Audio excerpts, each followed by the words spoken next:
Whoops. That's not what I wanted. There we go. Whoops. That's for later. I don't know why I did it that way, but okay. Whatever. What's up, guys? So we got some normal-ish stuff. Man, my hair is curly as hell. Man, conditioner. Oh my god. Hang on, can I show this? Wait, which side am I showing more to the? This side. This side. Oh man, dude, those curls are outrageous. Whoo.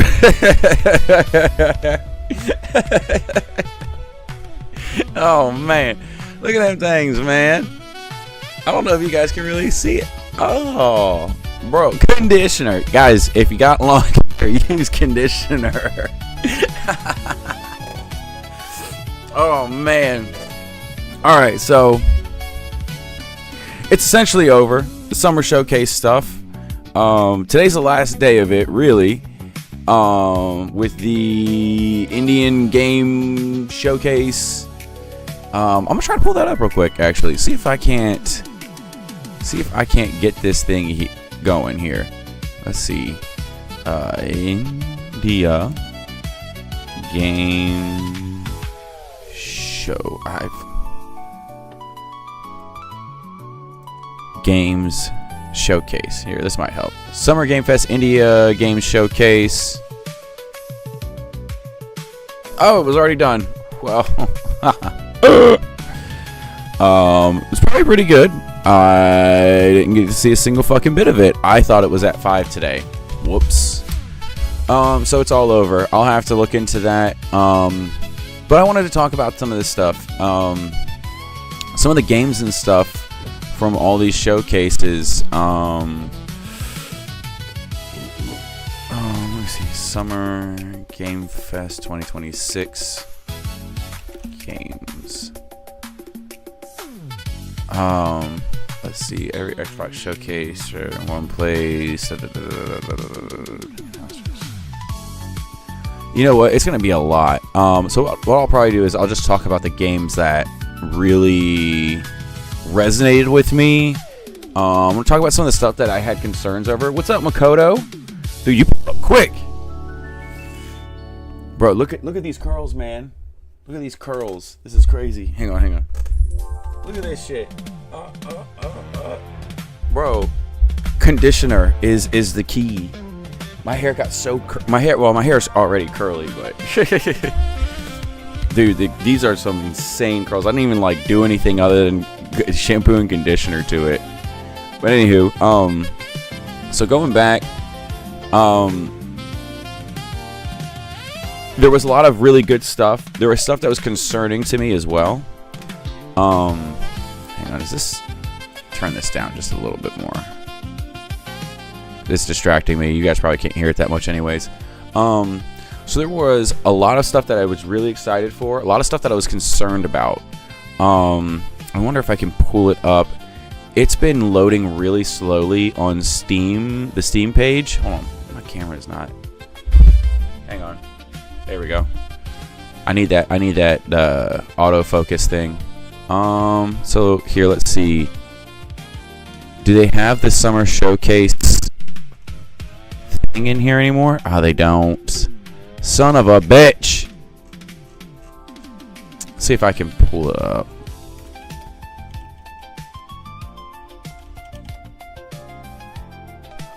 Nope.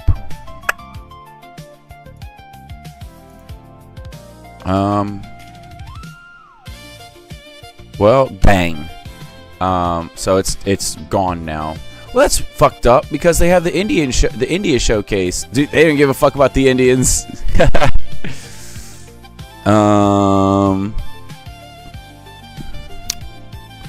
Well, damn, dude. Let's see. Scroll down again just to see if it's in here. I'm gonna have to go and dig around to find this shit, man. Fuck all that.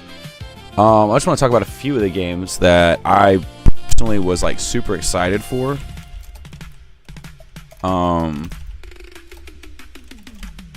First one being the first one I want to mention is the Gen Atlas game. I was a huge. I loved Shadow of the Colossus back in the day. Also really loved. Oh man, Eco. Holy shit. Eco was also like equally just as great. My cousin had it, and I got to watch him and my uncle play it. And I was like, when I was a kid, I was like, bro, what the fuck? Like, it was a guiding quest. You know, you had to take the person with you, and I think you were like always holding her hand. Yeah, you were always like holding her hand and stuff. But then I got to like play through it. I don't know if I can. Fuck it. I pirated the game, emulated it, whatever. Like way back in the day, I loved it. It was so great. I never got to play The Last Guardian though. But Shadow of the Colossus is one of those games where it's such a special experience, and now anyone trying to do it, you're not gonna come close to you're just a pale imitation of it. Some of the other things that I really, Last Ronin was, oh my god, getting that announcement for Last Ronin was so great. The reason being, it's from Platinum Games, and while Platinum Games tend to stick to like one genre of game, it's always like something that they put everything into, or at least it would seem that way, right? Bayonetta, I think they did Vanquish. I loved Vanquish. I wish I still had that game. Vanquish was peak. That was such a crazy fucking game. I also was there was so many games that I was just so hyped for. Gen Atlas, TMNT, what was that one game? It was like Sans. Let me see if I can pull it up. Sand, Raiders of Sophie. This is the one where you're building like desert steampunk mechs, and oh my gosh, dude, the idea of this game here. I'll pull up the trailer and I'll let you guys see it, but I'm not gonna put the volume on or anything. This game, right? You're building these walking mechs across the desert and attacking each other like boat stuff or whatever. But it's a fucking co-op game. The idea of this game is so fucking cool. And while I'm not a steampunk enjoyer, the idea of this game, and like it makes sense. Like the steampunk aesthetic fits so great. This is another game that is so fucking up there for me. You guys are probably gonna laugh at me about this one. Is Lazy River. But I as far as friend slap games go, this one, these co-op games where you're, these co-op friend slap games. This is like a FPS. It's like the idea of like being at a water park, a lazy river, whatever, right? You have to build your raft. You have to do things to improve it, and fighting basically piss zombies. The idea is so wacky, but I'm telling you, this is going to be the next like peak. The next what's another big time friend slap game? There's Peak. There's, oh my god, I only got Peak on my mind right now, and it does, like, visually it reminds me a lot of Peak.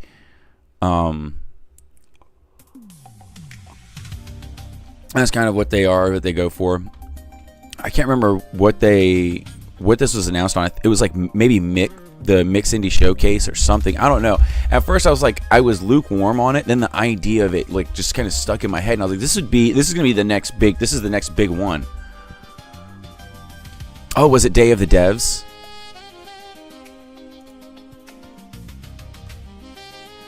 Hang on now. Okay, so there's a way to still get to this page. Okay.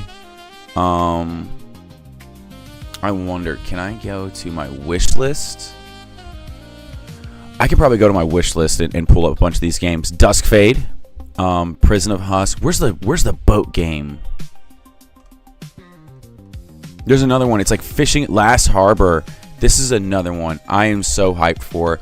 I don't really like fishing, and I don't really like fishing games. It's just the mix of these two things is, to me, is genius. Fishing and zombies. What the fuck? You know, I'm sure there's more to the game than that, but it's basically zombie apocalypse on a boat. You're stranded on a boat during a zombie outbreak in beautiful San Juan Islands of Washington State. How will you survive an open world archipelago where the living are just as much of a threat as the dead? So there's also going to be like person-to-person shit going on too. You're fishing, you're fighting people, you're fighting zombies. This is going to be another one of those games where if it works out, it's going to be great. I think I said this was from Epic, but it looks like it's going to be on Steam as well. Now, Gen Atlas. Yep, Gen Atlas is not showing up. That's going to be only on Dagon on Epic, which if it does enough for me, I will for sure be all over it. Ace Combat 8. Wings of Thev or Thieve or whatever. That's going to be awesome. Prison Husk. This was the like PS1 graphic styled like Dark Souls, Bloodborne type game. I'm only going to talk about the ones I'm most excited for. Exodus looks amazing. I don't know why I added The Expanse. I have to look at that. But Exodus was the one. That was great. The next, basically, you know, Mass Effect, spiritual successor to Mass Effect. I'm excited for Control Resident, but not as much as other games. It does look really good. Soulframe looks awesome. Blood of the Dawnwalker looks great. Star Wars Galactic Racer, already knew about it, but the more we got to see them showing like Sebulba's in the game. Yep, they just showed it in that image right there. That's gonna be phenomenal. Crossfire looked really good. Not one of my top favorite like game. Like I'm not so crazy about it. Blue Ridge Hunting looked really cool. Tenebris Somnia. I'm playing Ace Combat 7 to get ready for 8. Good call, man. Erosion looked really cool.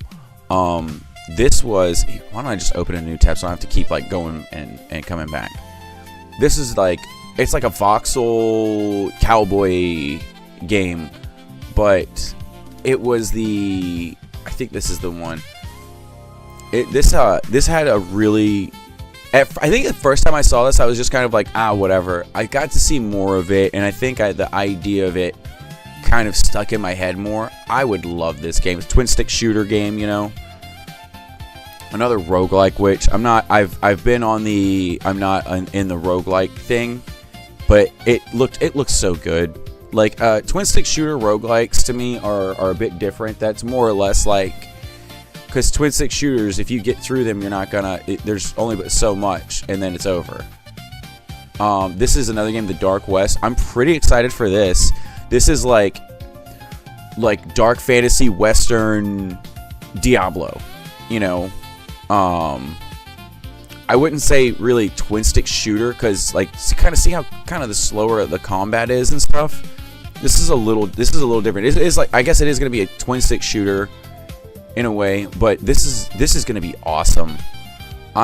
Dude, this Summer Games Fest just had me. Canyons looked really good. That wasn't like a new announcement. I don't think they really showed much beyond what they had already shown. It's like I can't even explain this game. Let me see. Is there gameplay of it? So yeah, this is a like co-op looter shooter with like this, like you're in medieval armor, or like I don't know, fucking crusade. You're like on the Crusades or a medieval knight with guns fighting zombies and the dead and all this shit. This is gonna be awesome. There was another game I didn't. Quite Dungeon Lurker looks really good. Here's another one, Chivalware. I'm not on the like strategy thing, but this is I like I like these turn-based and these strategy games where you become an active participant. So in the same vein of like a Super Mario RPG or Expedition 33, even Beyond Galaxy Land, like the combat in that, I actually really enjoyed actually having like an active part in this. But this game here, let's get to the gameplay of it. It looks like to me what you're doing is you're moving around this board, right? And you're trying to attack this, but you have to like line your shots up. And I'm gonna guess that I wasn't sure. I think they move too. But there's different, like you see these different panels. When you land on them, it gives you different attacks or different buffs or whatever. It might even like, who knows? It might even be like debuffs, right? But the idea of this game, this like, I don't know. This game looks so fucking cool, man. This looks great. Like this is the kind of stuff from indie that I love. Is where somebody has this really unique idea and goes with it. There's a few games in here that I don't know what the fuck. But Oh My Doug, this is the one I wanted to show you before, Makoto. So when Doug decides to get in shape, the tiny inhabitants inside him think the world is ending. Explore, fight, and shoot your way through the body of a middle-aged man trying to get rid of you. Haha. Okay. And you can see it has the idea of like a Cuphead, but it's in this like Ren and Stimpy style, you know? This game looks amazing. This is going to be another one. What was the other one? The new Cuphead game, Mighty Cuphead Adventure. Let me add that to the Mighty Morphin Power Rangers. Oh no. Why is it not on here? Why is it not on here? I wonder what some of these other games came from. Stone. Oh, you know what? This is stuff I was just seeing things as I was going along and people recommending games. So, dude, there was so many. I don't even have everything in my wish list that I'm excited for. Because let's see, let's see if The Last Ronin's going to show up. Yeah, Last Ronin's not even on here. It doesn't have a Steam page yet. That was, what a fucking phenomenal. Oh, Crazy Taxi World Tour. That's going on the list. Oh my god. I lived on Crazy Taxi when I was a kid. Crazy Taxi 2 specifically because of all the variety of what you could do. I was actually not the best at the actual portion of the game where you're doing like like this stuff. I wasn't very good at this. I was okay. I think my brothers were actually like, because I was, let's see, this game came out 99, 2000, sometime around there. I think it was maybe 2000, 2001 when we got our hands on a Dreamcast. I want to say 2000, 2001. Like it had a short life cycle, but that was about the time that we got our hands on it. And we had Crazy Taxi. I was like maybe 8, 9 years old, maybe 10. I didn't really have like a grasp on how to play games like this back in the day, and it just looks so beautiful too. But I didn't have a grasp on how to play these kinds of games, right? But what I did know is in those mini games how to lock those in, the hop, skip, and a jump, the golfing, all that stuff, right? I think my favorite was the old guy in the second one. I think in the second one, who was the black guy with the bucket hat? He looked so cool. Axel, I liked Axel too. I can't even remember everyone that was in the games. But the old guy was my favorite. I liked his car, like the old-timey looking car and shit. I forget what the black guy's name was too. Like, it's been so long since I played these games, but I remember the experience I had with them.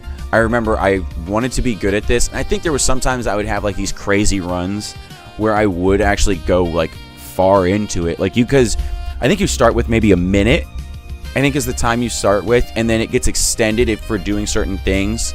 Or you can, there's some way to extend the time, right? By doing your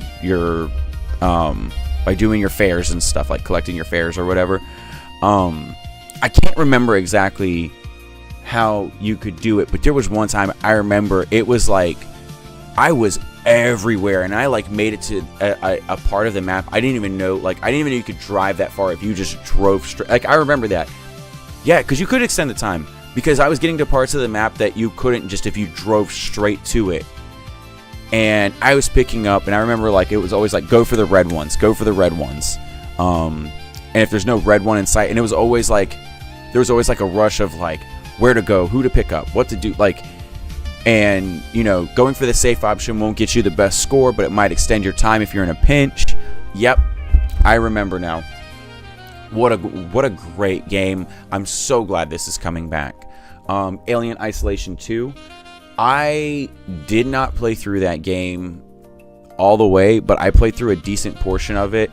My brother, my brother is not a horror game person, right?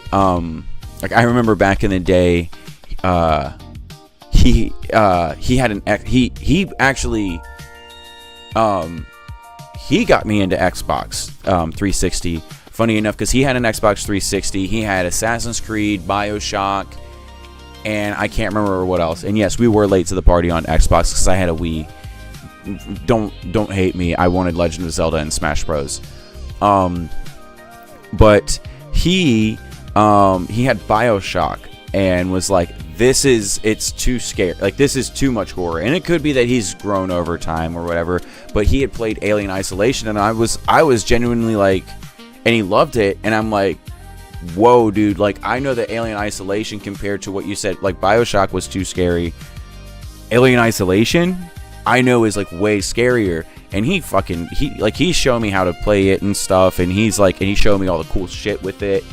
So I'm really excited for Alien Isolation 2. I'm hoping that he's going to be into this and play the sequel. Because that was something I remember he was singing its praises when he was playing it. Let's see what else we've got. Man, there's so many. I really have to go back over all of these things. 1666 looked really good. But the ones that really, really, really grabbed me were, I know that we didn't see anything for The Last Ronin, whatever. The Xbox showcase. Let me see. There was the new Onimusha game looked sick. Let me see if I can pull it up. State of Play 2026, all announcements and trailers. And here's the thing, because the discourse around God of War Laufey. So I didn't understand the story as much. I was able to forgive the fact that they replaced Kratos with his wife. I was able to forgive that because of the actress, because I knew kind of what she's going to be able to bring to the table in terms of like acting ability, and she's someone who, while doing projects, she will check them and be like, hey, like, you know, this is disrespectful to this character, or da da da da da da. Like, she'll actually like go, hey, like, lore wise, this doesn't really fit, or hey, you're kind of doing a disservice to this character. She's someone who goes and is like, she's in service of the art itself, which I genuinely, like, I can appreciate that. So I know that, like, she's going to bring a positive, like, she's going to be the positive force in this. I learned more about the lore. So one of the things is the axe, the Leviathan axe, actually was made for her. That's her axe that Kratos is using. That's her weapon, because of how great of a warrior she's the protector. She's like the protector of Midgard and the Jotun or Jotunheim or whatever. So she's actually like a top flight warrior. Like, took Thor to the mat. I don't think she won. I think she had to escape him, but she like fucked him up pretty bad. So with her, it doesn't bother me. The only thing that bothers me is the cube and the ribbon and the like millennial shit tier cringe writing, right? That bothers me. But the more I think about it, like, Is it something that I can look past as I'm playing the game? Possibly. I did have the sentiment that I would find a way to get my hands on a PS5 and play this game. Now it's if it comes to Steam, I'll probably play it. Like, honestly, Wolverine, I want to be excited for Wolverine because he's one of my favorite comic book characters, just like with everybody. He's one of the coolest, one of the most badass, best characters in all of like comic world and like modern fiction. Logan is one of the few movies that no matter what, I'll tear up in. And also I watch that's in my list of movies you have to watch once a year to stay a man, along with like Gladiator. Logan, Gladiator, there's a few others, that doesn't matter. But the way the game looked, now it could be that you're in the initial parts of the game, so they don't want to throw too much at you from what they showed, which I'm hoping that's the case, because what gameplay I saw was you riding down a highway, which you kind of get guided through. It was like the only difference in the hack and slash stuff. It is very cinematic, with its action, its combat, and those like little bit-to-bit cutscenes. But I was hoping, we're at a point now where you shouldn't take the control out of my hands to do cool things. And it might just be an issue with Insomniac or whatever, I don't know. I'm hopeful that game is going to show, when they show more of it, it's going to look better. What I saw basically just didn't impress me and made me a bit more cautious about it in the end.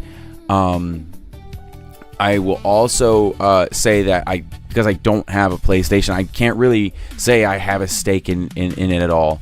Marvel Tokon, just because of these games that are up here right now. Until Dawn 2 could be cool. I'm not a big fan of those games in this like sort of like choices matter thing, where you're more or less it's little moments where you might have to interact with the game, or you make a choice and the choice is what it's telling a story. I'm not really into those games, honestly. Tomb Raider Legacy of Atlantis looks phenomenal. I wasn't aware that this was actually like this is like the reimagining of the original game. It's not a remake or remaster or whatever. It's basically a built from the ground up, kind of tweaking some things along the way Tomb Raider game, but it's still Tomb Raider 1. That's going to be awesome. Control Resonant looks great. Marvel Tokon Fighting Souls. They just showed Green Goblin, and this made me go, this is so cool, because it was the idea, they understand character design. I think was like the big thing for me with this game. Cool, the fighting looks really good. That's great. But one of the things that like hooks me with some games is the understanding character design. I remember, Marvel vs. Capcom 2.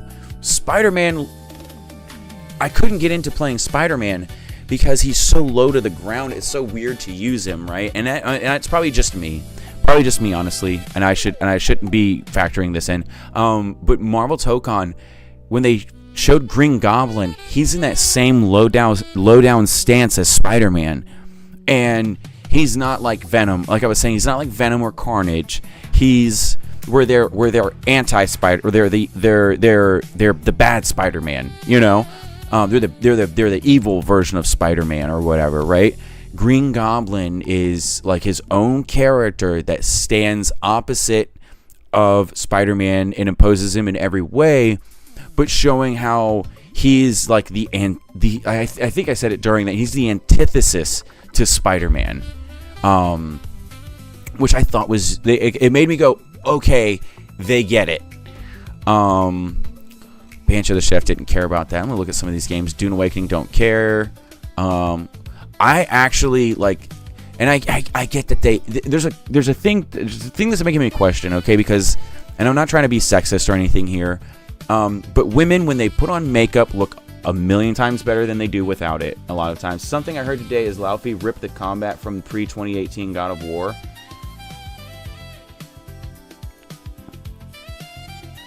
So it's like so it's like the like 1, 2, 3. That'd be cool. That would actually be really good to kind of, this is the game where you're going to be getting like the essence of old God of War, but it's not what they're going through. Like if you like the old combat, you didn't like the new combat. I like that. I like that idea. I really do like that idea. That's actually pretty cool. Marathon, don't give a fuck about. I like the fact that Carnage, Green Goblin, Magneto, and Doom. I think I already knew that Doom and Magneto were going to be in it. I think that we kind of all just assumed that they're going to be. Someone found a recent pic of her. She still looks 25. Okay, so it was like a shitty. And this is another thing, because everyone's supposed to like they're immortal and blah blah blah. Well, Odin looked old as fuck. Thor looks old as fuck. Maybe they tried to like age her up to show that she's like, you know, maybe had like, I don't know. I want to understand why they did what they did with the rendering of her, because she is one of like one of the most naturally beautiful people. So I'd love to understand that. Ill. We already knew about Ill. That game's being awesome. That's actually towards the top of my wish list. Kumori, not really sure if I remember that one. No Rush for the Wicked. I've drawn blanks here. Deliberate Obligation. Look at the villain in the new Fable. The new villain in Fable? New Fable. Oh, it was this girl. This girl. Yeah, what was her man brow? I was when I was watching this, I was kind of like, what the fuck? Okay. Who plays her? The iconic original villain Japanese also returns as an overarching antagonist? No way! So who gives a fuck about Isabel, the hero of Wraithmarsh? Jack is back, baby. Look at her IRL.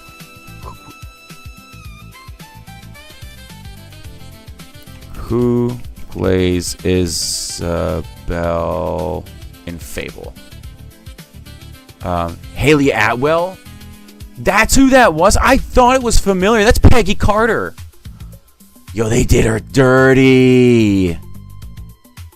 They did her dirty. Yo, that's fucked.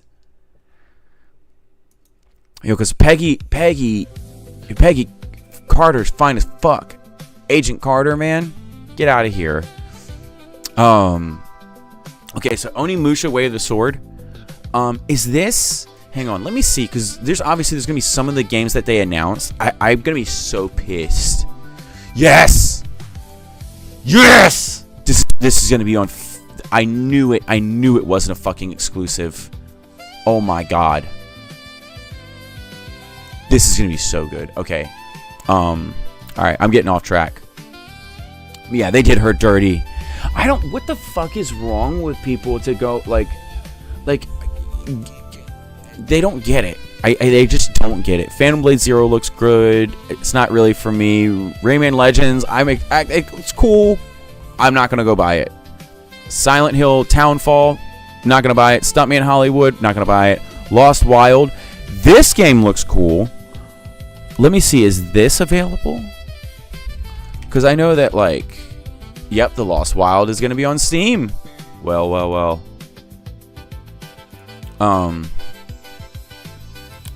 Yeah, that's fucked up, man. It's genuinely fucked up. Legacy of Atlantis Until Dawn 2. Okay. Let's see. Because we had the Xbox Showcase recaps for Tournament exclusive. Okay, this was the one. For me, Fable does look really good. I'm actually I'm excited for it. But I'm also going to be what's the word? They make every attractive woman look like a man because the devs are fat and ugly. It's true. It's genuinely true. There's no way of hiding it anymore. You know, the girl that played the main girl in Mass Effect Andromeda looks fine, and they made her look like a fucking dork. Have you seen that?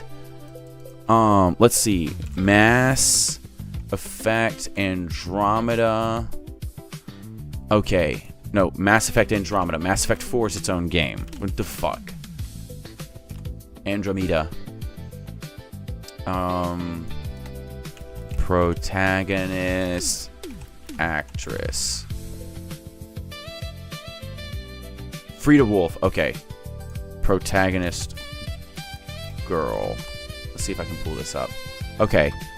So look at the dork boy look they gave her. This one was fucked up, dude. This is fucked up how they made her look, right? Alright, now let's look at Frida Wolf. Am I wrong? That's not her. That's her voice actress. That's not the actual person. Protagonist model. Dude, when I pulled up Frida Wolf, I'm like, what the fuck? Now, tell me how they did this in Mass Effect 2. Tell me how they did this in Mass Effect 2, right? Miranda, and I can't remember what her, Yvonne Strahelski or something like that, right? How did they get her to look so much like her fucking character on a 360? And I know that it's not perfect because it's 360, whatever. Andromeda was the start of it all. Okay, yeah. But Jade Rock, look at the comparison. You can't tell me these are the same fucking person. They made her eyebrows all fucked up looking. They made her nose fucked up. They made her lips fucked up. Why are her ears so big and like jutting out? Like she looks fucked up compared to the model. I think they even did it with the Mary Jane. Look, Spider-Man 2 Mary Jane face model. Oh, what the fuck?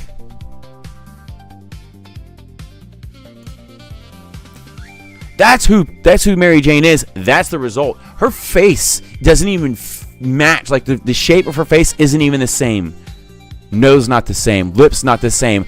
I think what they do is they say, this is who we're using, but then they go in like, this one I feel like was a self-insert, right? Because there's the girl that, hey, you know what? They look a lot more similar than these two. Busted. Anywho. Magician's the Devil's Deal. That to me looked fucking cool. Crazy Taxi. I keep getting off track and then I'm just like, oh, right back to it. Clockwork Revolution. Honestly, the new trailer they showed for this made me less excited for it. I'm not gonna lie. The first stuff we saw for it looked crazy cool. Magician's the Devil's Deal looked awesome. Crazy Taxi looks awesome. Senua looks good. Gears of War E-Day looks dope. They really didn't, Valor Mortis looks great. Fable looks great. The new Spyro game's gonna be amazing. Wolong 2, the idea of that is really cool to me. Never played the first one. Should have. But yeah, dude, they were cooking. The Summer Game Fest 2026. Bro, I hate this. Like, stop blocking my shit. 2026 games. Every huge announcement and trailer for Summer Game Fest. Final Fantasy VII, don't give a fuck about, honestly. The new Code Veronica. This is a Code Veronica remake. I was wondering if they were continuing like the Code Veronica storyline, or there was something more they were doing with it, because it's slightly different from Resident Evil back in the day. Anywho, that's cool. The new Cuphead game that they're doing a Cuphead 2, I believe, and the Mighty Cuphead Adventure. That's going to be awesome. I want to know why this wasn't on the Steam shit. Like, this wasn't on the Steam. This doesn't have a Steam page. Alien Isolation 2. Gen Atlas. My God. That is going to be so good. Stranger Than Heaven. I think stylistically it's cool. I think it's cool that they have Tupac and Snoop Dogg in it. That's cool. I haven't seen any gameplay of it, really. You know, like, I don't know what this game's going to be. Blood Message looks neat, but it kind of just... This one doesn't stand out to me. Like, it looks like it'll be a good game, but there's nothing that will be like that'll just had me. Hex, High-X, I can't remember. This looked alright. I'd like to know more about it. Last Ronin, I know that this is going to be done well, so I'm not worried about it. So I'm confident this is going to be a great game. The story for this, if you don't already know, is one of the best. You're going to be upset at first at the idea of what's going on in it, but it also, they can just wind the cannon back. Like, you can just, like, you can make another Ninja Turtles and not have what happens in this happen in them. That's all I'm gonna say. Hearts in the chat for Donatello for that one. Gundam Rogue Orbit looks really good.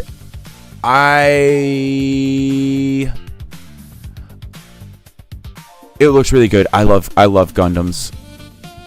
I should just stay right there. Don't care about that. Crossfire looks good. Guild Wars 3, cool. Virtua Fighter Crossroads. This is a what the fuck? Why are you putting development resources into a game like this instead of just making Virtua Fighter 6?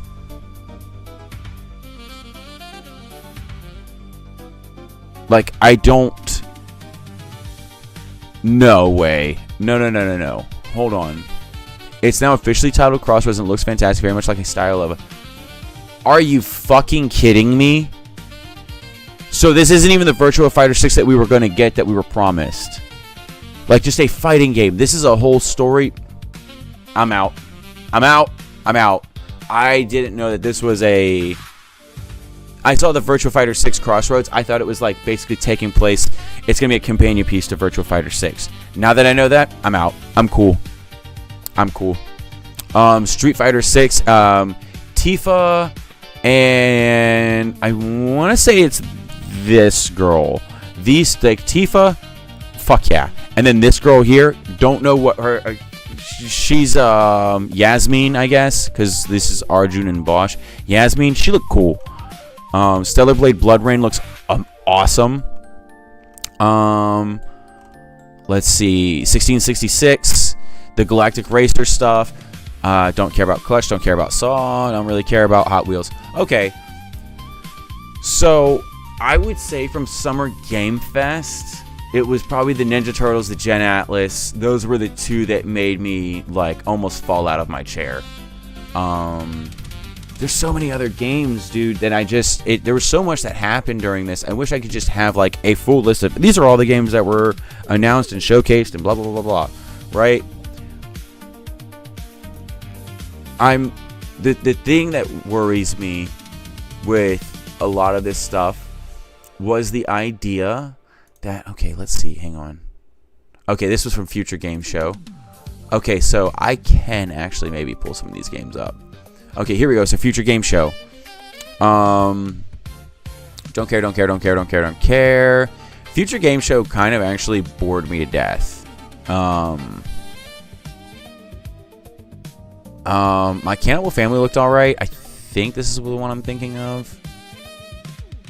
Oh, no. I don't give a fuck. WTF. Waifu Titty Fun. This game's gonna suck. I'm gonna be honest with you guys. It's gonna suck.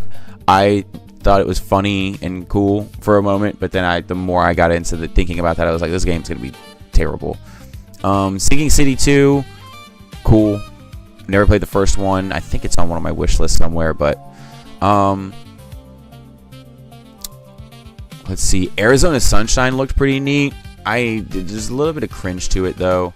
Exodus looks phenomenal.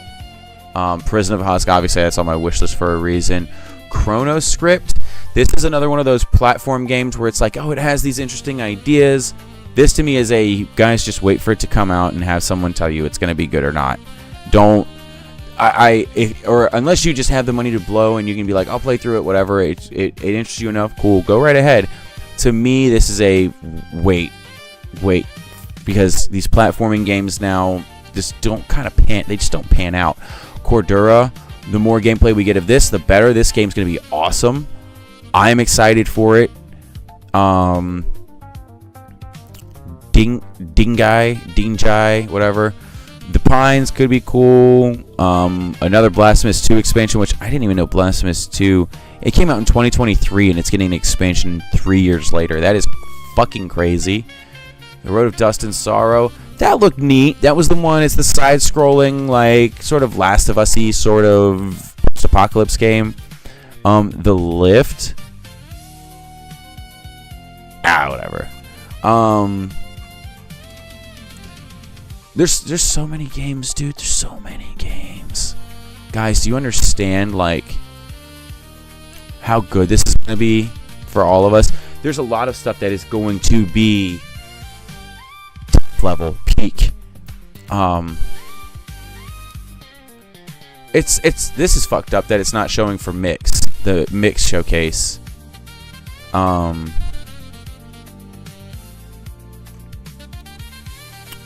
Dude, I'm all in for the next year or so of games. Here we go. Maybe Blue Ridge Hunting's got it. I think this wasn't Mixed. This might have been. Okay, so it doesn't want to load up. That's fine. Women-led games.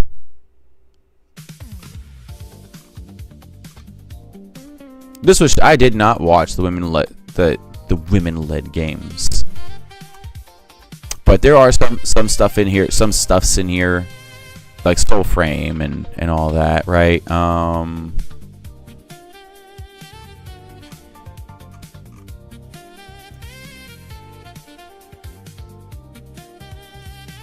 Here we go. Barbie Horse Ride and Rescue. See, yep, women. They gotta throw Barbie in there, right? Luna Abyss. See, because I didn't get to watch this. A bullet hell FPS. Just say less. Koshmar, The Last Reverie. 13Z looked okay, I think. Oh no, that one I was kind of just like out on immediately. Arms of God. Oh yeah. But anyways, I'm really excited for all the stuff that's coming out. I need to, dude. I'm way too fucking busy to do the downloads for the demos and shit. I'll have to pull up the demo list and get some of them. Did I download this? I didn't. All right, Blue Ridge Hunting looks really cool. I can't believe I actually went out and got that demo and like nothing else. But yeah, Nightmare Cart. Oh yeah, because I downloaded that recently. Anyways, PC eating good for a while. Oh dude, here's the thing. This showcase, if you're like me and you can enjoy a variety of games, right? Like obviously not every genre is gonna stick with you, but if you can enjoy a variety of games, this year has basically set you up for years of gaming. Like these showcases this past week has set us up.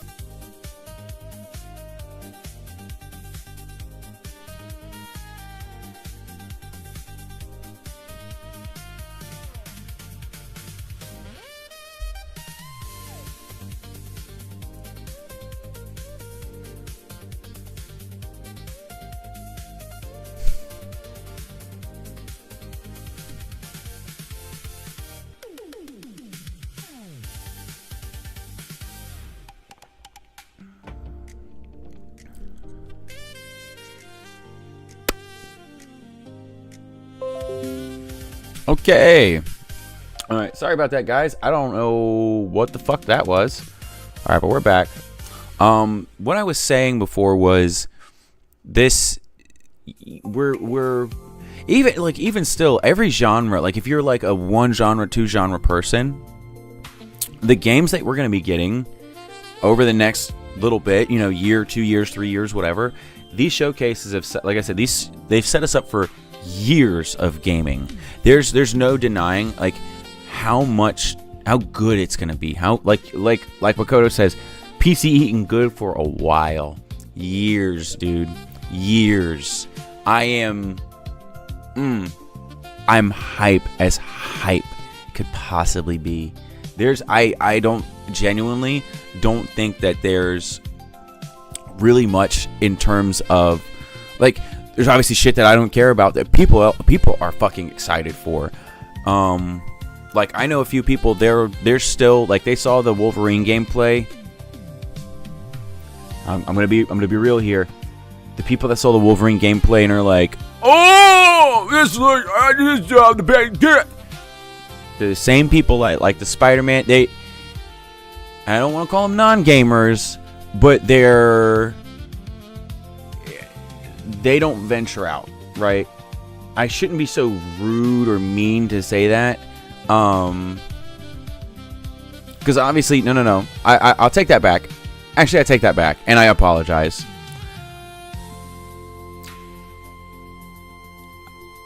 I feel like the people that are excited for the Wolverine game are willfully ignoring the flaws that we've seen so far, right?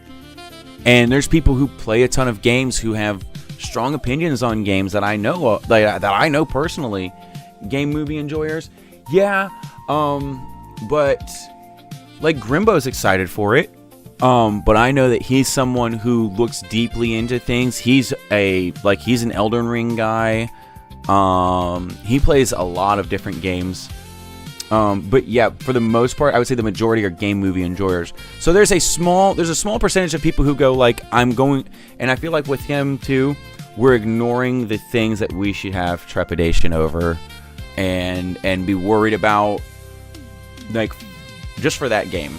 Like, we should be worried. There's some things we should be genuinely worried about, with it. It takes taking the shit out of your hands. You're meaning to tell me that once you beat that game, that you wouldn't just go back and play it say there's multiple difficulties for it, right?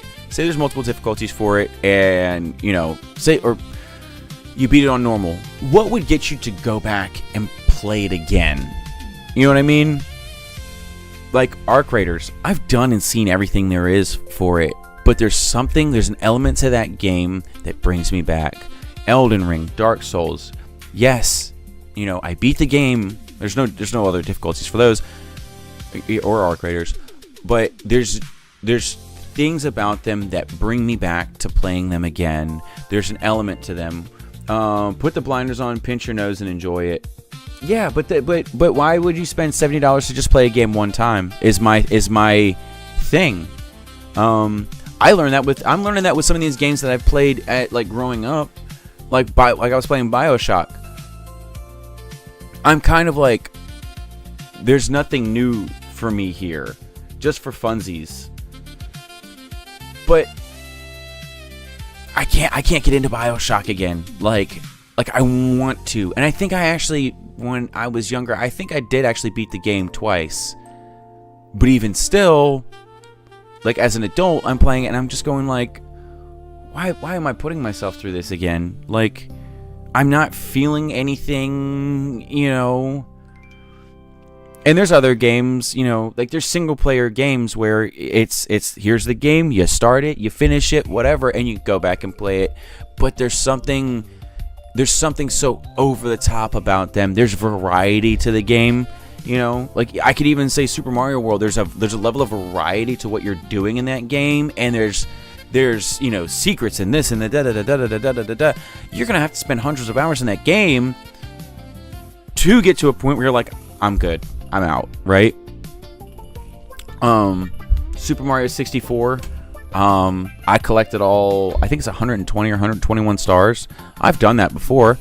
I can still go back, but I think there's something special about those games. there's something about, there's like a soullessness to Wolverine or something, I don't know, where I just go, I don't know if I can do it.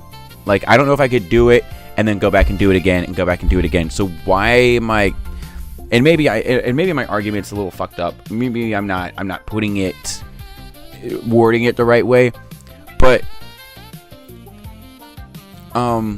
like Ocarina of Time, there's even for single player games where there's you start it, you end it, and everything in between, you know, is kind of similar or whatever.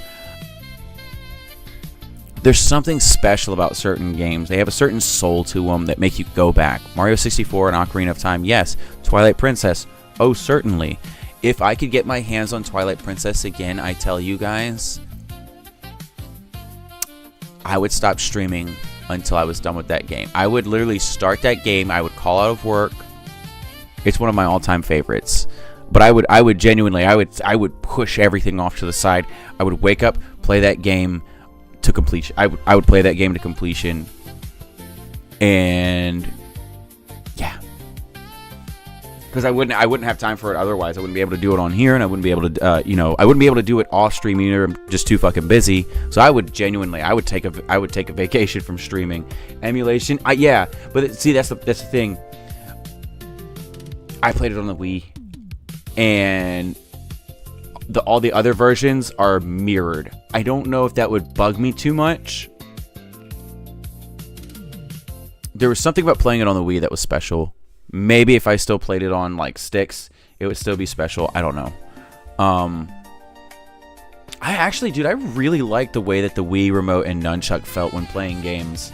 Like the wiggle stuff, you know, cool.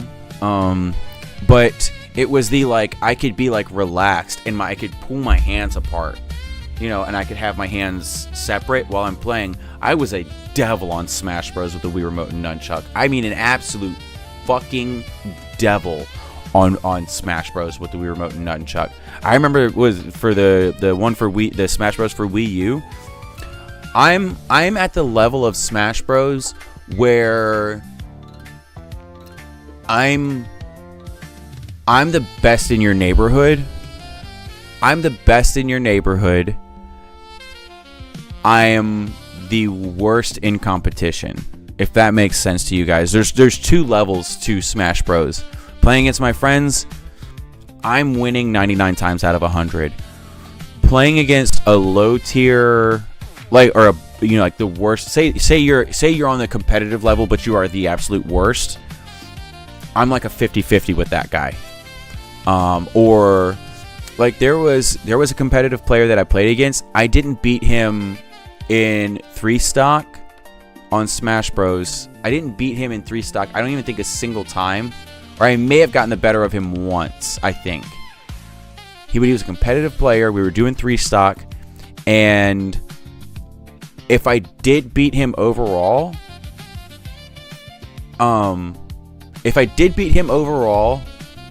it was just once. I lost to him every time outside of that, but every time we played, he was on his last life above 50%. So it was he just was just barely better than me, if that makes sense. He was a competitive player, and he was probably actually better than what I'm thinking. I might actually be better than what I'm thinking, but especially for Wii U. I knew the ins and outs of that game really well.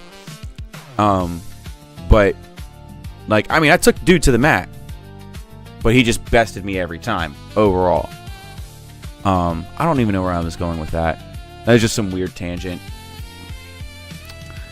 I don't like blaming ADHD, but I think the ADHD took over there for a minute. Oh, Smash Bros. Oh no, I was saying I love the Wii, and like I love the way that it feels playing the game, playing the console. Basically, I kept switching channels. That's what my brother called it. I was changing channels all the time. Because I have a thought in my mind that connects to what I'm saying, but then I don't lead you guys into the connection, and eventually I just get so far off and lost. Anyways, So what are we doing tonight? Let me think about this. Okay. Oh, first thing I totally forgot. I have banana bread coffee from Wawa. They got rid of that because for their shitty blueberry cobbler. The banana bread coffee. Peak. Makoto. I don't know how you are about coffee, flavored coffee, all that stuff, because I know you're very... there's certain things that will make you go like, that's probably not good for me. I have bags of this. I want to, like, because they have the little bags. They have the little bags that they brew the coffee in at Wawa. They were getting rid of the banana bread. I got a sack of this shit. I want to send a bag your way, like, or you know, one bag your way so that you can try it. It's so good. It is so good. I had it a couple times. It was pretty good. Okay, so you already know. Oh, that's right. Shit. This is sold to the general public. You can go to Wawa too. Do you want a bag of it, dude? I've got like 8 bags of it. It's so fucking good. This was the first year that they weren't doing the flavored coffees in the K. They didn't have the K cups or the individual bags and stuff. I can get you, like, I have multiple bags of this that they set, like, someone that worked there set the bags aside for me because they knew how much I loved it. And literally the next time I saw them, they were like, hey, come out to my car, I've got something for you. Gave me, and literally held up a bag just full of the banana bread. And they were like, I know how much you love the banana bread coffee. We talked about it because the employees were taking it home, but she was like, I'm gonna make sure he gets his. So I'm very appreciative of that fact.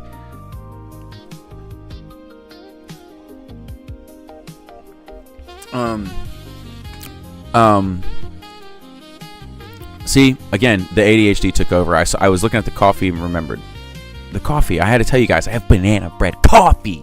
It's so good. There's a few videos I want to watch.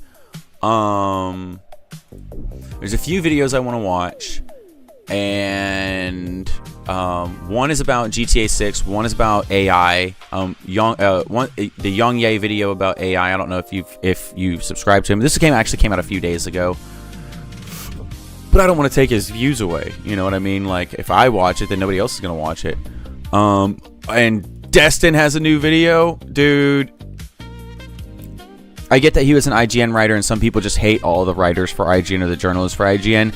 Destin was the shining light in that company. I only drink coffees on road trips or at job sites. Don't brew at home. Okay, but all right. I'm just saying, you want a bag? I got bags. I'm definitely because I know my dad and my mom might not be into it because they are. I think they're very traditional in like the things that they enjoy. I think they're pretty traditional with that sort of stuff, so they may not. But they may not want it. But I mean, hell, I give it to them. They'll probably be like, "Thanks." Try it. Be like, "Not for me." Throw out the rest. That's fine. Anywho, let me immediately pause that. I'm gonna take a little break because I have to go pee, and just to break up what we're doing, you know. Oops. Oh,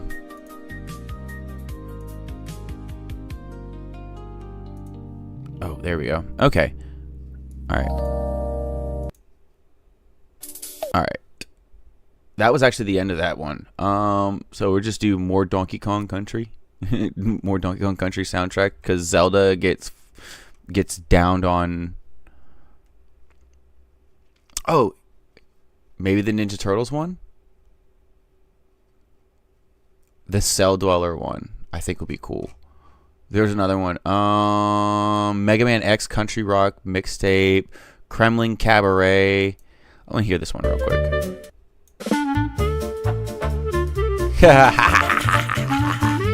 Now I need this one. I need this for Donkey Kong Country 2. Is that available?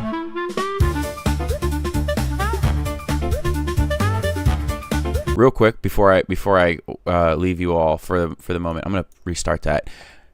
I was told this music is all like AI generated or it's AI assisted. This is gonna be the one of the few times where I say, like, because you guys know I play the Gorillas mashed up with, like, the Gorilla style mashed up with Donkey Kong Country. That one I play all the time, right? This one, like, this is you're driving to Georgia right now. Holy shit, man! Well, drive safe. Don't watch me out. Or hold on. Are you driving? Are you driving or are you passing? Driving. You know what? Don't answer it. Don't answer that. Don't answer that. Don't answer that. But anyways, this is AI. Didn't know. Wouldn't know. Don't care. This is one of those few times where AI, pretty dope. Anywho, all right. So I'm gonna start this over, and we'll get into it more. I'll be right back, guys. Just give me a few minutes. Enjoy the music.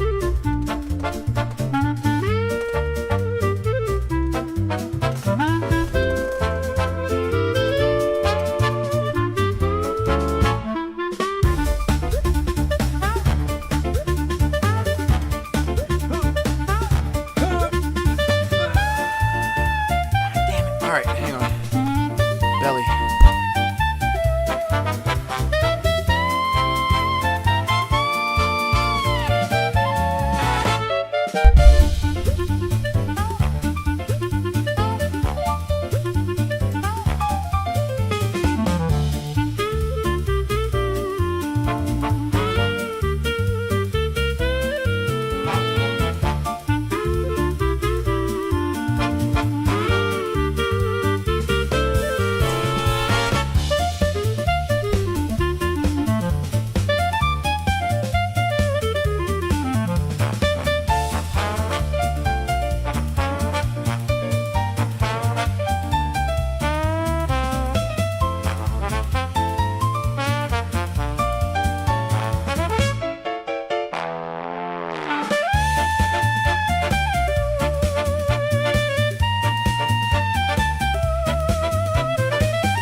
One of these days, y'all, I'm gonna have to change my setup so it's fucking, so I'm not so fucking.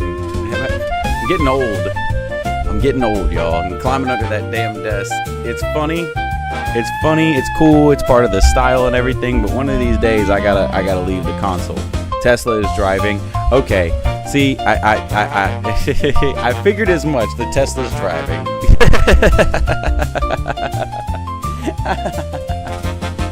See, I knew that. I just didn't want to say anything. I didn't want to, you know. I don't know how the rules work. I don't know how the laws work. I don't know how people feel about that sort of thing. But you said it. I think I slipped away before that came. Yeah, that came up after I stepped away. Okay, but that totally makes sense. That's why I was like, is it this? All right.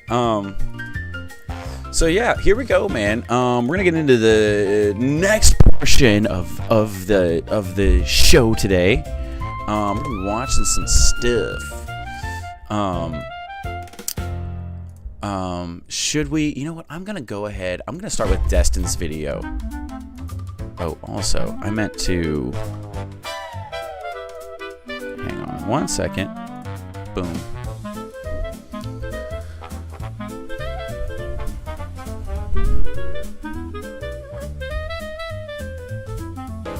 Gotta get the finger wag in, man. Gotta get the finger wag when you do it.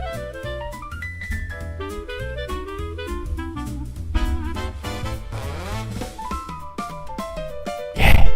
So good. Alright. Alright, let's hit a pause on that. Pause. Alrighty. So let's go ahead. So Destin says Xbox Showcase was exactly what we needed. Now here's the thing.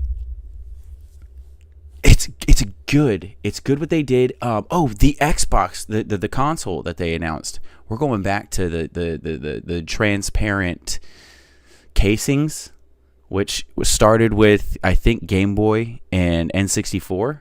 Game Boy Color and N64 had the transparent casings, and it was the coolest thing. There's no reason why it died, because they just stopped doing it. People bought them. People bought transparent transparent case things, right? The gem casings, I think is what they were called. People bought that shit. Why did we stop doing it? Because we want to be cooler in the future. No, you fucking morons! I'm telling you right now, if they released a Switch 2 with the purple gem casing, like from back in the day, or they did the 64 gem casings, but the purple gem casing specifically because of the Game Boy. My brother had one. I was jealous as fuck over him for it. Yeah, he did have the purple gem casing one. I'm almost certain he was the one that had the purple gem casing. It had to have been him.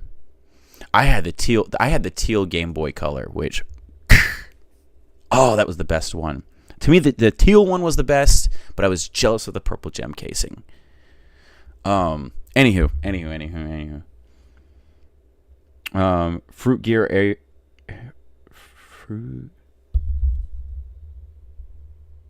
Fruited Your Arrow Supremacy? What does that mean? You say things sometimes and it trips me out. Now I have to look this up. What the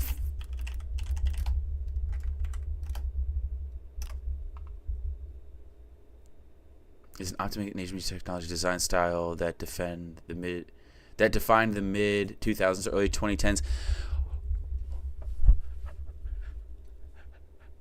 How do you know these words?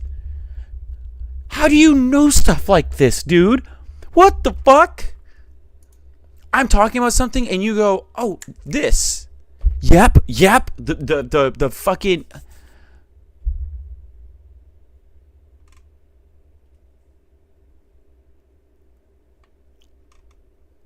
what the fuck? I swear, dude. Or is this what ended all that? No, it's not. Yeah, because it's got the gem style. dude, I swear you have got to be one of like your mind, dude. There's somewhere in the world for you to. I swear, there's somewhere in the world for you to be placed, Makoto, where you will go like, because I don't understand how you retain certain like types of knowledge and shit. Like, I don't get it. You like learning. I used to like learning. being smart when I was younger got me nothing but hate. And I wasn't sitting there and lording it over people like, I'm smart. I did like to with my brothers. Like, my oldest brother would poke fun at me because I was in, what do they call it? We had like a smart kid thing, which it was basically just like kids with ADHD, really. Oh my God, what was it called? Signet. It was called Signet. When I was growing up, I got into Signet placement, and my oldest brother would try to trash me for being in it, and I'm just like, jealous, bitch. I get to learn about the Greeks. I get to play chess. I get to play fucking whatever, Zoo Tycoon. I get to make movies. I get to do to him. I would lord it over my oldest brother, being like, you're dumb and I'm smart. My brother right above me, I knew for a fact, because homeboy had a technological prowess, especially for someone his age, a technological prowess that was like near unmatched. There was like I genuinely, like, him and my dad understanding like tech and computers like baffled me. So when people would be like, you're smart or whatever, I would be like, yeah, like, and my sister, my younger sister, I always maintained that she was the smartest out of all of us, but she used her smarts in a different way. She was like the most naturally gifted smart person, I believe, but she used her smarts in a different way, and it wasn't really like applied science or whatever, mathematics. Like, she could do that stuff. Like, if she like sat there and tried to learn it, boom, she would have it. But my older brother had such a technological genius, and then also not just technological, science. There was things beyond, and I don't know if he still does this, but he had taught me about more spiritual stuff as well, in like meditation.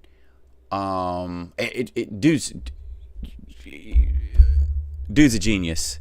He really is. But he has such a vast knowledge of so many things, and he taught me about aura sensing and things like that. And I don't know if he stayed with it. And then aura sensing,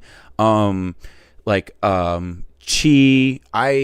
So there's different things, like, I think, like, Dragon Ball calls it ki, right? Like, it's the energy within yourself sort of thing. And ki, chi, whatever, right? And I would call it like kinetics and things like that, but I think kinetic might not be the right term to use for it. But basically the flow of energy in your body. I know, and this might come off as crazy, but like, and I never got to the level of because he taught me about black aura and like focusing black aura, and like, you can take a candle, right, and like the thing would be having a candle, right, and it's lit, and you basically would increase the intensity of the candle with like managing your energy, like between your hands, like focusing the energy and flowing it between your hands, It's just basically you just are creating like a loop, or basically like you're taking the energy from inside, flowing it through your hands, and then it's meeting in the middle, and you could intensify it. Well, then you could get to a level of the candle is out. Then you can intensify it and then relight the candle. And this might be just like magic bullshit, made up stuff. But then, or then just a cold wick and then light the candle. I don't know if that's actually real, but one of the things that it did teach me was sensing the flow of energy in your body, and doing things. And especially for me, because like with and this maybe actually was like a huge thing that helped me manage my ADHD, was being able to focus, being able to like just like tune things out, tune out the world around me, and just focus, because I'm easily distracted. So I'd sit there and feel, the energy and the blood and everything moving in my body. And like I actually have like muscular control within my body that I can control stuff that you're not supposed to, like muscles that are just supposed to be like, they just work on their own. I'm able to control those muscles. Funnily enough, and this is going to get gross, but like you have two buttholes, right? You have like the outer rectum and the inner rectum, right? The outer rectum is the one that everybody controls, right? And then the inner rectum is the one that your body controls. I have control over the inner rectum. I can hold my doo-doos if I need to. But like with stuff like that, and it just out of need. I can't shit right now. But one of the things that and this is crazy, like he had such a vast knowledge of things. But he taught me about these things, and then I kept on with them and kept learning and kept going. I actually am able to like feel the energy in my body, and if I like, and what I do is I kind of like, my hands are like more to the sides, and then I'm like breathing and like pressing my hands inward and like and doing that, and eventually and it could just be is it psychosomatic or something like that, or psychosomatic, addict insane. No, it could just be like in my head that I'm feeling the sensations, but it intensifies the more I do it, and the more I do it, and the more I do it. I busted my hand. Someone tried taking a swing at me years ago, and I cracked him in the head, and he dipped his head down. I hit him, and I busted my hand. And what's crazy is, while I'm still doing it, right? This hand, I've told you guys about this. My hand is busted. Let me pull this up. Let me show you guys. So my hand is busted. You guys can see like kind of how bad that is, right? Like compared to how your hand is actually supposed to look, right? This is how your hand is supposed to look right here and everything, right? And so you can see here, you can see how this is jutted out. It might be dislocated. It might have been broken. I don't know. Never got it repaired. Never got it fixed or anything like that, right? But this was something that made me go like, oh, this actually, like, there was always like I believe in it, but I'm also aware of the fact that it might just be in my own head. But something that made me believe in it more was that when I tried to do that meditation, there was this barrier. Like I couldn't do it anymore. And so I'd sit there and I'd try and focus and try and focus and try and focus and try and control that energy and whatever, right? And so what I did is I like this injury is blocking my ability to control that stuff. And so what I did was I said, just ignore this part of my hand. Like this doesn't exist anymore. Treat it like I only have these 3 fingers, right? Like this is how my hand is now. Like this got cut off. Now learn to work with just what comes through here, right? And what's crazy is like if I and the way that I do it is like it's literally like I just kind of ignore these 2 fingers while I'm doing it, and I just focus like this. Hang on. I did something bad. Oh no. Oh no.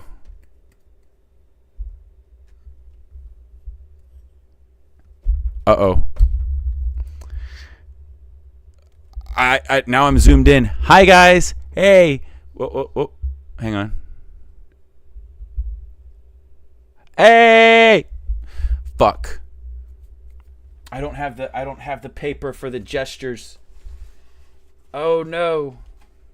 There's a gestures thing. Hang on. Hang on. Maybe if I go back more? I can't do it. Oh shit. Yes! Fuck yeah! Ah! Bitch. I'd get it eventually. Anywho, so I'm trying to show you guys so you can actually like see what I'm doing. Okay, here we go.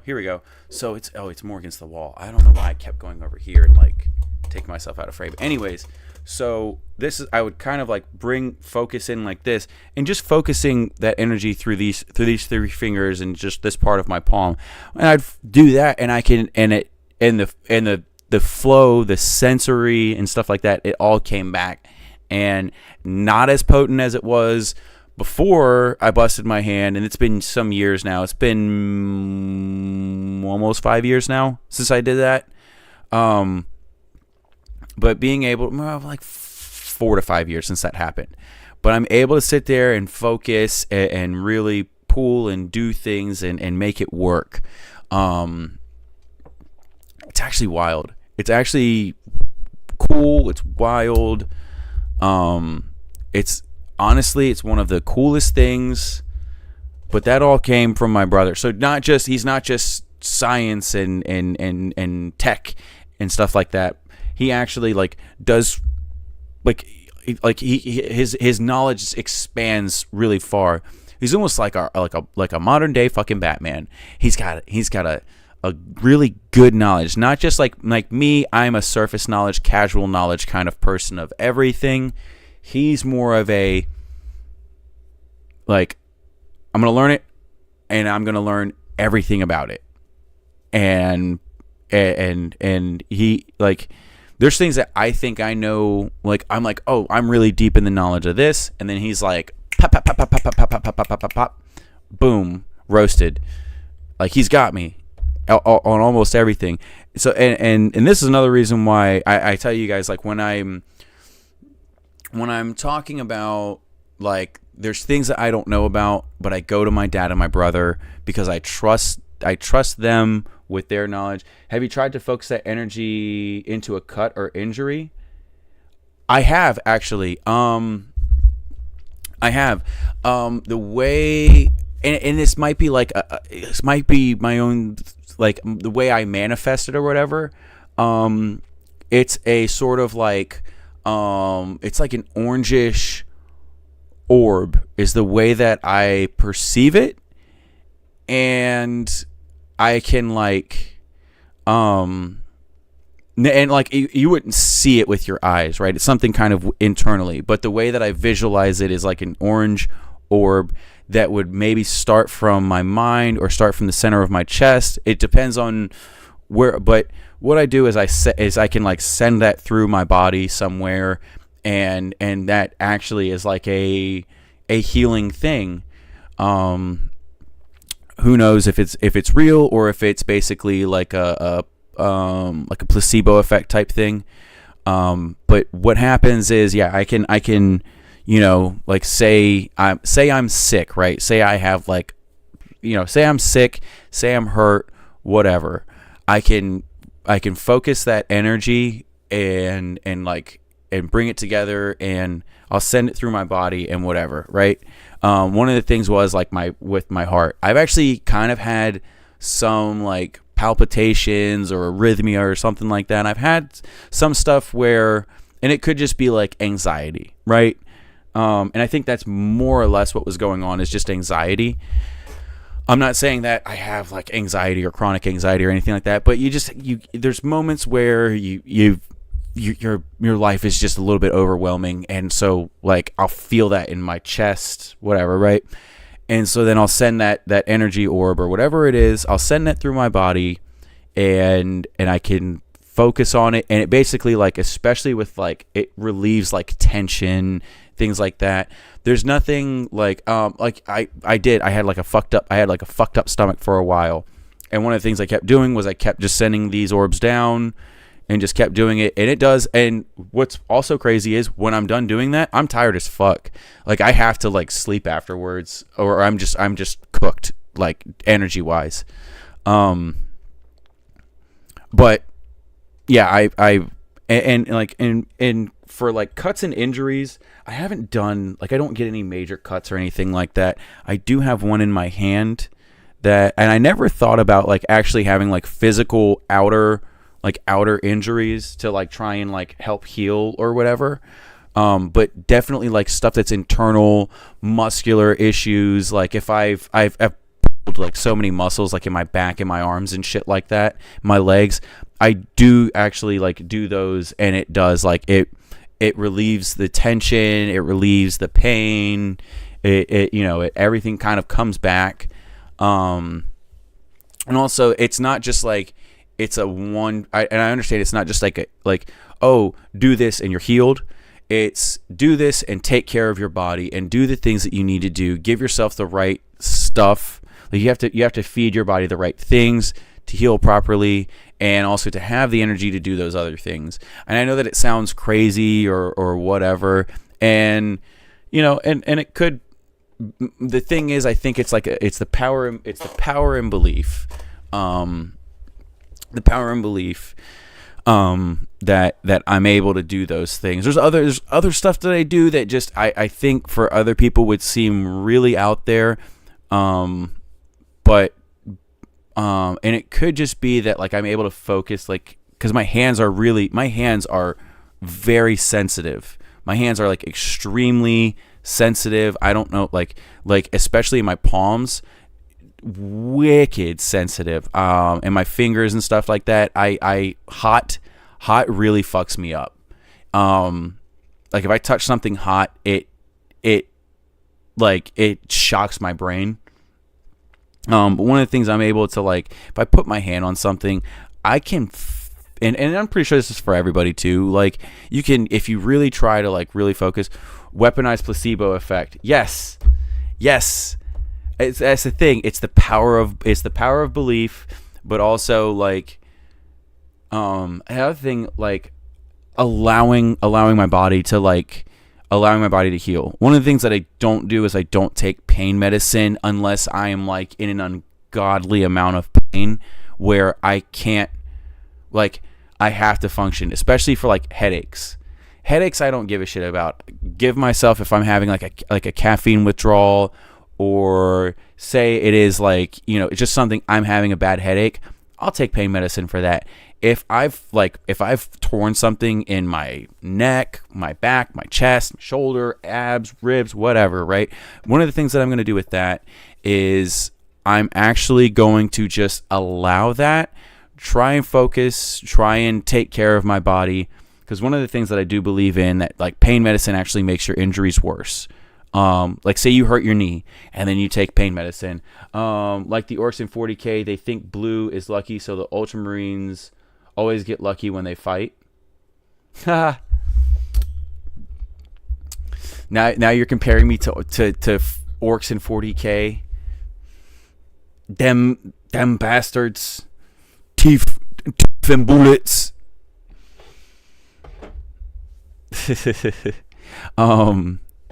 But, like, so say if I hurt my knee, right? And this is honestly, this is actually good advice for anybody. If you hurt your knee, unless it's an unbearable amount of pain that literally it's, like, driving you insane, I don't recommend taking pain medicine for that sort of stuff, because your body's trying to heal, and if you don't feel the pain, like, basically what your body is doing is saying, like, not ready. Like, you try to take a step and your body's, like, fighting you back with that pain. Your body's trying to tell you, like, get the fuck off of that leg, stop using it, let it heal, right? If you take the pain medicine, you don't feel the pain, you don't know that you're basically just you're just jam. Pause. Jam. You're fucking your knee up, you're fucking your foot up, you're fucking your arms up. You know, you're making it to where your long-term ability to do things is gonna be worse. So pain medicine is literally just relieving something that'll eventually go away. Just learn to live with it, you know. But really, like, hey, if you fuck your knee up bad enough that it's like I can't walk without pain medicine, lay down, put your feet up, and rest. Anywho, with all that out of the way, with all that crazy talk out of the way, I want to get back on the topic that I was saying before. Makoto, you're a genius, just like my brother. I don't know how you guys do this shit. I actually am pretty good at retaining knowledge. I did just take a serve safe test and was only kind of... Here's the thing. This is the kind of smart I am. I don't fucking pay attention the whole time. And like I'm in serve safe, which is like the, you know, food safety class or whatever, right? I didn't pay attention the whole time. I still scored a 91 and was like within the first 3 people. I was within the first 3 people to finish. The test is supposed to be like 1.5 to 2 hours long. I did it in 40 minutes. Scored like, I think I was like top 2 on it, top 2 or top 3, and I was one of the first 3 to finish. So, boom, right? That's the kind of smart I am. I don't know, or maybe I'm just really good at test taking, because now I'm saying I'm serve safe certified, but there was shit I didn't know. I got to the end, went back, and was like, let me eliminate what I know is wrong. If you don't know, and B is an available option, choose B. When in doubt, choose B. That's for all the kids with the Scantrons and the SOL tests and the exams and all that shit. When in doubt, choose B. That's right every time. Well, you have like a 70% chance of being right, or getting the question correct. All right. With all that out of the way, let's go ahead and start watching some of these videos. Destin talking about Xbox Game Showcase is exactly what we needed. A lot of people have been wondering I what love my Destin. thoughts were about Started off the on Screw Xbox Attack. Showcase, so I thought I would share them with you. Long story short, they had a ton to show. Some of my favorites included Call of Duty Modern Warfare 4. That didn't look good. E-Day, Halo Combat Evolved, Fable. I mean, just looking at this list, Metro, Halo looked really good. Interesting from a combat perspective. Fable, Spyro, Clockwork Revolution, which I've been talking about quite a bit. Very Senua looks good. E-Day, really like there's so many games. Reveal. There was also, I think the Castlevania Belmont's Curse game looked like shit. There's other people that are like, oh, I'm so excited. How are you excited for that game? It looked like it uses like 3D models from like the 360 era. It looks like shit. It reminds me of I don't know. So I'm kind of an asshole. Crazy Taxi, a lot of expansions. Valor Mortis looked really good. The Magician's game looks really good. Join Us. Yeah, they're cooking. Franchise. Resonance, the new Plague Tale game. Valor Mortis over at SGF, and I have a ton of interviews, but by far the biggest one was Bad Magpie. I think we all know. In all seriousness, a pretty great showcase, and the most important thing to come out of it at the end of the day was the fact that they are very indie-looking game. The console exclusive, and they made it very clear in several of the trailers.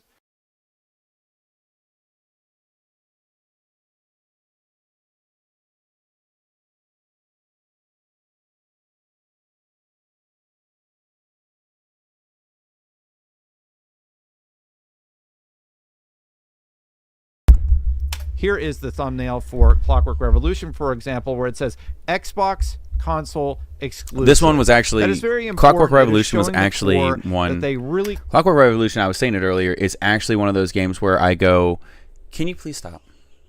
Please stop. I'm trying to focus. Genuinely. Clockwork Revolution, the more I saw of this game, the less excited I got for it. The initial trailer for this game, I actually thought looked really good. Putting forth an effort to address those concerns. Now, actually, right now, as we are speaking, Matthew Ball and Christopher Dring are sitting on the stage. And they're giving us some context about how they ended up here. Matthew Ball says Xbox shed millions of subscribers when the Game Pass price increased 50% in fall 2025. Millions. So the fact that they have now, according to Asha, returned to growth. Makoto, you were right. Asha's getting the credit for who was the old Xbox CEO? It's like Spencer something, right? Or Phil Spencer. He was cooking, but I think Asha did have to come in and correct the course of things. I genuinely think that the things that she's doing, like Phil. I don't know. Phil was cooking with what's been going, but also this is very much like a lot of the games that they showed were very much. They really. What time is it? 1:41. They needed to cut Rick Foss's age. Let me go back here. Really like. Okay, so this is very much a Phil Spencer thing, right? Like what I'm seeing here is very much Phil Spencer, like. His fingerprints are all over this. After the show, there's people on Twitter saying, "See, we had to get rid of Phil. Like, bro, he is one of, he is the one who set all that shit up." Yeah. Like Asha, she just crossed over her 100th day in the company. I think on Xbox Showcase it was actually her 100th day as the. Hi, baby. Yeah. It's okay. It's okay. Bye-bye. I love you. Love. This is very much Phil Spencer's fingerprints all over this. And I agree with, like, after you said that, I was like, I'm giving Asha Sharma credit for the things that she actually has an effect on. One of the things is I think that she did go, hey, we're not doing the everything's in Xbox, right? Fuck that. We're having exclusives again. I'm not sure if Campaign Evolved is still going to come out on PlayStation. I'm not sure about that, but I know that the Magician's Game and Clockwork Revolution, E-Day are now they're walking some of this shit back and saying, no, these are Xbox exclusives. They could be on PC, but like as far as consoles, the one she did was reduce the price of Game Pass. Yeah, that was like the first thing. You can't design and manufacture a limited edition console in 100 days. Exactly. You're right. That's all Phil. She reduced the price of Game Pass. She's done little things. The exclusives in Xbox Cloud. Her pulling back on the we're putting this shit on PlayStation. She's like, no, as far as consoles go, that's our competition. Having Minecraft on multiple consoles, that's fine. Minecraft was a multiple console thing, and really all they're doing is just updating the game. You know, like that. It would be a crime to not allow Minecraft, to not allow Call of Duty. What would be really good for Xbox is making Call of Duty like. For like the first 30 days, making it exclusive to Xbox, especially if they know like this is actually going to be a game that like this is good, like this is actually a good game. I think that would have been the smarter thing for them to do with Modern Warfare instead of just saying it's included in Game Pass. Wish she pulled that back. Pulling back Call of Duty's not going to be like. It's better for us to sell this game rather than put it on a service that everybody already has, and the people that don't pay for this service already aren't gonna get they're not gonna get Call of Duty. They're not gonna go out and buy Call of Duty. It's not. Call of Duty isn't something that's going to convince people to pay for Game Pass. If you guys can track with what I'm saying, But Asha Sharma, she's done other little things, and it's also what she's saying she wants for this company. She's also removing AI from Xbox. Whatever the fuck their shitty AI is called, Copilot.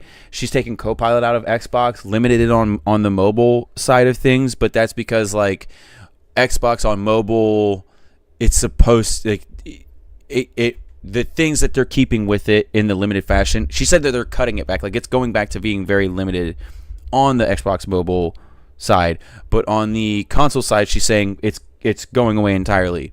Because it's things that just like she's going, this is what's good. This is what's this is what gamers want. Like, she's sitting here and going, what do gamers want? One of the other things, she added the badges for achievements, even though it's a small thing, whatever.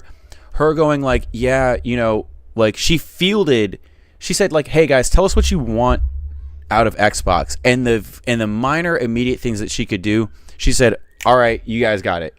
This is what they want. We're going to give it to them. I think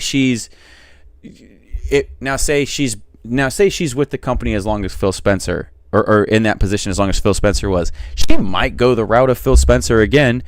But who knows? She could also sit here and go like, hey, this is what's making us. She actually has she's doing the things that I think any of us would do in this situation, right?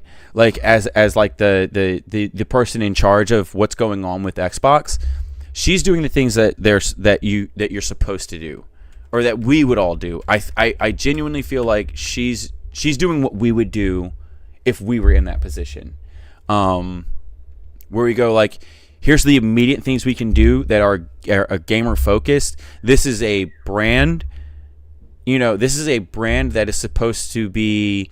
Microsoft has a brand, right? Sony makes TVs and electronics, right? Sony also makes PlayStation. PlayStation's a brand. Well, we'll get into that later. Amazon has brands.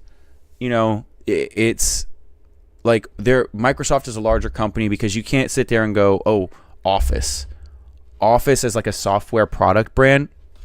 Good, it works great. From my experiences with it over my life, but that's like the one thing they have that would be like a brand thing. Xbox is like, she's looking at it as like,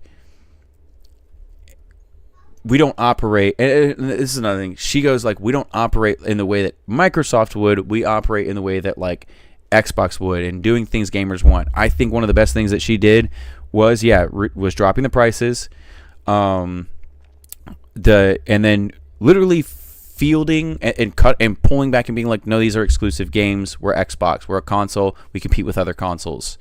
Like, it would take Microsoft out of gaming, and then it will take 2 to 3 years to see what kind of CEO she is. Yeah. But I think she's. I'm worried about if she's, because we don't know yet if she would like include the message into games. If you guys know what I'm saying, but I'm genuinely excited to see where it goes from here with her. But from what she's shown us so far and what she's said, as long as she holds up the end of, as long as she's holding up the end of what she's promising, which is, we're going to be about gamers. We're going to, this is a gaming brand. This is for gamers. Do what gamers want, and that's what will make this product thrive. I think, I'm hopeful, and I think she's going to do the right thing. I'm hope, from what I've seen, it would suggest to me that Xbox is going to be back on top. Because the past 2 generations have been fucked by one weird decision or another. Xbox One, don't know what the fuck that was. They fucked up being like, this is an entertainment thing, and all that stuff, and the sharing games and all that shit, and the always online DRM stuff. Like, that was their big failure, and it put a image on them for that. The Xbox Series X, if it was just the Series X, no Series S, if the Series S never existed, it was just the Series X and the digital Series X, right? If you want a disk drive and larger storage space on the console, get the Series X. If you want the same console but digital, and maybe has 500 gigs or whatever, right? Get the Series S, and it should have been that. But forcing the game companies to be like, it has to work on the S and the X, which basically means it has to work on the S and it's upscaled on the it has to work on the S, and then you can upscale it on the X. They should split into 2 publishers: Xbox Studios for exclusives, Microsoft Studios for third party. That wouldn't be such a bad idea, actually. Like keeping, like, I saw Age of Empires on there. I forgot that they owned that.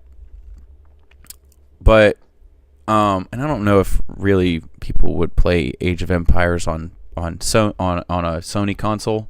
I don't know.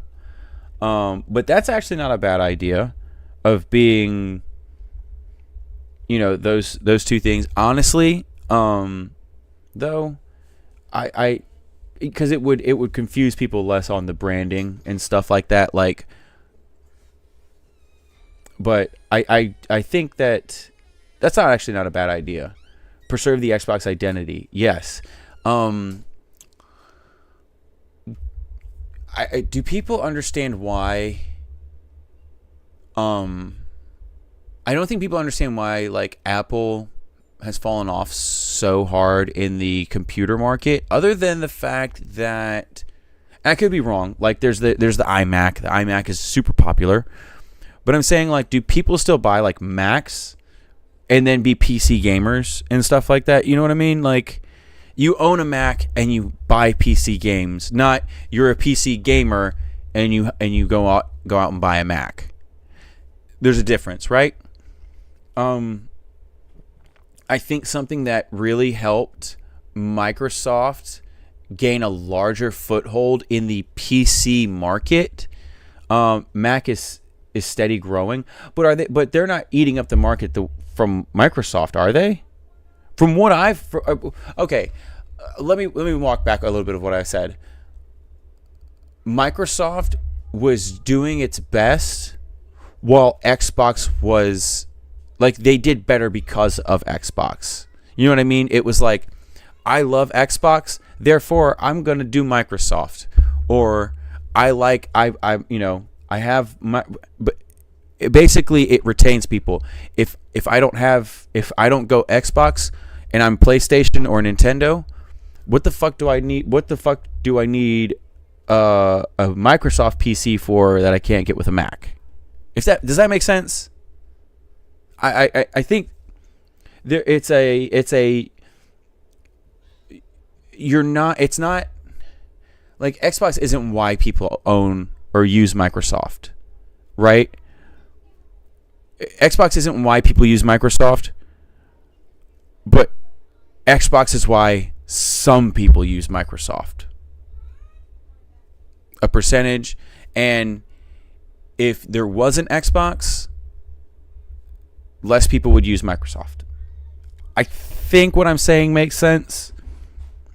It's like no, it's not the biggest part of their company, but it's something that basically aids in having people use more of their products. It's an entryway for people to use other Microsoft products, if that makes sense. I'm pretty sure this is actually a thing where, this company has a brand. If they kill the brand, then the company overall takes a massive hit. Even if there's a quarter where they've bled money out on that company, and say they've lost a significant amount of money with that company. Yes, they always make us, or their profit margins are actually really small. They're really not making a lot of money for us. But if you take it away, you're going to lose way more money, or you're going to basically have less access and less market share. That's the word. Market share. I was trying to think of that earlier. Anywho.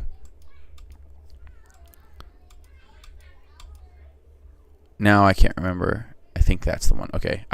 There's a little intensity thing. After all Anyways. that, says a lot. They really needed to cut that price. It was a bad move. Even I think everything that Destin's about to talk about, we just discussed. It's really good for them.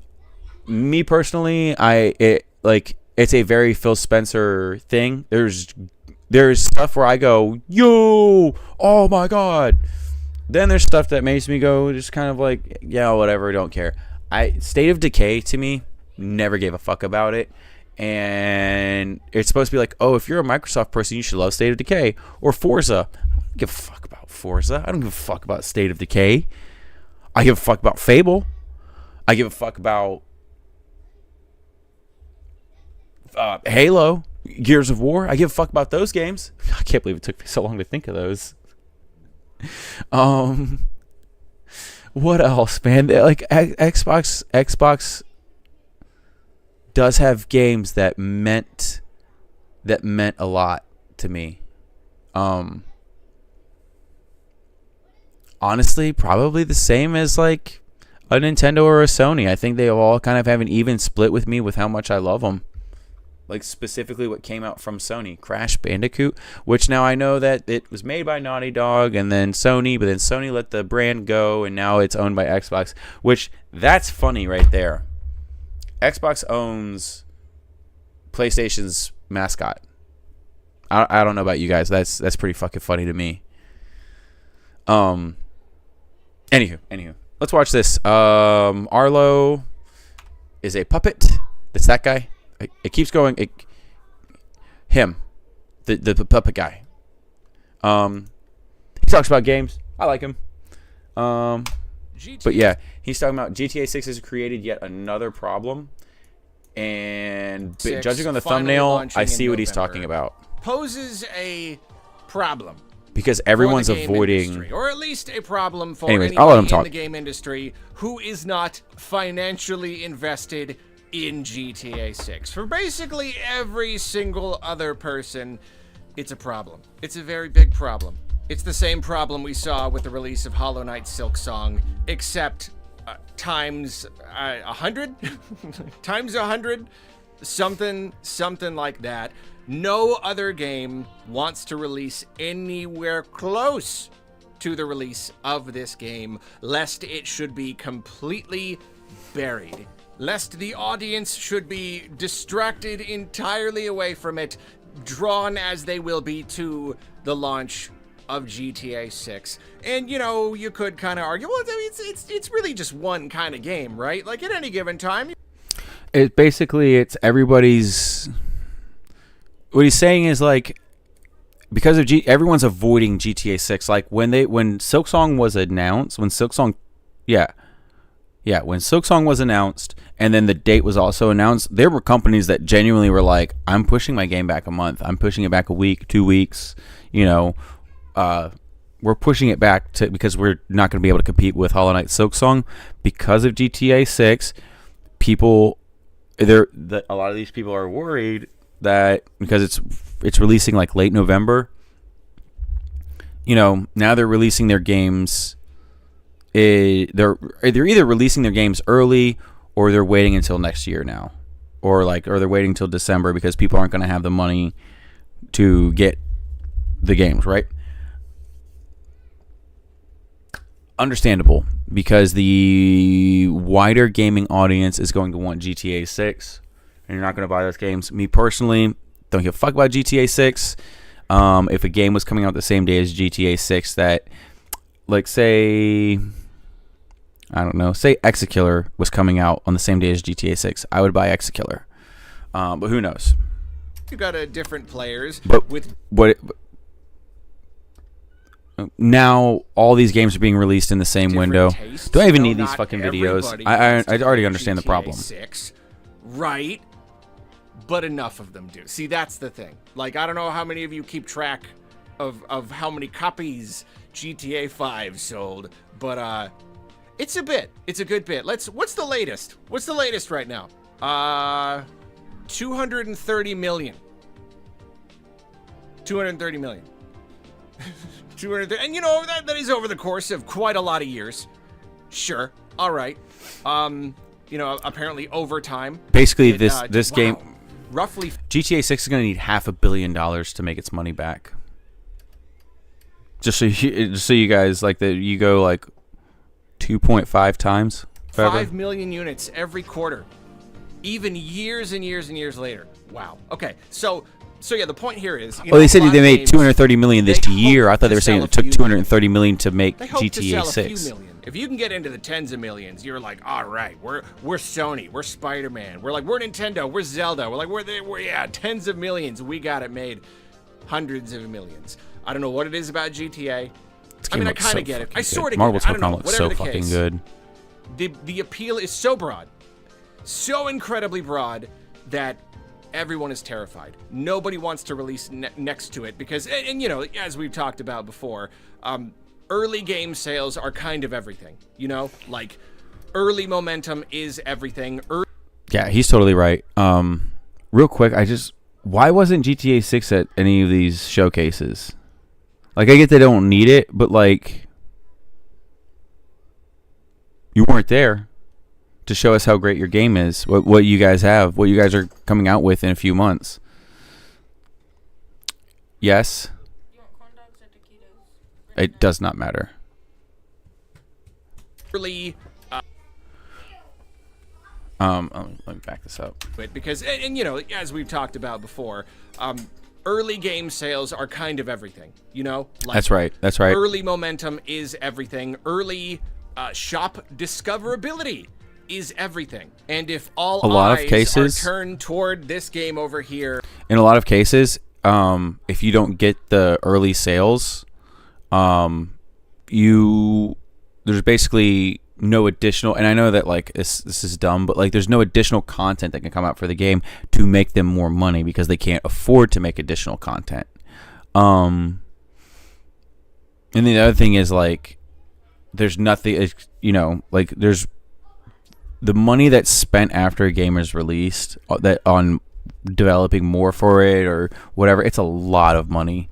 then that leaves a lot fewer eyes. So they to definitely look at need to your turn a product. profit And to I don't make know, more maybe money. There still could be a case to be made for just like, I mean, come on, like if I'm releasing like a little horror game and that's GTA, is that really going to have a big difference? Really make a big difference? Is that going to have a big impact on sales? But again, early sales are so important that you can't afford to take any hits whatsoever. So all Right. that to say, nobody wants to launch a game this November. Absolutely nobody. I'm really curious to see if Nintendo announces some big holiday game next week. Are they going to be brave enough to release a game in November? I'd like to see them try, because maybe if they are like, nah, the demographics are just so different. They're just so wild. You can't get... No, because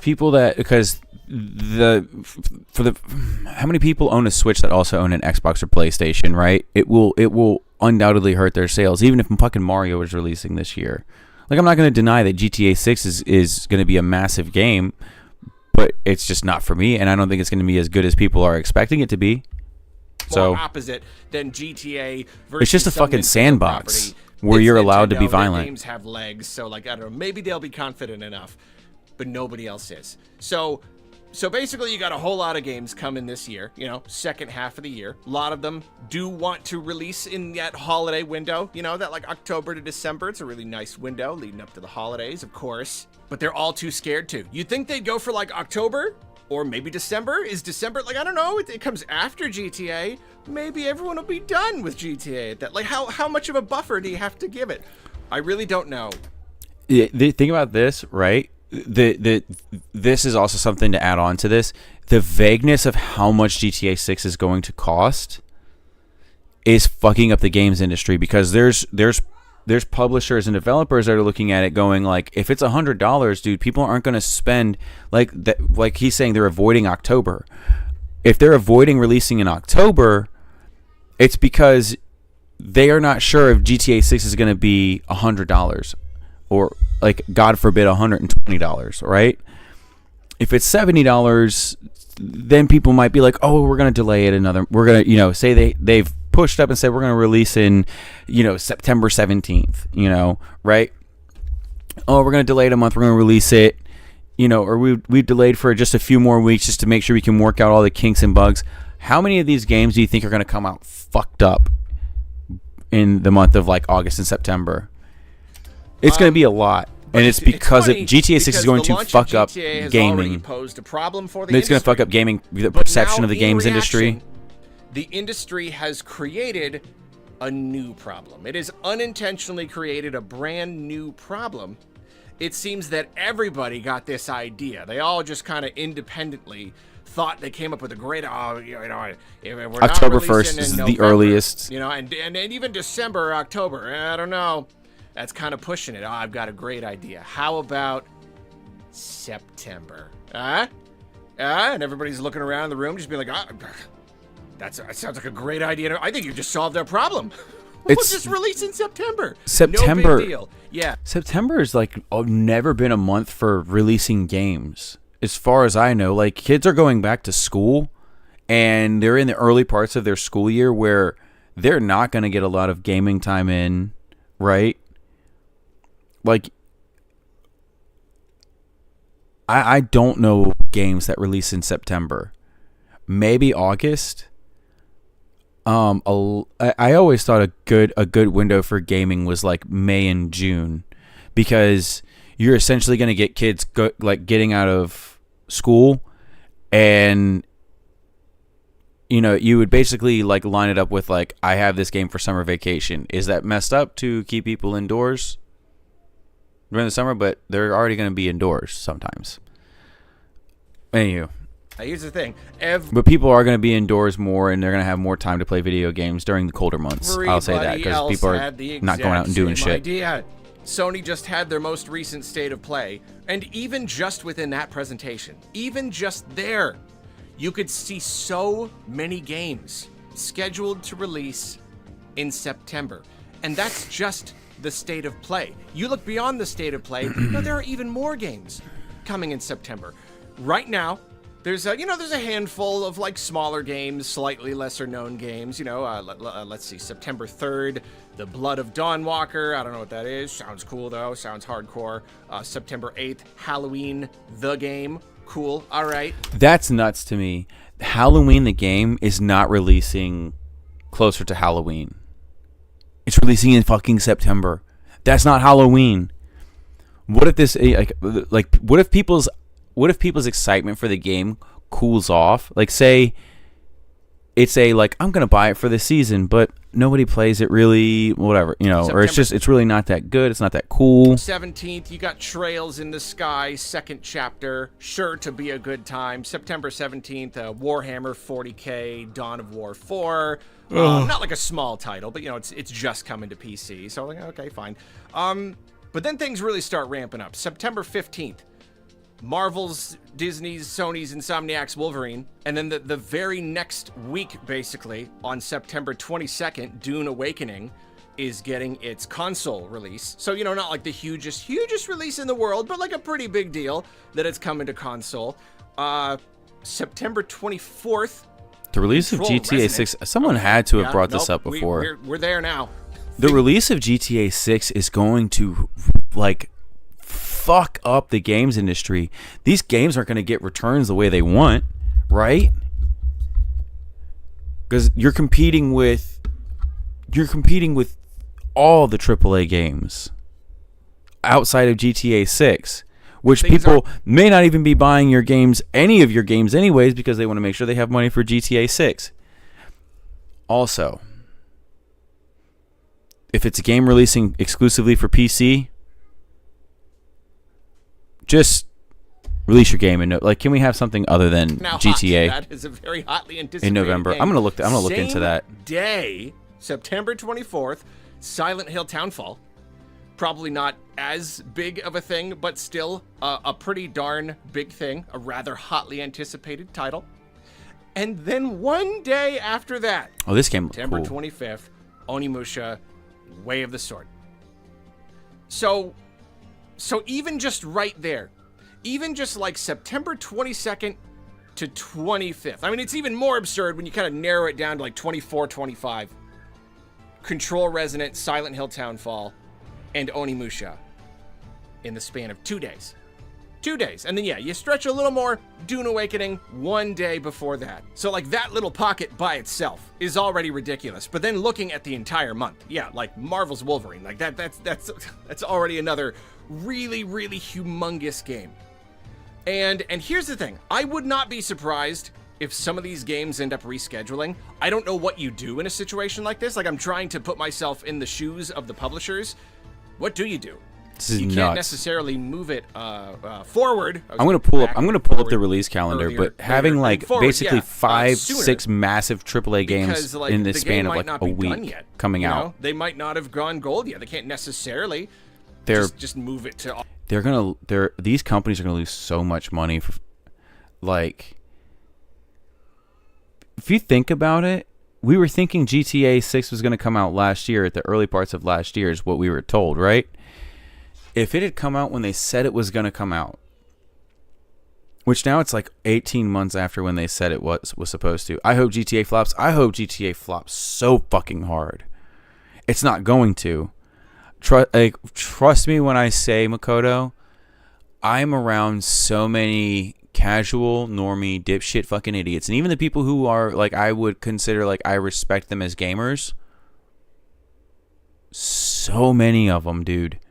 I think people are burned out on live service. They're not going to be with GTA, though. Like, I'm not even kidding you, dude.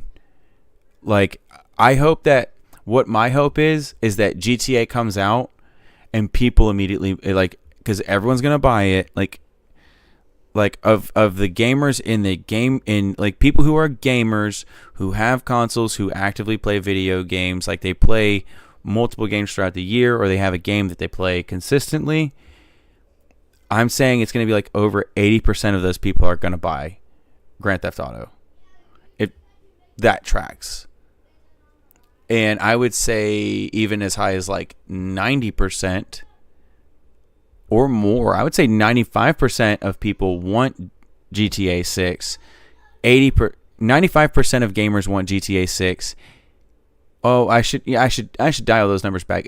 I'll say 75% are actually going to buy it when it comes out.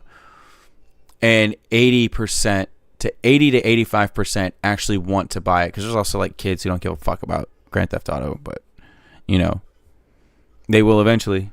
It's not long after you start playing video games now that you get into the GTAs and the Fortnites and all that shit, or move beyond Fortnite, I should say. I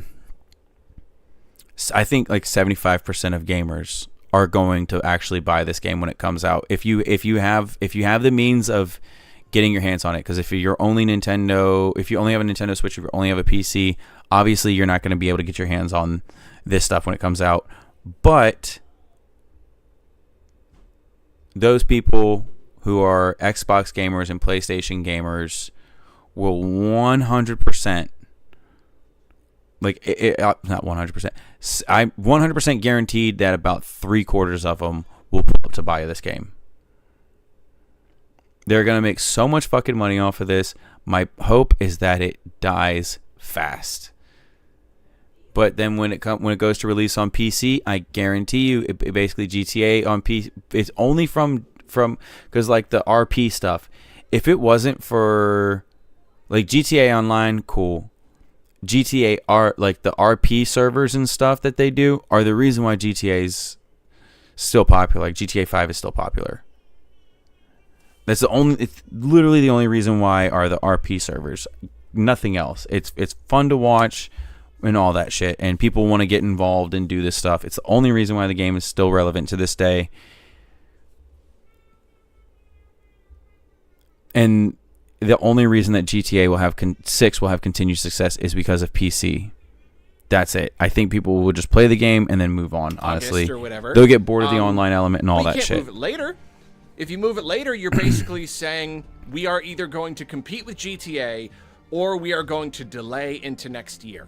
And I that's not fun, you know, like waiting to get paid. Investors probably don't like that. If you're a big publisher, yeah, just like you don't take the decision to delay into next year lightly. It's gonna be tough. So I don't know what you do in a situation like this, and it's a little bit surprising that it came to this, that people didn't really pick up that this was gonna happen sooner. Like was it just like literally like the guy editing, like putting together the state of play, just being like, huh, okay, this one's September 5th, okay.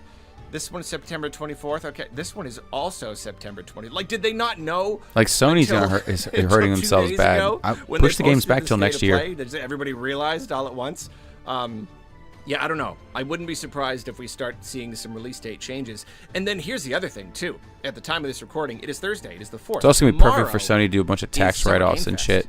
But also, they really can't afford to be losing any more money. Many, many games tend to be revealed at Summer Game Fest. Many of them get release dates, and I would not be surprised if there were more games that have September release dates. And like, if that's true, if this is somehow taking everyone by surprise, are they like scrambling to change it now? Like, when does the Summer Game Fest presentation get locked in? You know, when is that like, nope, I already exported it, I'm not gonna export it again. It takes like an hour. Not gonna do it again. I mean, it's a live show. It's not the same as a state of... So he's making a good point about that. When I come back, I'm gonna go out just for a second, step away. Okay. I already read that. So when I come back, we're gonna watch this by Young Ye. Actually, you know what? No, we don't need to. We don't need to. Talking about AI, that's not part of my show. But I'm gonna come back. When I do, I want to say I'm gonna play more Jotun. I'm not gonna lie, dude. This could actually be a really good fucking game. There's little things that piss me off about it that I just have to be okay with and move on past. But I'm gonna come back. I'm gonna play that, and then after that, you know, we'll see where things go. I might play Arc Raiders, and then later into the night, this is gonna be a late night. Later on into the night, I'll probably watch some horror short films. I don't think I have anything really lined up for it, but you know, we'll there's gonna be a certain point where we're winging it. Once we get to watching the horror short films, if I do that I want to say I'll do that after Arc Raiders, honestly, if I'm even feeling up to it later.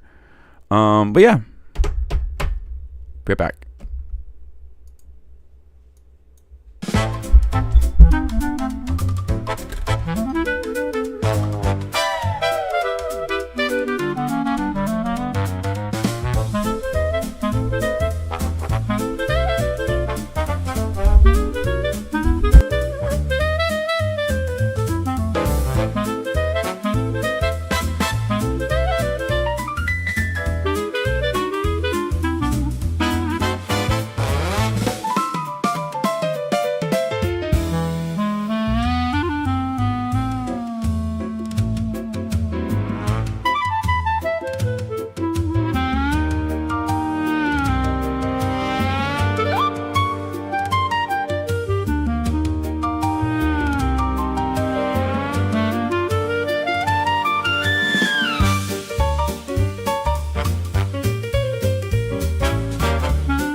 blanket is so big. I don't know if you guys heard me saying that.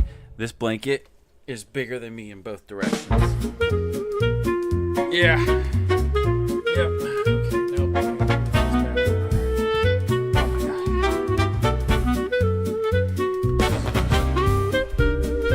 Feels good. I have a thing about blankets. I love a good yummy blanket. I do. But what I also love is, but for a blanket for me, especially these kinds, a knit blanket or whatever.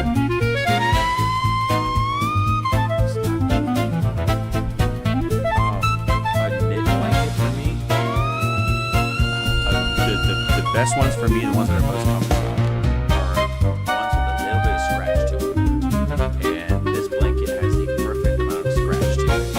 I'm kind of a hairy guy, so it doesn't like people with, and also like my girl, her skin is like, I'm not trying to be weird. Her skin is like stupid soft.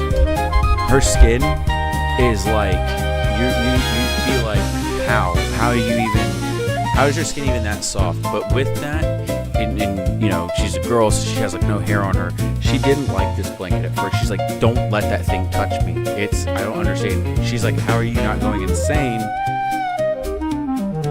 from that blanket? Like, how are you not like in like sensory distress? Is kind of how she would probably frame it. Valid. All right.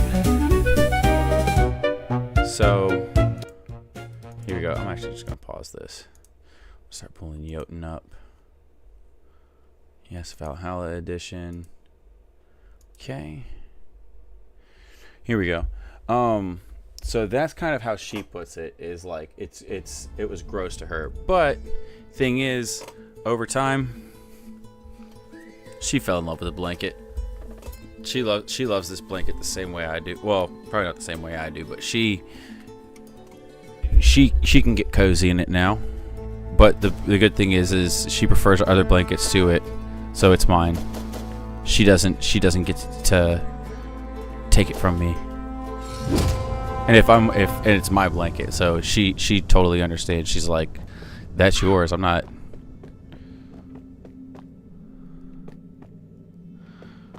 Oh shit.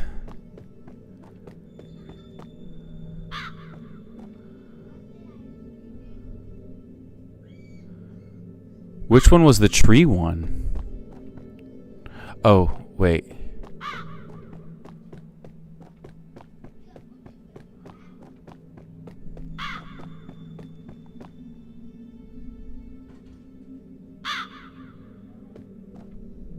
I think this is the one I need to do.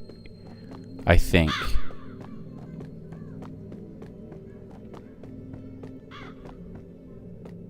I feel like no. That's not it.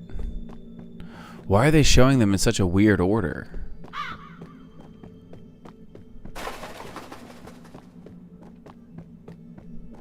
I'm pretty sure I went north first, or this is the direction I went first.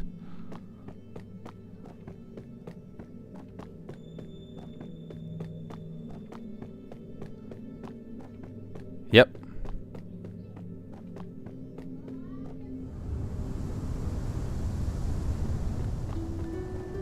This is the one where I had to do the constellations. Yep.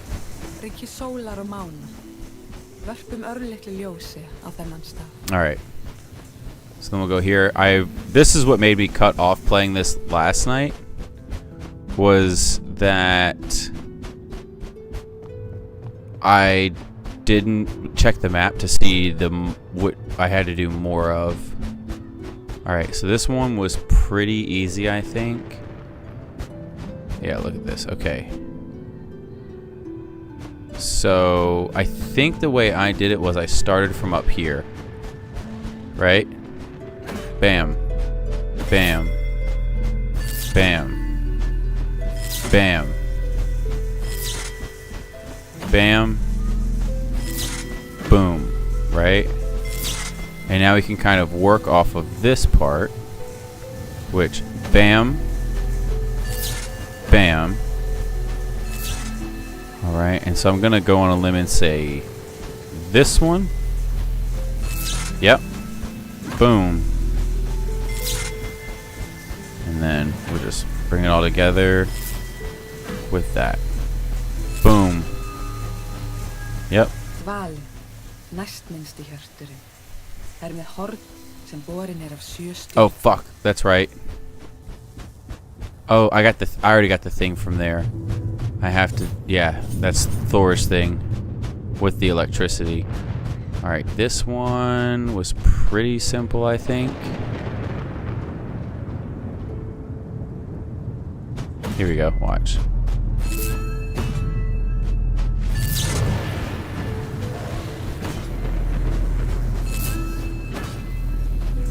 Oh shit.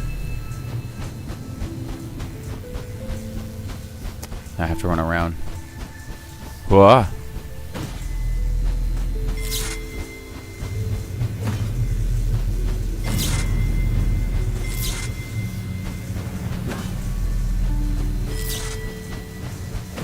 Oh, look at that. The pathway was already open, but I have to redo them to... Minnsti hjörturinn. Alright, this one was a little tougher, I think, but I'm pretty sure I can do it.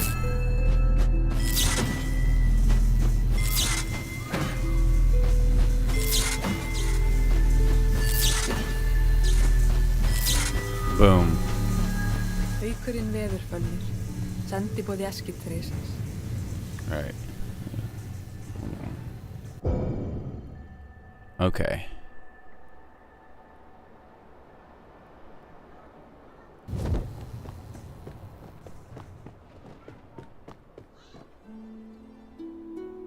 Oh, already did it. Okay. So how do I get to the other ones is now the question. Alright, so I got the bird. Bird. Alright, so I've done those.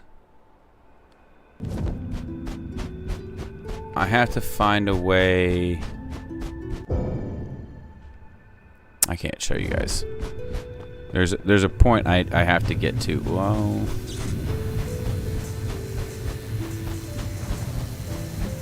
I'm just gonna go this way, it's safer. Ah! I see it, I see it!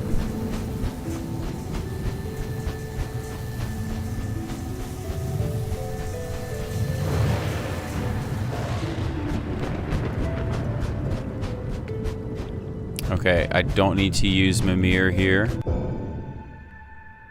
Okay, cool. Now, yep.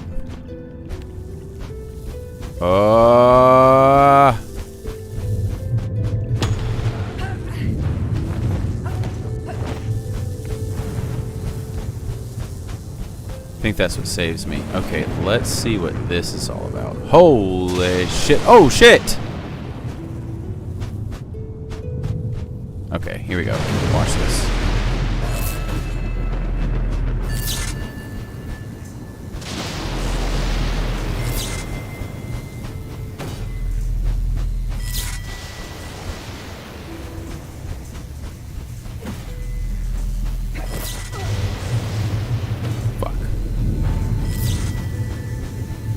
Alright, hang on. Just so I can walk through. Okay.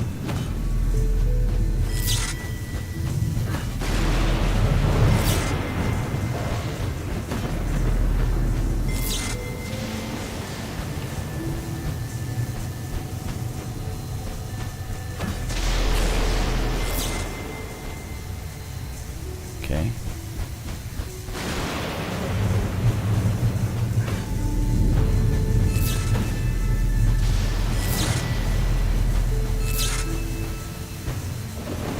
Nope, not that one.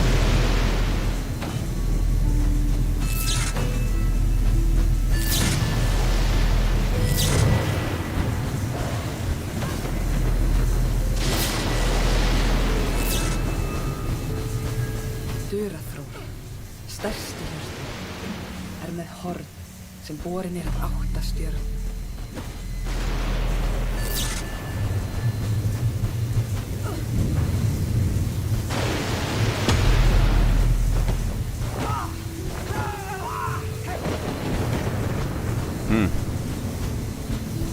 There we go. I need to go down that way. Whoops. Alright, before I die, let's just heal up at least once. Holy shit, dude. They're trying to kill me out here.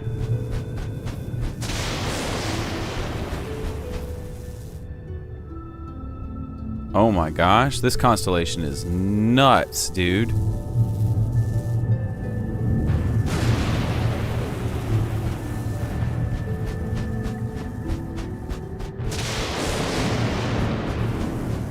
Okay.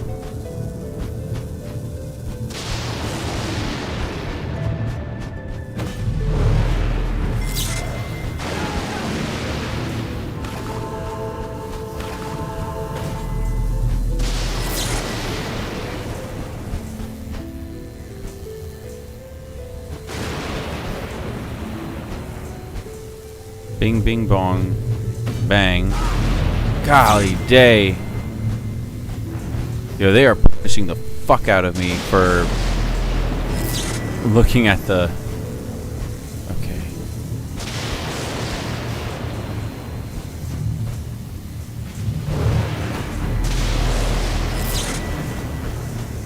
I'm just gonna try this. See if this works. Aha!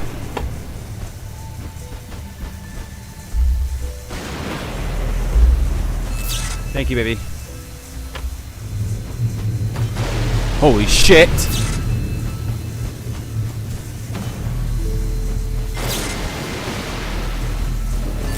Ah!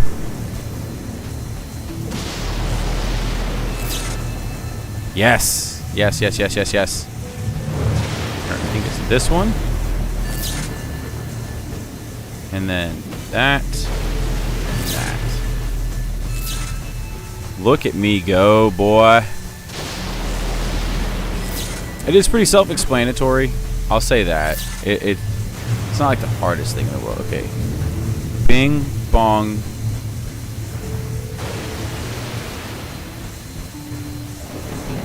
Bing, bong. Bing. Bing. Fuck. Good thing I saved at Mimir. Got it. Næst stæðsti hjörtur með horn sem borin af 3 stjörnum. Næturhiminn skíðlogar af bjarma helgra stjarna. Oh, I'm not going to be able to make it back to Mimir. Now that I think about it, I'm going to try. I'm at least going to give this a shot to get back to him. I think there's like a electric cloud I'm going to have to go across. Come on, come on, come on, come on, come on, come on.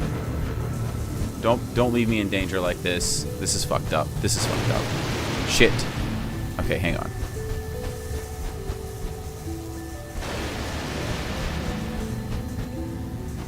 Okay, hang on.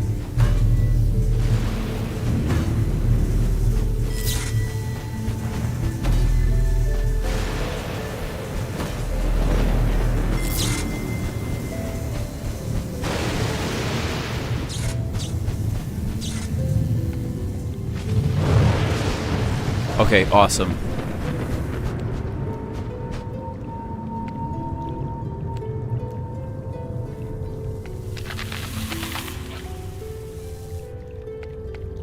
Yes. Okay. Oh, I see. Because if you needed to go back to them, they do have some good design choices in here for a game. Whoops. Whoops. Shit.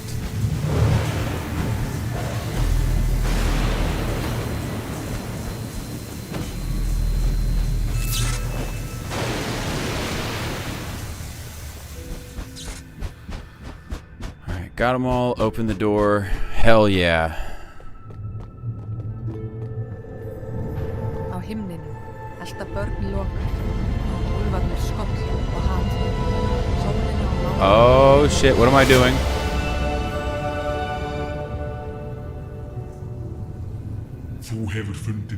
You found both runes of Hagalas, the storm of Jotun who rules over the clouds. Continue exploring or return to Gunungagap. Okay, well we're just gonna that's in case you don't find the apple or the power increase or the whatever, right? So I'm good.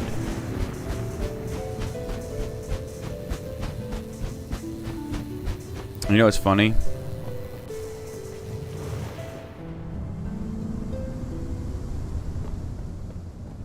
Alright, so I'm gonna just take just a little pause right here, guys. Okay? Because I have food to eat now. Alright, so I'm not gonna quit. I can never quit. What we're gonna do instead is we're gonna watch, because I forgot to change over the I forgot to change over my thing in the thingy. If that makes sense. Terrible lizards. We'll watch this because I've heard that this looks cool. And then also Indian Game Showcase. Okay.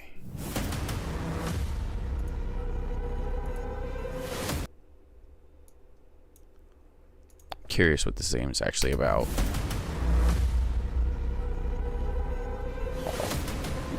Yo, she hooked me up on the taquitos. That lizard looked dumb as fuck. Is this gonna be something like that?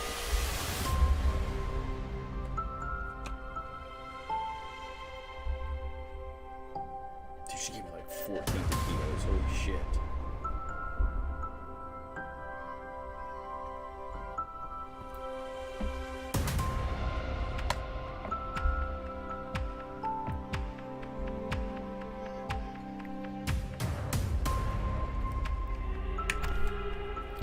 Is this gonna be a Five Nights at Freddy's sort of thing, or whatever? What's the other one?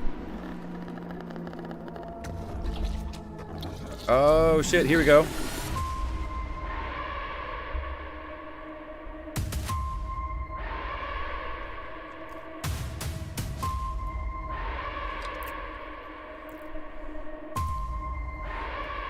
This looks alright so far. It's just the stupid costumes are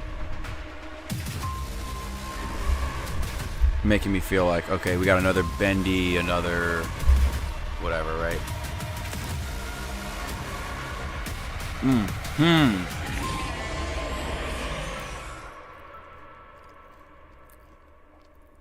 What the fuck?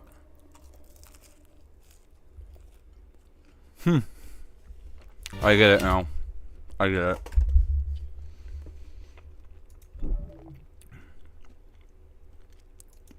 Okay. Yeah, now I understand why it was the suits. There's souls inside the dinosaurs. Alright, here we go. This one's called Appa.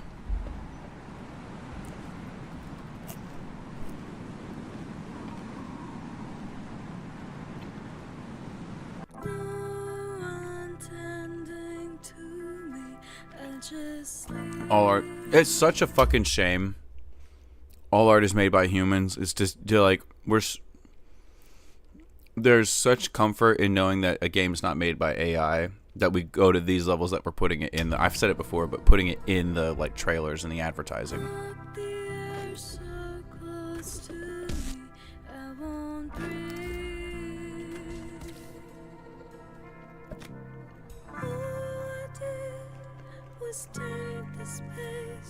Tell you what, man,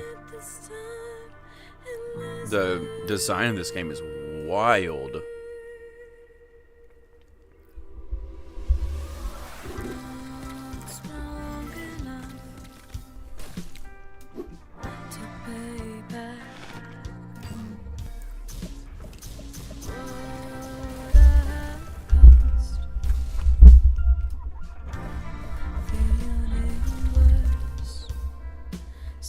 Whoa.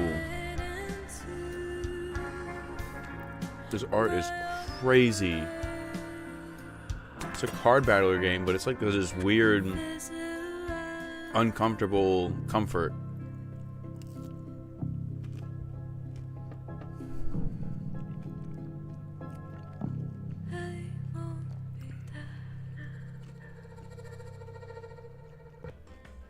Welcome to the very first India Games Showcase, Summer That game Game looks Fest edition. wild. I'm your host Indrani. And I'm Vijay. Hi, I'm Avichal.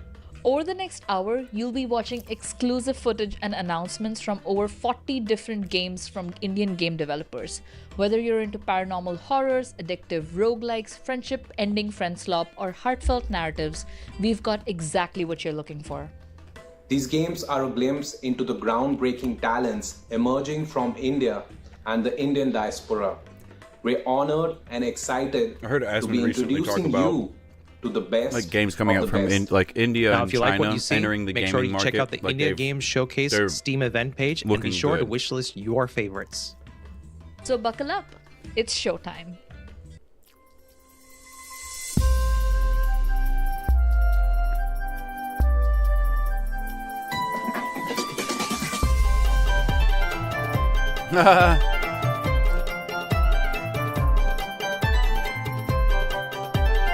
Like a Parappa the Rappa, but with this. This is so cool looking.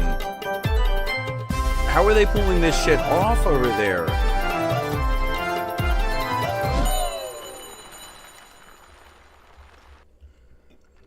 That looked cool.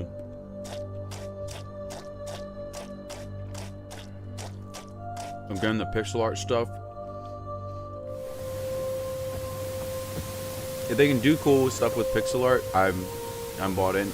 That's a neat idea.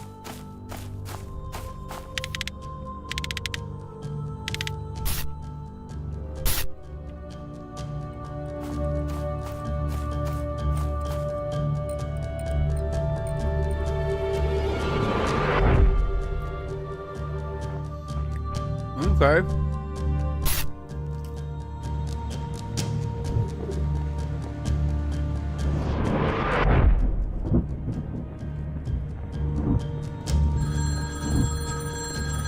I mean, it's gonna have some kind of, it's a story game, some sort of puzzling element to it or something.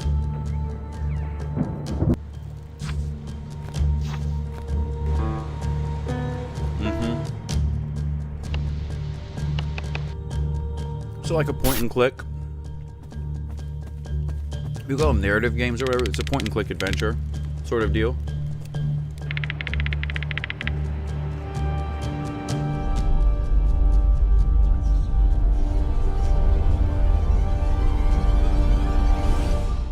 You could say an adventure game. Abashed.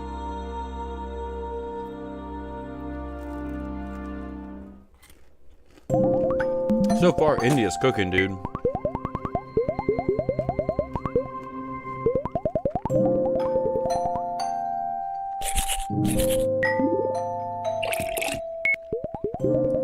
I wonder if you can take her to go piss. How many dudes would buy the game then? You make her go take a piss, and sit and watch. Telling you. I'm kidding. That's fucked up to say, because I don't know. But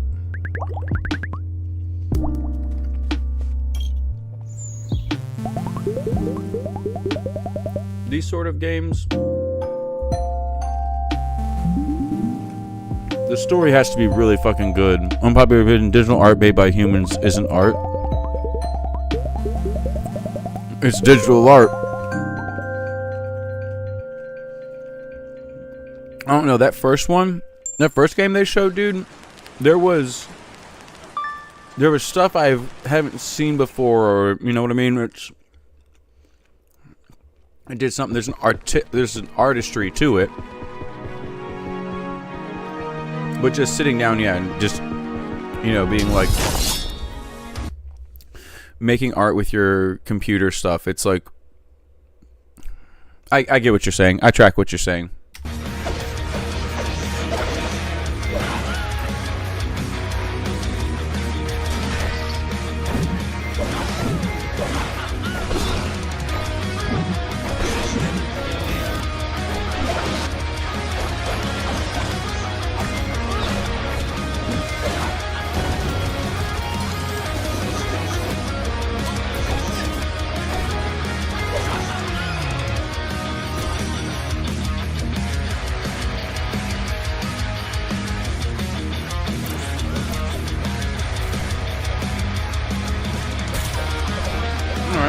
when I'm...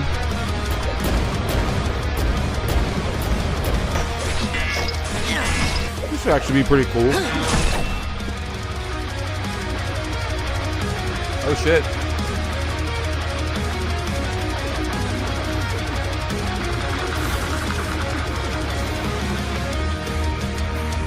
Star Fox and a hack and slash. Oh damn, I'm gonna spill myself.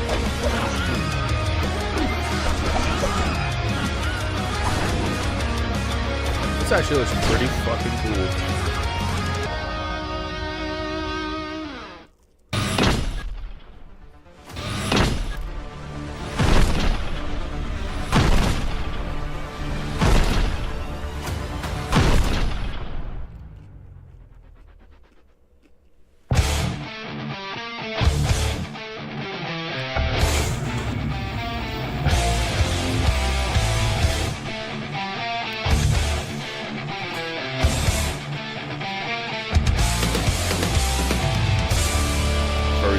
Game up though.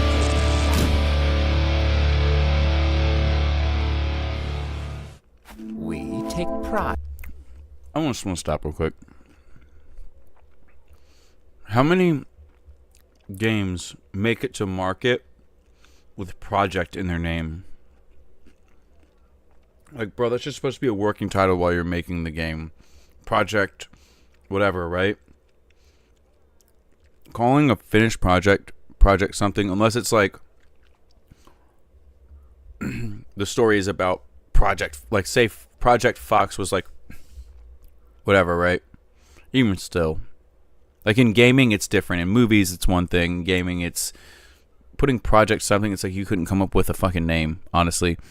A dude tapping a beat pad isn't making music the same way a dude plugging guitar is. I understand. I get what you're saying with that too. In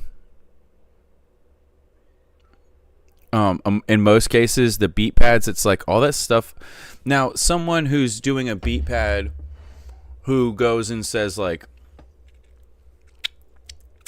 I'll give credit to the ones that they go like a Charlie Puth, right? I would say his is like digital stuff, but he's going and like making the sounds and then doing a thing with it, right? And I've seen the way that he like makes his music. That would be where I would say like that's art. But for somebody who's just like gathering up a bunch of sounds that somebody else has already made and then just being like or being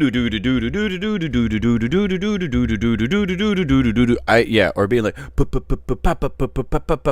and then okay, well we'll loop that and then do this. You're more or less an engineer. You're an audio or a sound engineer or whatever they call those people. Not a sound engineer, but you're you're just a good producer, not an artist. There's nothing you're like really creating. It's just you are essentially they are like the AI version of art. Like they're the human version of AI. You're just gathering things that already exist. Somebody has already made, and then you're just going and being like, well, let's put it together and do. Yeah. Okay. He gets me. In helping you see the world. And I get you. Better.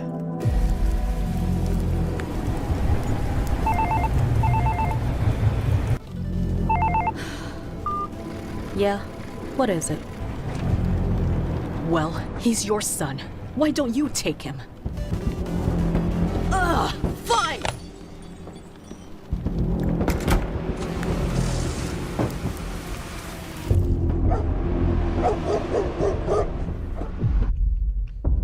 Hey there, buddy.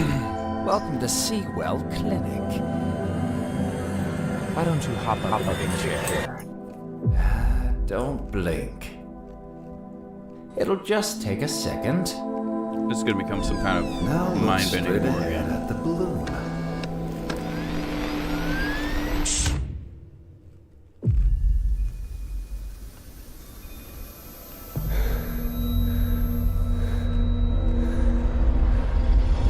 Beware of them.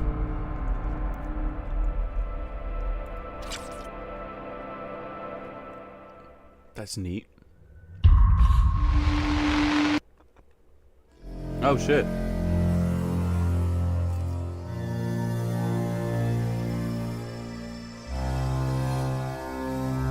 Oh shit.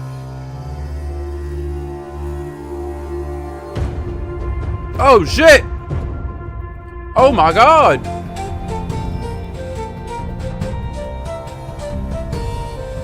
They ran that dude over with a fucking train!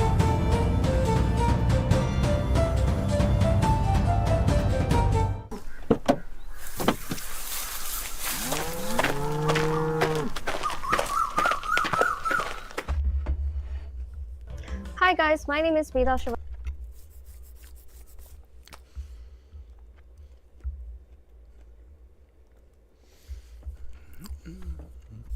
I don't know how to say it without dipping into the offensive side, but this is actually a cool idea, like somebody doing like a Indian village, right? The life in an Indian village, and what that was like, you know, for someone like a, you know, a particular person. We were making a story that's like, no, this shit happens where we are. It is like chaos, like what you guys, and it's like more recent in history than you would think. Like, he's swinging around an axe and shooting shit at people attacking him. Someone got ran over by was tied up on a train and got ran over. And it's probably like not life for everybody, but life for some people. Vastav, and I'm a professional artist and a cosplayer from India. And some of the favorite games that I've cosplayed from are from World of Warcraft, Dota 2, Valorant, and so many more. I cosplay from the gaming characters because I feel that this medium has this unique ability to transport us to a distant world while making us feel that we are still a part of a greater story. The best thing that video games has going for it is what she's talking about. The best thing that video games have going for them with that is getting run over by trains as a national pastime. Yo. No, I think it's hanging off the side of them, dude. They love hanging on trains. But the reason what she's talking about of being like games transport you to different worlds is the best way of doing it or whatever, because you're going to be spending a lot of time with that game, so you have to make it like feel a certain way, right?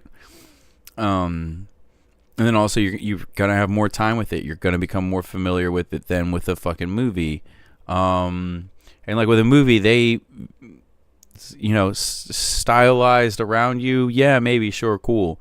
But theirs is about keeping you in the story and the action that's going on moment to moment, because they only have an hour and a half to 2.5 hours to do that for you. Before I lose track of what I'm trying to say, the other thing being, video games are forgiven for not looking lifelike. Like, if you got a movie with the CGI of a Series X quality CGI or something, you'd be like, bro, this looks like shit. It's clearly CGI. This looks like ass. This movie sucks. Essentially, they get away with not having lifelike graphics. Games in today's showcase all do exactly that. This is why I'm honored to be a part of India Games Showcase and would like to extend my support to all the Indian indies out here. This next game blends fantasy, survival, and political intrigue, all told through beautifully hand-drawn illustrations. Check out Ghatika by Glassjar Interactive.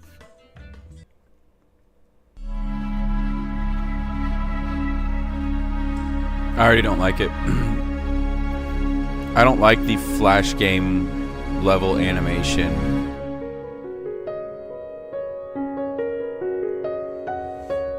And there's tools that do this. It's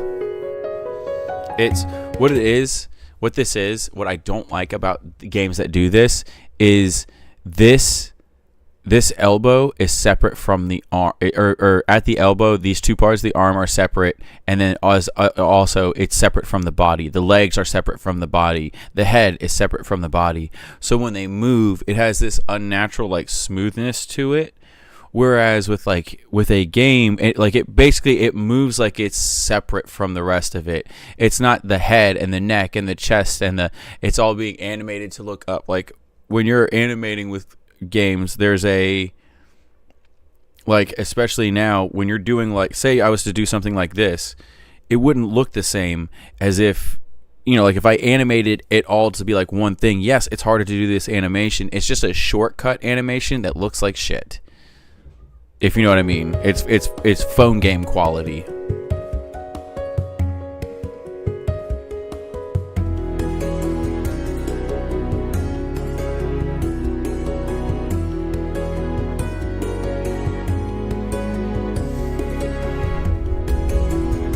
This stuff generally does take me out of it.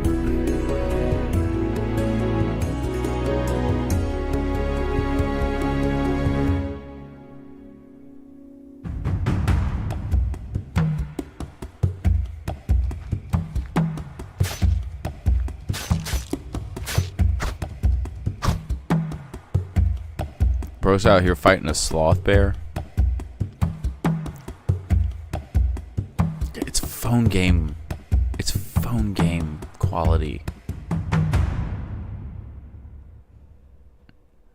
I feel bad because this is probably actually so far they've been cooking. This has a ton of variety to it. I just wish the animation was not dog ass.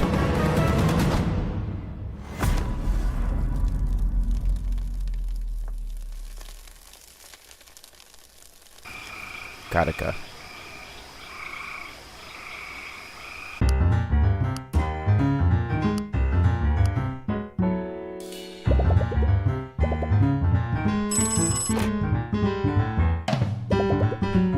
It's like it's a book.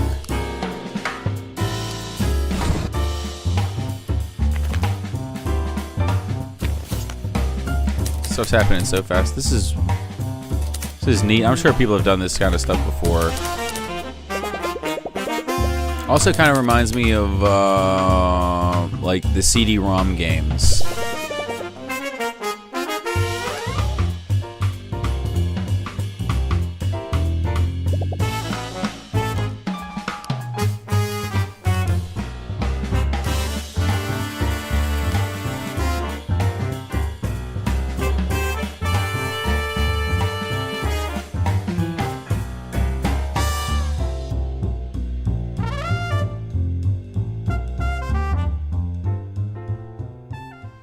Okay, I mean, his stuff looks good. They're out here cooking. Cosmic Race Galactic Showdown. Let's see. Already getting a sense of speed.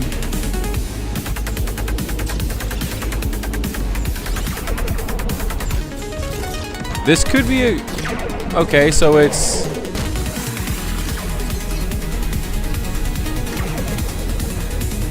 Okay, they got some ideas.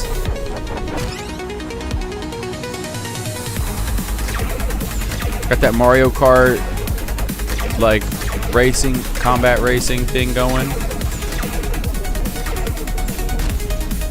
I don't think Twisted Metal had racing in it. I think theirs was more just...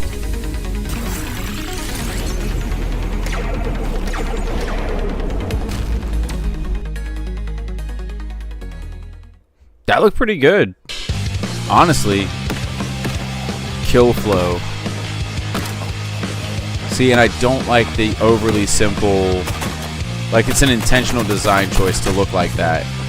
I don't... And it used to be that it was... But you know what this reminds me of? Is that damn game Post Void. So this is something, if you have it and you're playing it, you probably...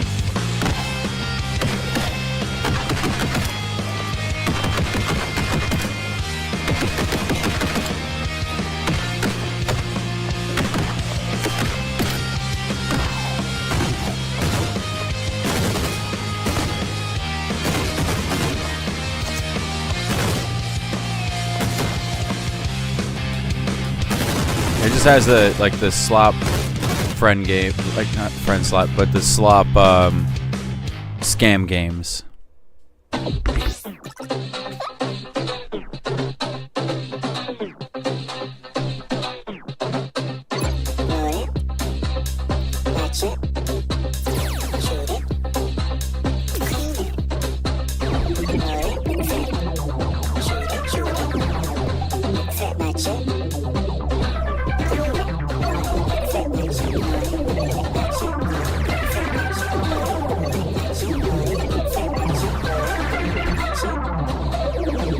Oh shit.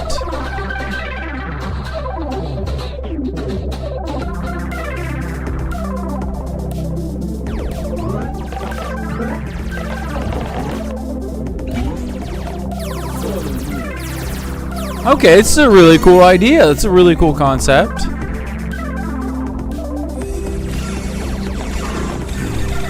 I love when people can come up with new ideas for arcade-style games, like all these years later.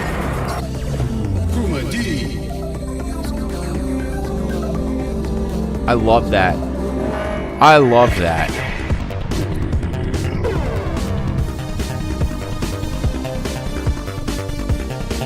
This looks awesome. This actually looks really cool.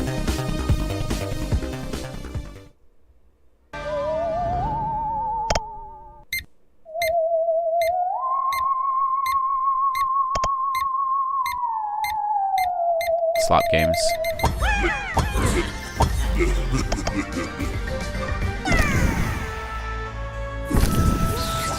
It's like a Mario. It's like a fucking Mario Party game.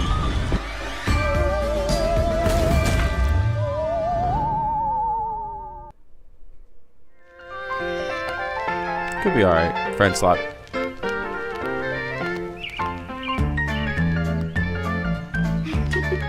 Oh, damn.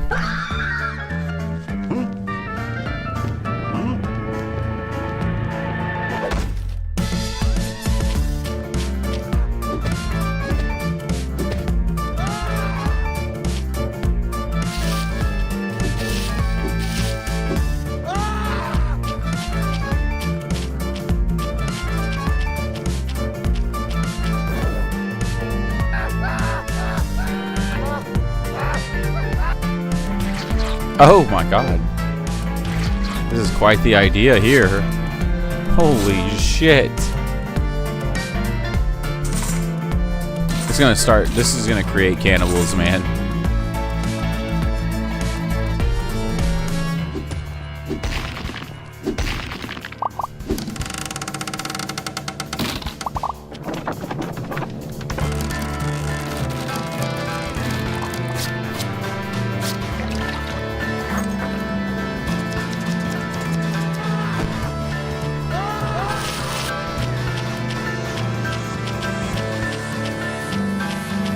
Yo, India has been in the kitchen. It's that fucking Naruto run.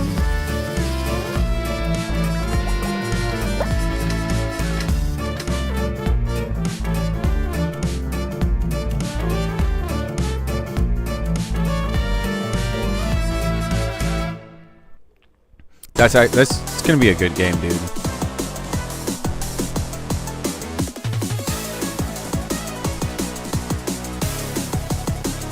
More of these motion,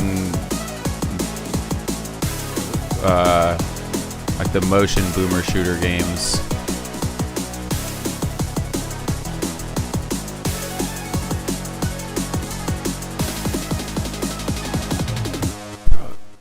This is an Indian indie game showcase, right? Your study and work companion, stay focused.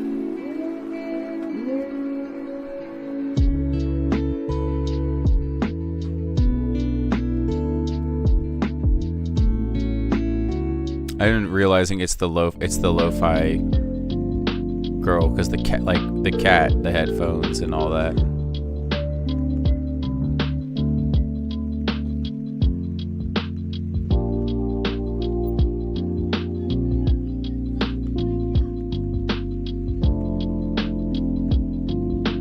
But you're doing your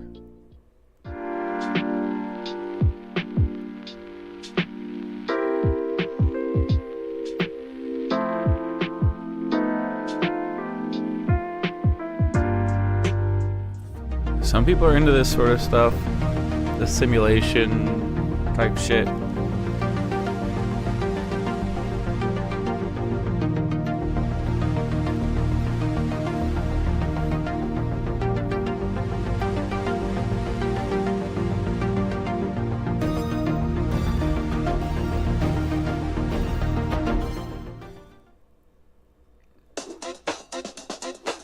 It would drive me, like, thinking about that. Say your girlfriend is playing this game, right? But her whole life outside of this game, she can't keep like under control, right? You'd be like, well, why don't you just do what she's doing in the game in real life and get your life like I did? This would, if I had a girlfriend and she was playing this game, or say like for a girl, your boyfriend is playing this game, but their workspace is all fucked up. They can never focus. It's like, I would be like, I would lose my fucking mind.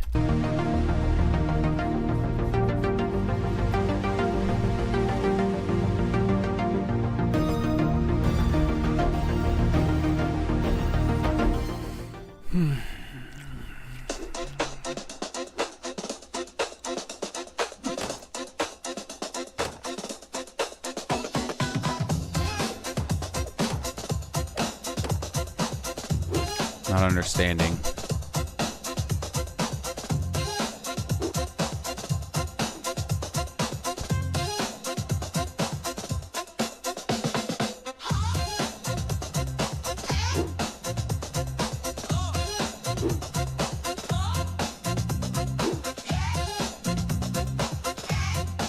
You're stealing the living furniture and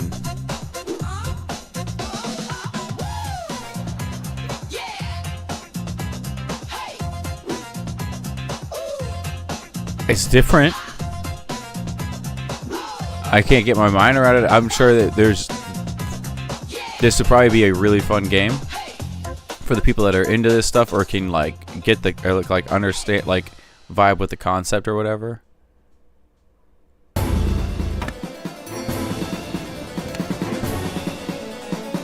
Build your deck in a cooking game? Hell the fuck no. Y'all are taking this shit too far.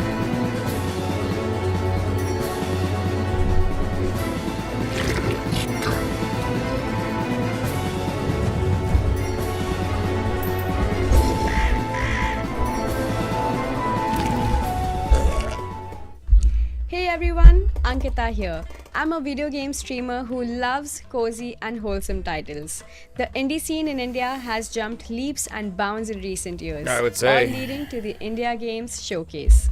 I'm eagerly looking forward to all the titles and I hope you all enjoy the show.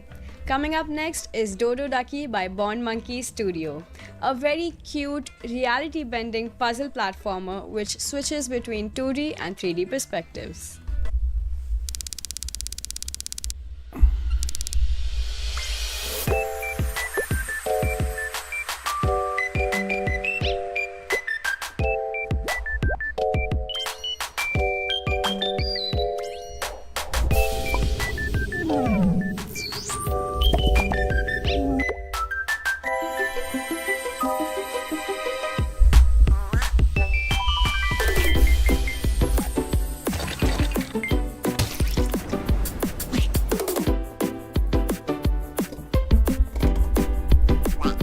India's been cooking. This isn't exactly for me, but I know a lot of people this could be for.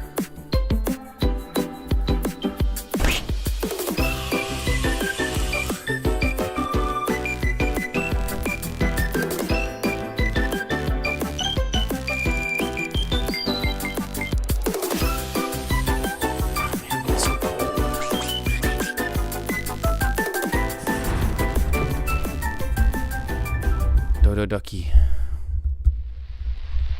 I've always felt it.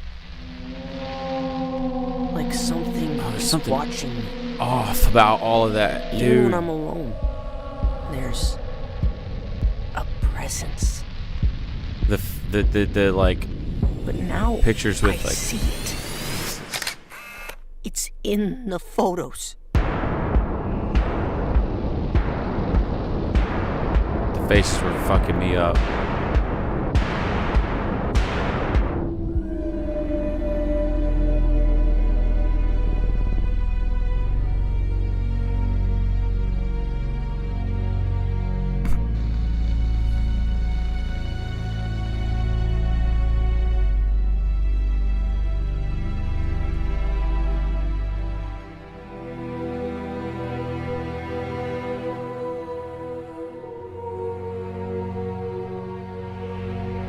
Ghosts.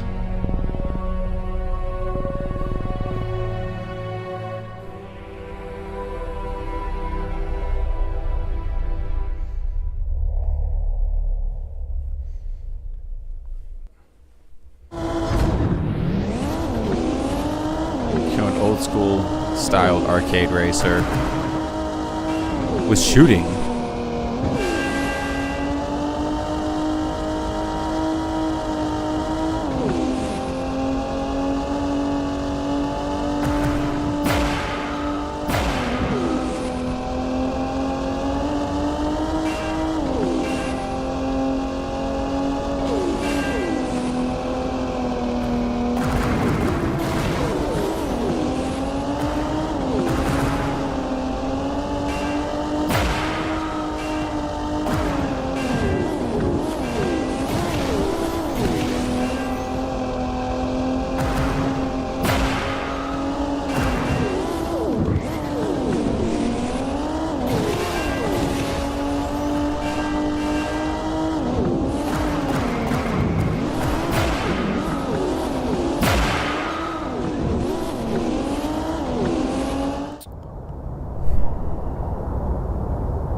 Okay.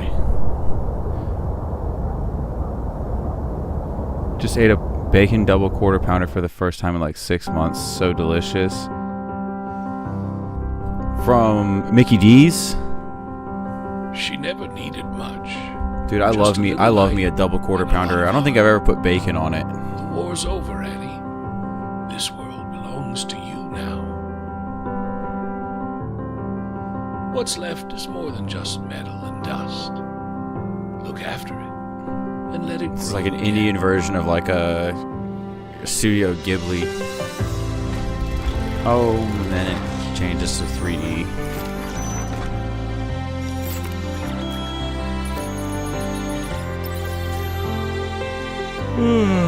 Future Farm.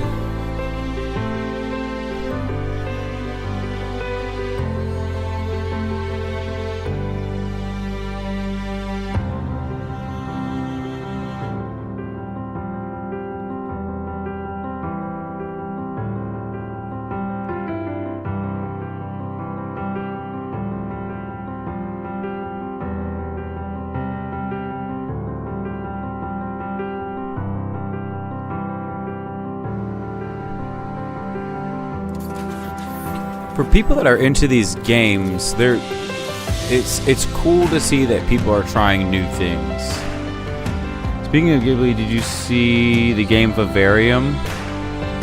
I was gonna pull it up, but then I didn't because I was judgmental over the title card. I don't know why, but I was told it's got to have that like that Studio Ghibli like style to it. Like the game actually plays like that.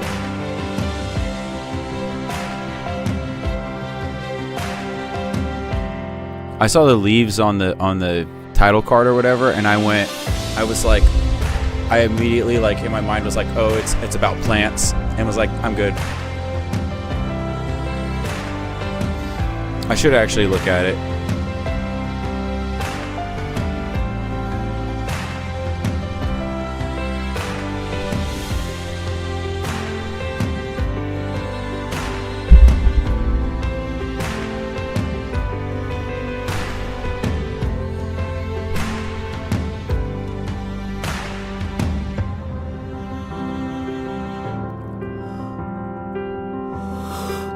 Oh, goodness gracious. Silk Grove. Yeah, cozy game looks like 80s Ghibli anime. You think you're gonna get it? Okay. I'll have to check that out. I'm actually gonna have to actually watch the trailer after this. There's another game that no one was showing called Tanuki Pawn Summer that I still kind of want to get.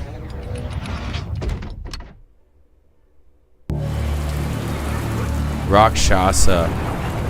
That's a demon man just smoking a cigarette. An RPG where every choice matters. I'm into this, man. This is like those older PS, or not PS, these are like PC games. Explore dark fantasy, modern India. Which is it's a setting that we don't get.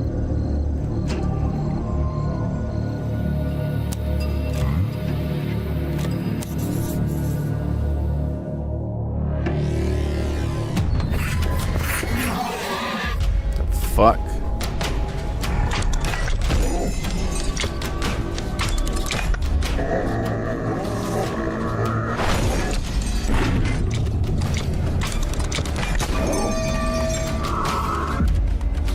What the hell are these people like? Where do you guys come up with this shit?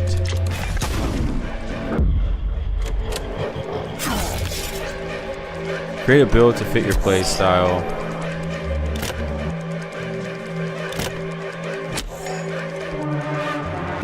Music's fucking me up. Throw snakes.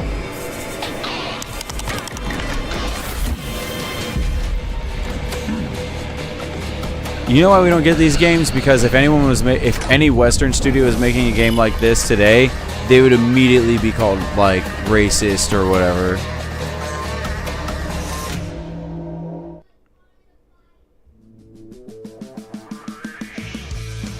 The Last Nighthawk, 1952.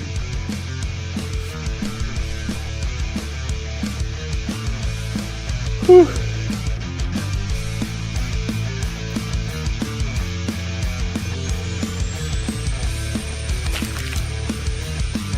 A jetpack.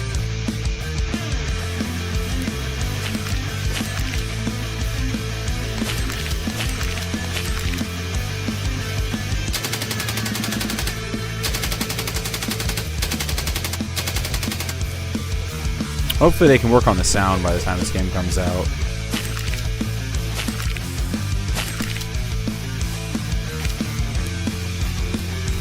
Like, if it's not a free game, I'd rather, like, if this is a game that you'd have to pay for, I would be pissed if I was playing a game that sounded like that, and it not be like there's intent to it.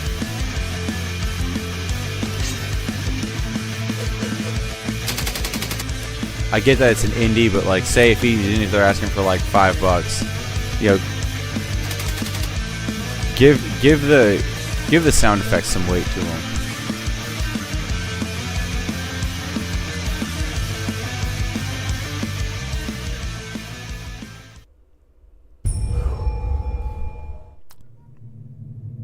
Loop, beginning of never-ending journey.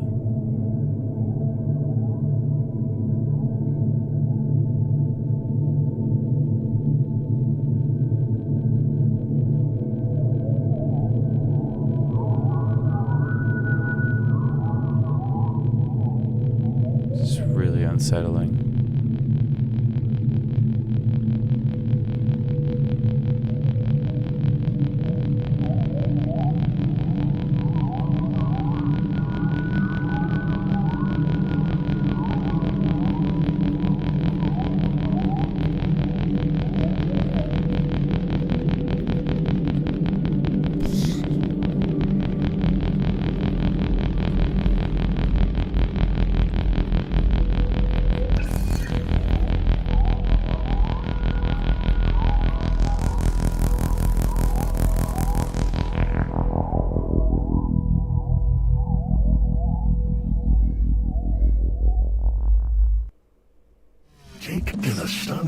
That was pretty neat. Like, some of these look profoundly indie, but what, like, their ideas that they're employing are crazy. Step into another dimension and experience what you have never seen before. Be prepared.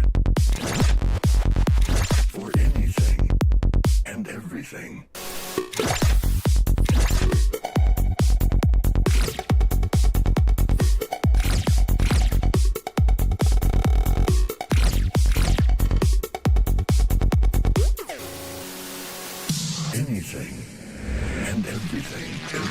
Coming soon in Steam. Wishlist now. Supercharged. Feel the rush.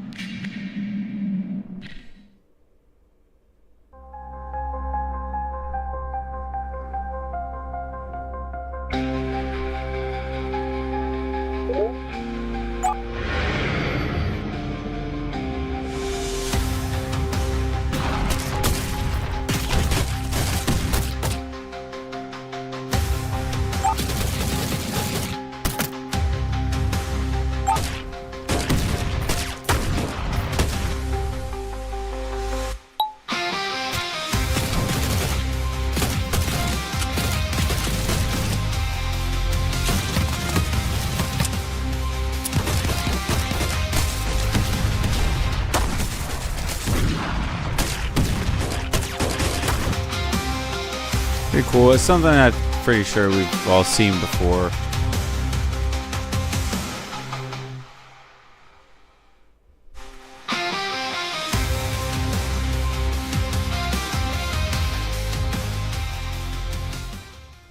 What's up guys, Animesh Agarwal here, or as some of you may know me as 8-Bit Thug.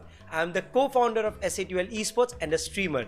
As someone who has watched the rise of India's gaming firsthand, I have also been aware of the game development scene and the many artists and developers who have contributed to its growth. Which is why I am incredibly excited and honored to be here with you today for the India Games Showcase. These developers have worked really hard to be here and represent the enormous talent from across our country. I, for one, am glad to highlight the developers and give my support to Indian indies. Thank you for watching, and on to the next game. Centurion Knight.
This looks like it's gonna be good.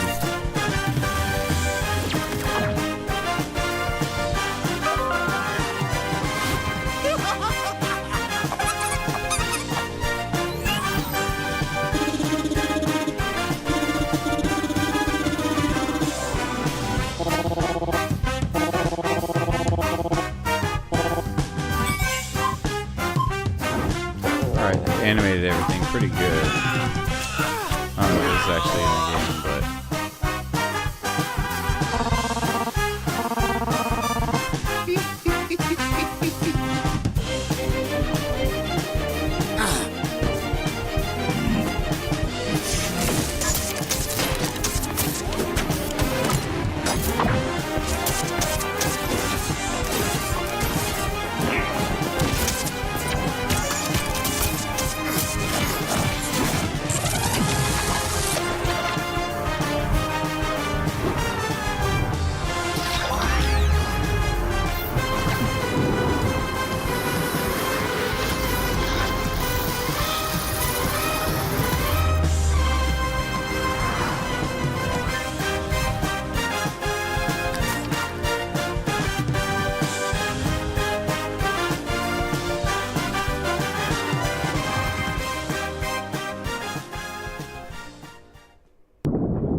Feel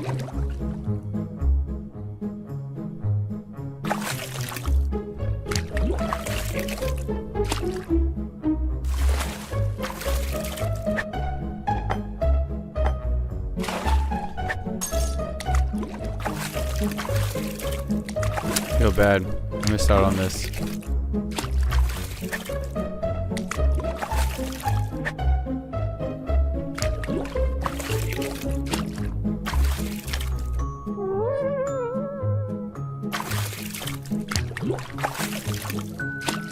Okay, I am fish without getting in the bowl. I mean, cool.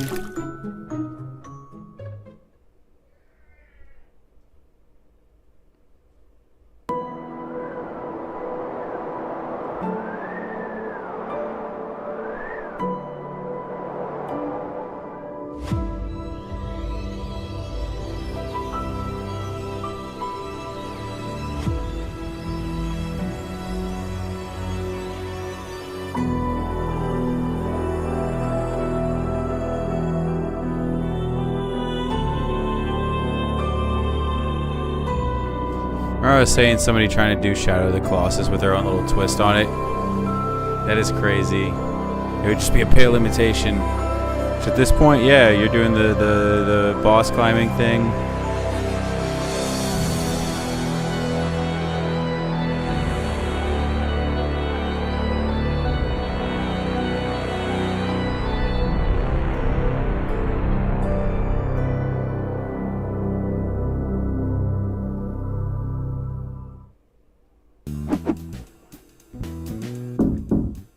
Room service. Shit! Oh, No, thank no, you. no, no. Okay, how do we get rid of the body? I've got it. We grab him, take the elevator to the 3rd floor, and dump him in the trash chute.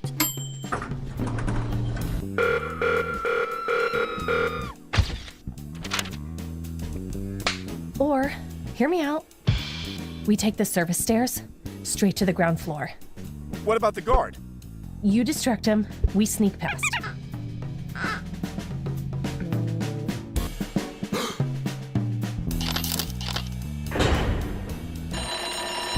Now, we do things my way.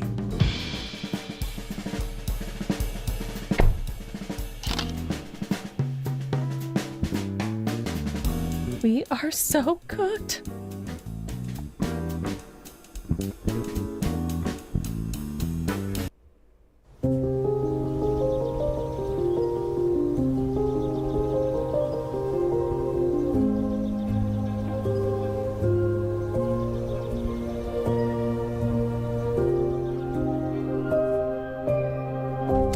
I think I've seen this game.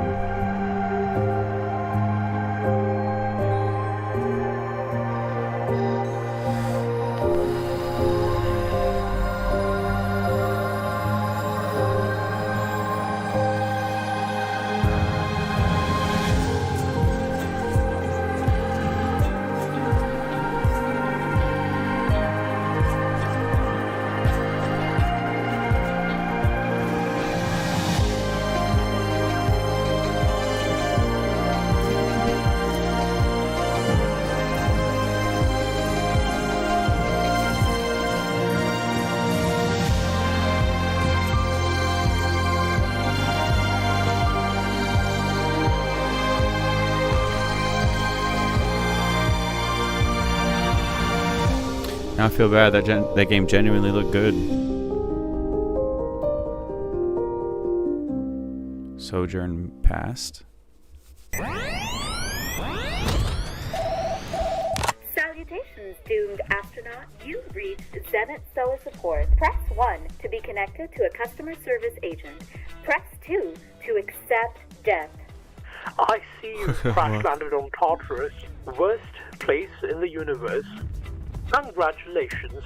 You have finally reached the people who can help. Transfer your call to another department so you can explain your problem from the very beginning. Hey, you. Still climbing? Still the strong, silent type? Meow. Can I interest you in our annual subscription plan? Okay, Mr. Bifford Gifford, I've got your case right here. Oh no, you're falling really fast and really deep. Okay, you're fine. People survive this. Oh, sweet heavens, do they survive that? Oh God, I'm panicking. Are you seeing double? I'm seeing double. I hate this, I hate this. I'm gonna transfer you to someone more qualified. Zenith Stellar Support. We can save you for a price.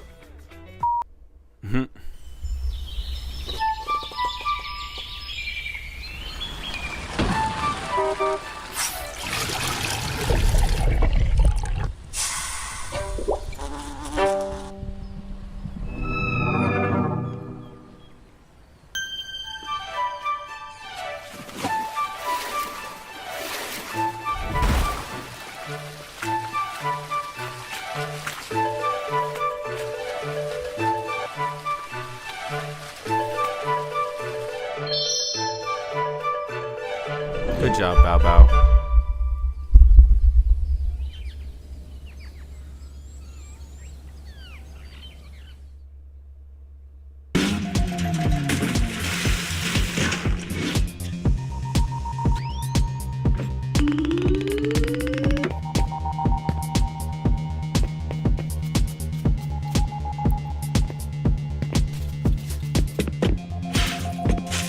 What is this game?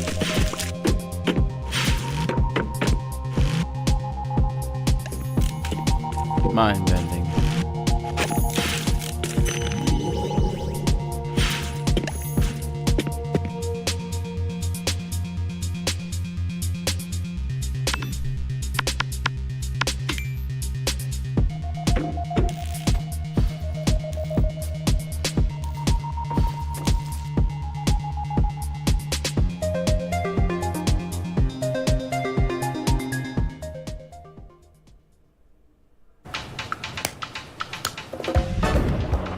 Oh shit.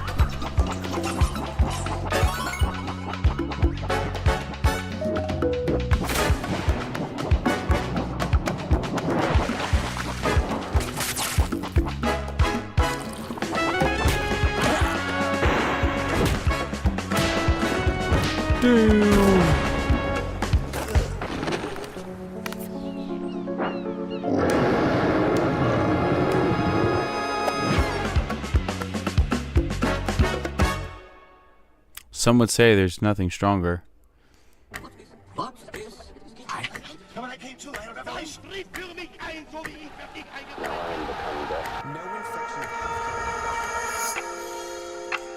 That's really cool what they did there with that audio.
Looks pretty good.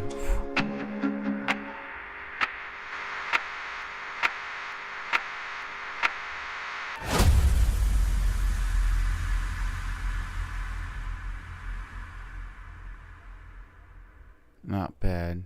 Not bad.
I'm a variety streamer from India. I started playing games from demo CDs from my dad's tech magazines, and today it brings me so much joy to see just how Indian indies are going global. We get to share our art, culture, and history with people across the world, which brings me to the final announcement of the night.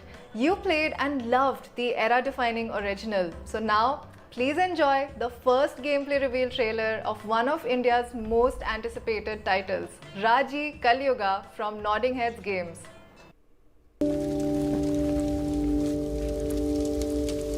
Yeah, we've already seen this.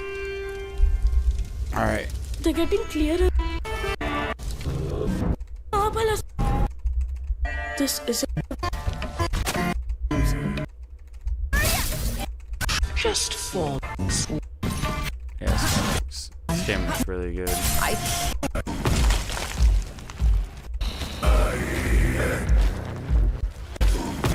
When it happens, you choose what becomes of you. It says more. Okay.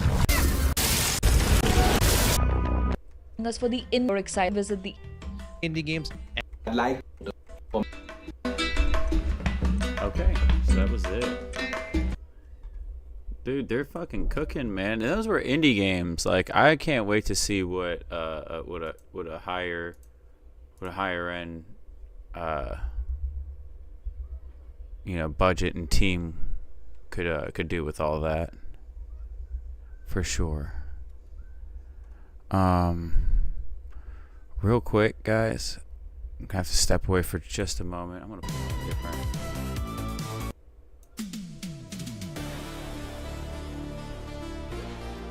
Yeah. Alright. I'll be right back, guys. Give me just a little bit.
fell asleep there for a moment.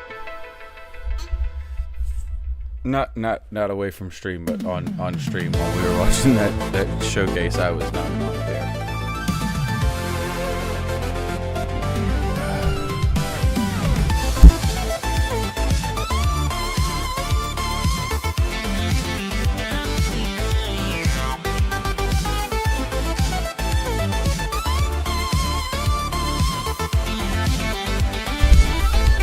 Right. Let's see here. So let's get back to the game. I have to update my stream. I gotta be better about these things. I actually am better about these things. What am I talking about? It's just it was momentary. I'm getting used to changing my format. I've changed the way I do things every week, it feels like now.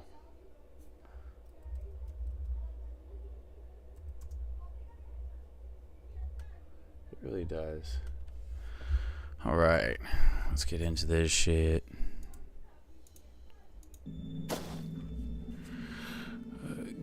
Ginungagap. Kajagugu. Too shy to shy. Hush, hush, I.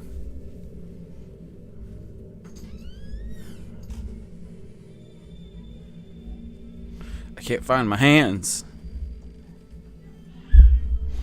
Where are my hands?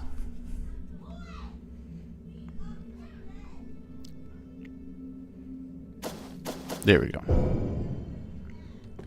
Okay, now the boss fight. The boss fight.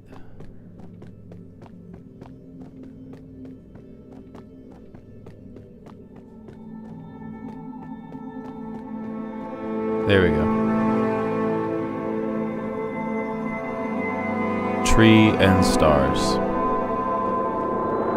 Oh, that's right.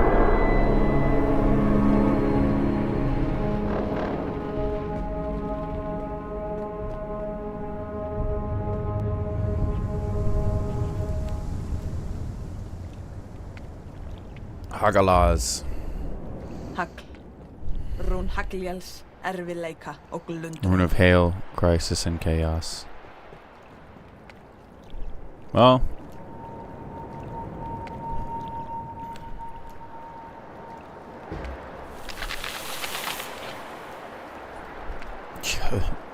the Mimir thing freaks me. Look at him. Tracking me. It's freaky as hell, y'all.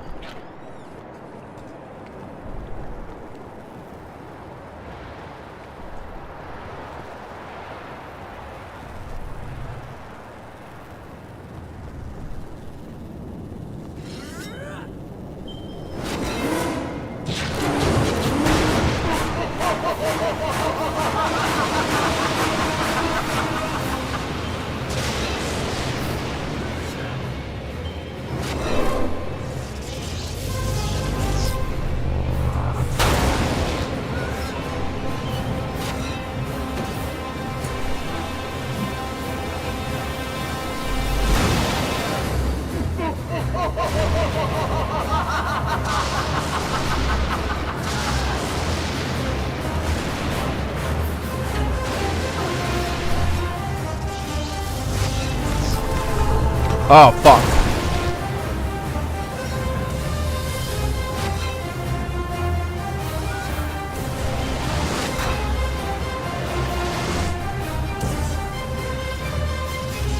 I'm probably gonna die.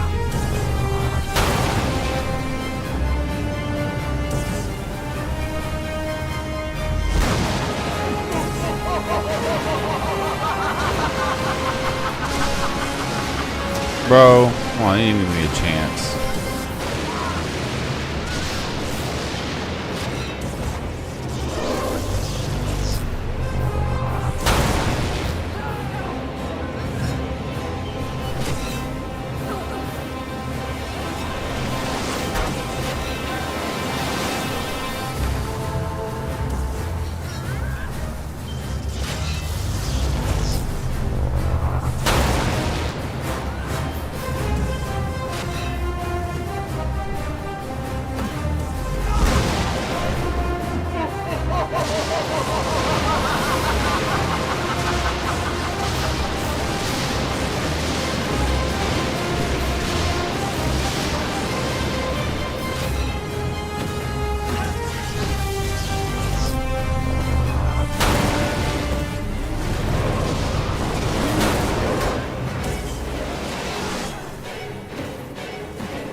Yeah, I'm probably fucking dead.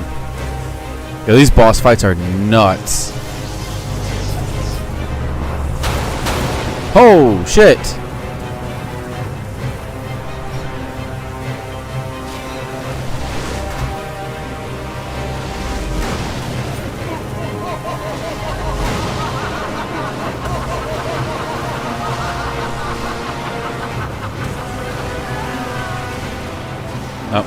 Þér hefur mistekist að ávinna þér hilli goðanna. If I had more healing, I'd have been alright.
Shit. Got a little too overconfident in that moment.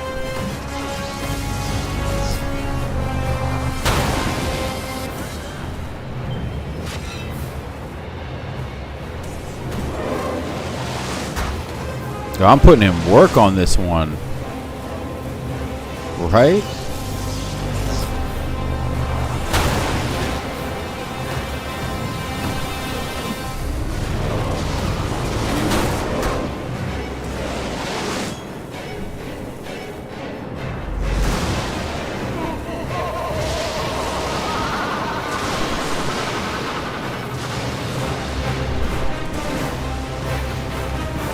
Shit.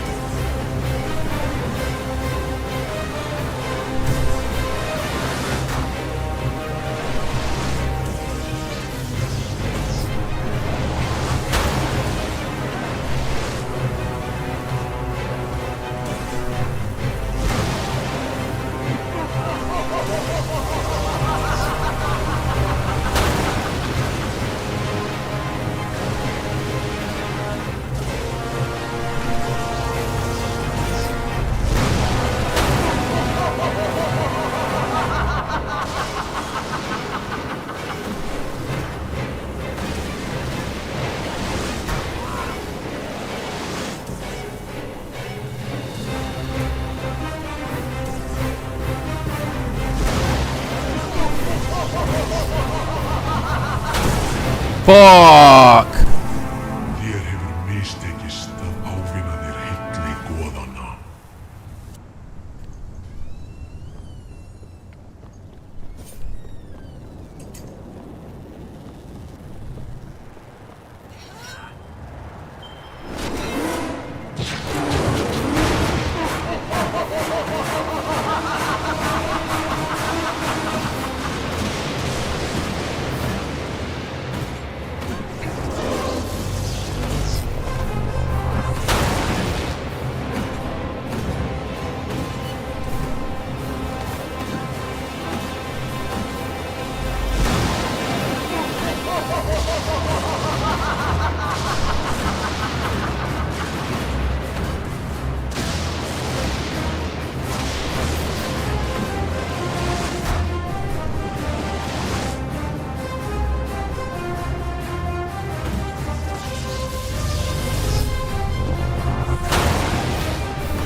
Bro!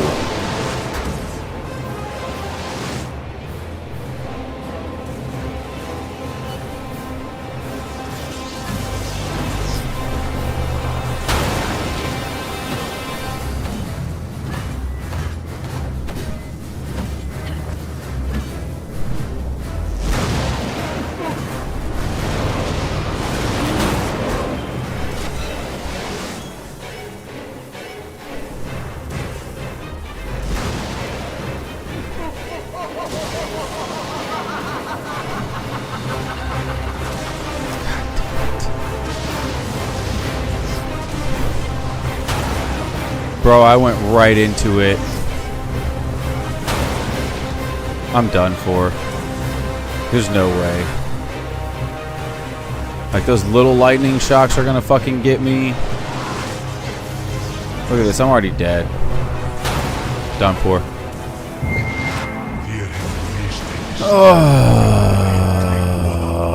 I had to use the other. I had to use the other thing, the lightning protection thing.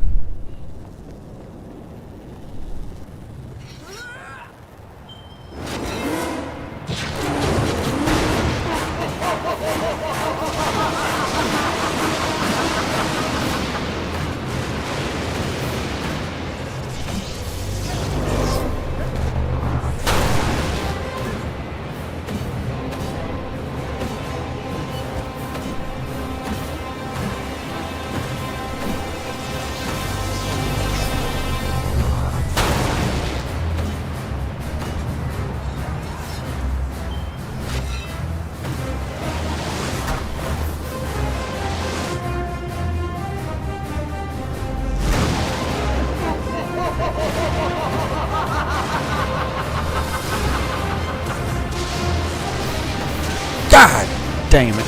God dang it.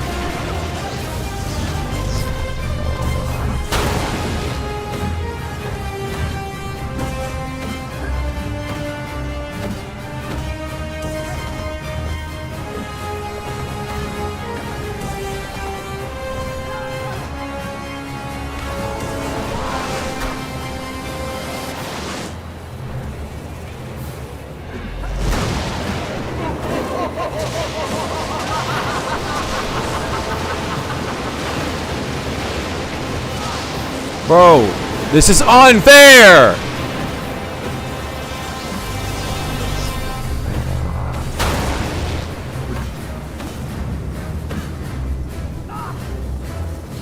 I'm dead.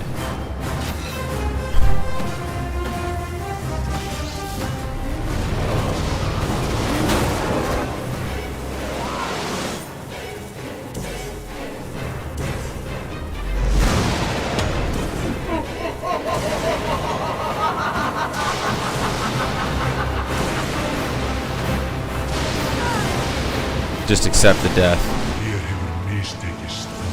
Just accept it.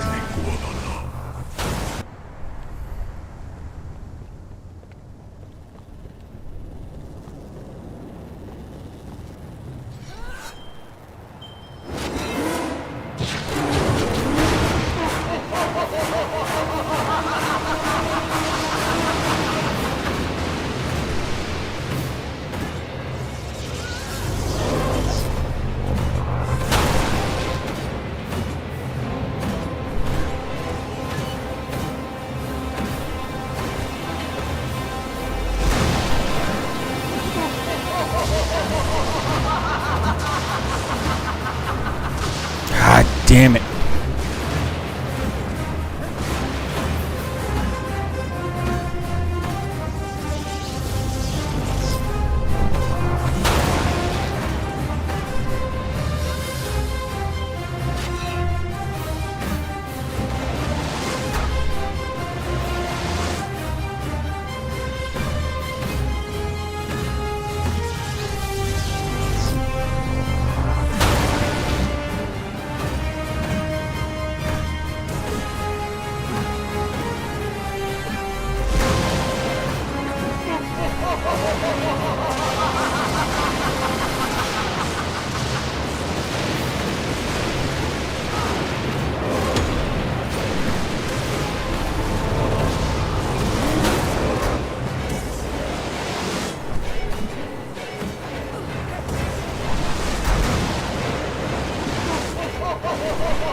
Got him. Just got lucky.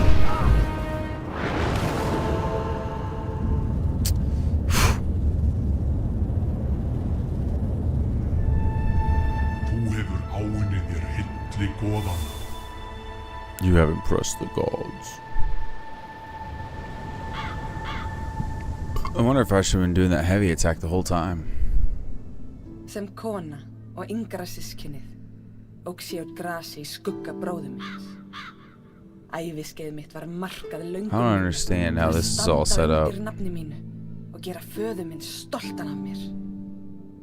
Með hverju mánuðinu sem ég eyddi á sjó, berjast í nafni Óðins, sannaði ég mig aftur og aftur. Ég vann mér fljótt inn virðingu föður míns. Það lítur að hafa verið samband mitt við föður minn sem kveikti fyrsta neista öfundsýkinnar hjá bróður mínum. Nokkrum árum seinna tilkynnti faðir að við fráfall hans myndi ég taka við sem höfðingi þorpsins.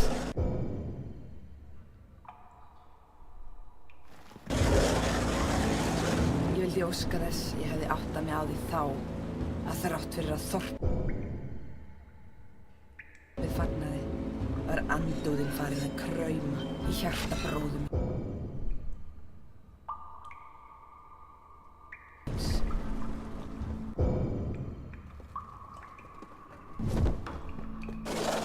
Undir rótum Yggdrasils á brunnurinn hvergelfir uppsprettu sína og honum renna allar heimsins ár.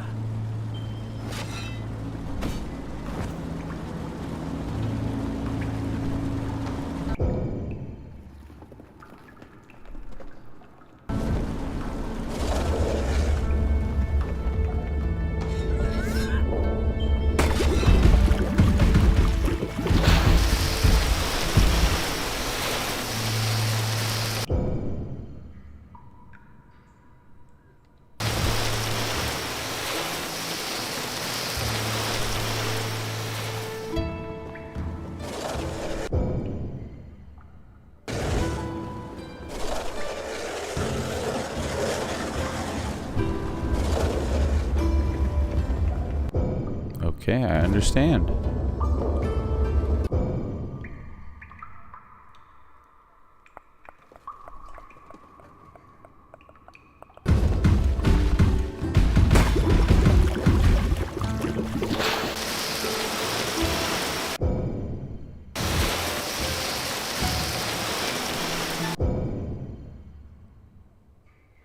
Okay, now we're back at the top. Or no. Oh, yep. Okay. So what am I missing? Undir rótum Yggdrasils á brunnurinn hvergelfir uppsprettu sína og af honum renna allar heimsins ár.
shit.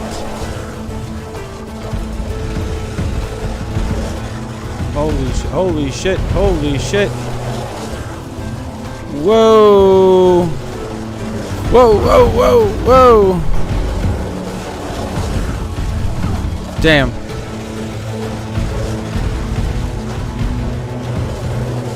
Yo, this ain't like Aladdin's carpet ride. Holy shit.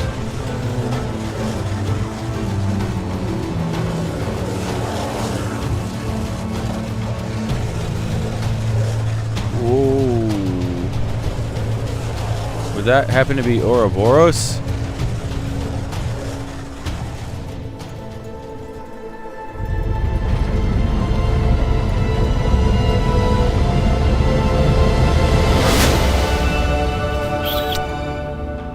Baby, baby.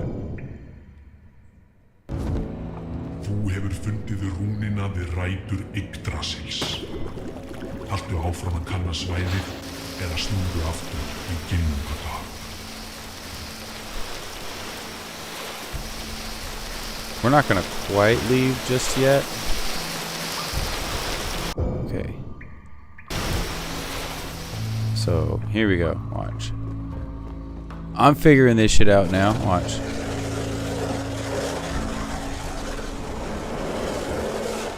Alright. Over here. Yep. Aha.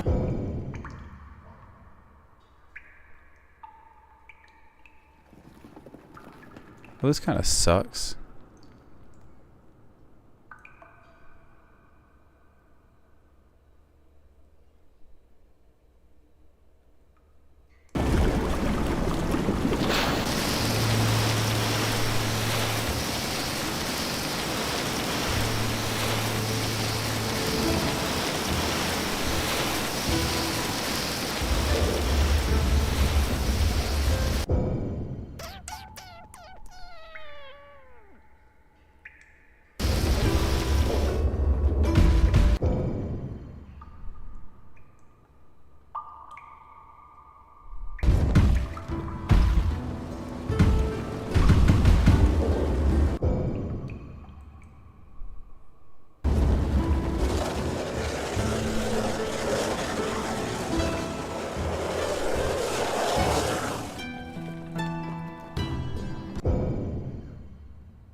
I don't understand.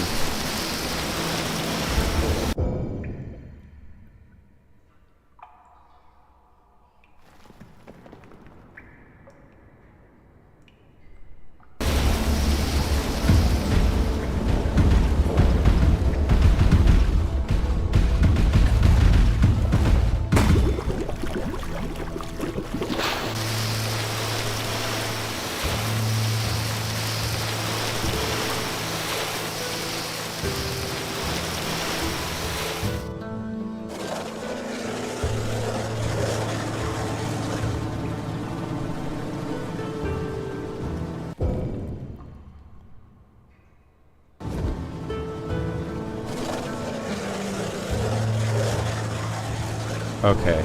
Yep.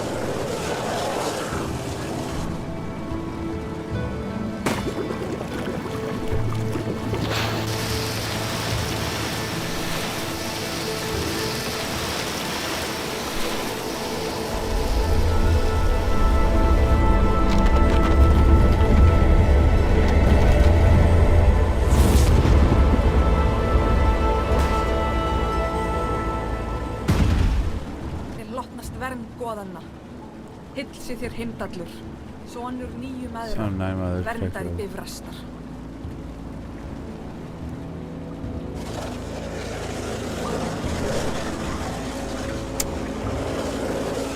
Heimdall's protection.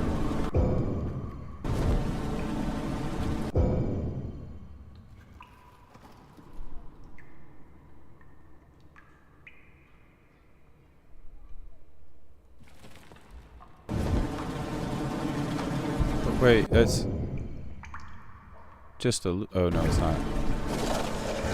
Like, that just catches me in a loop.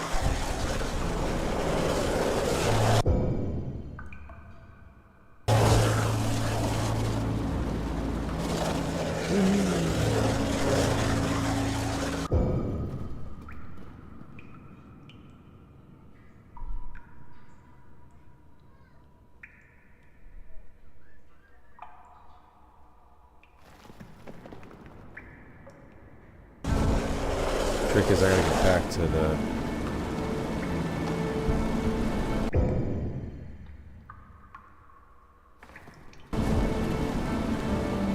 Alright, I'm gonna try this one again, see what this gives me. I'm pretty sure this isn't the one I want to go to, but I might be wrong. Yep, this is the one I want.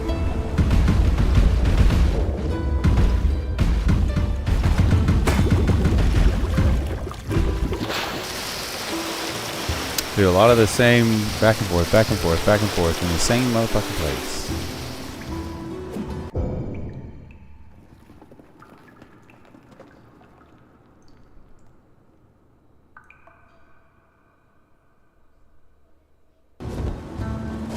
Okay, I haven't gone this way. So maybe the treasure is here.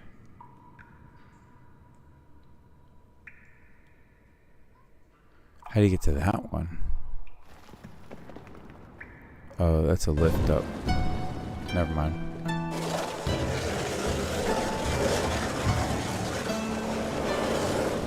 Nope.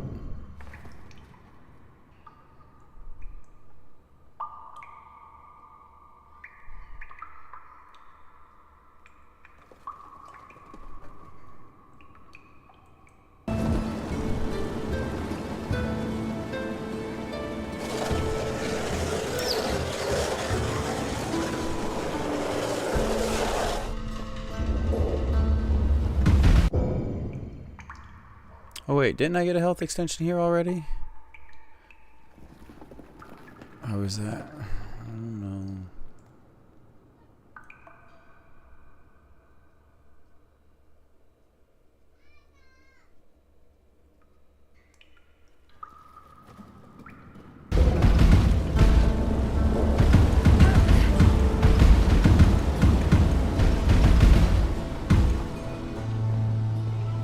Well, now I'm gonna have to go down to the mirror.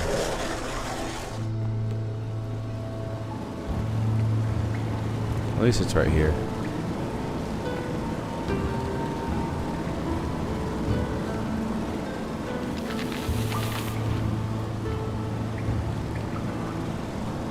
It's so fucking freaky.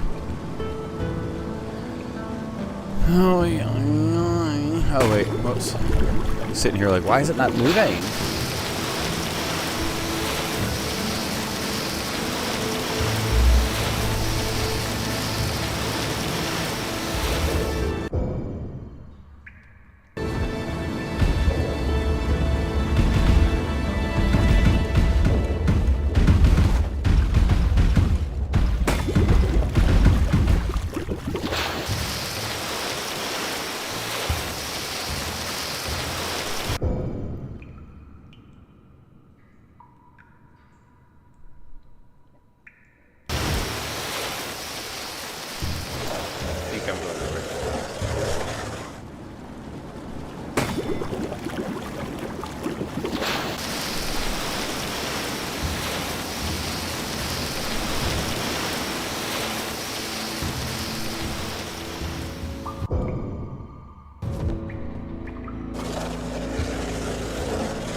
Brokkur, leikinn handverksmaður af dvergakynni.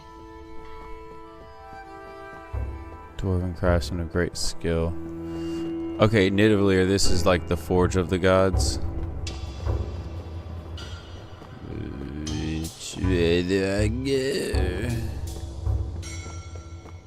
Or am I just stupid? I'm just stupid.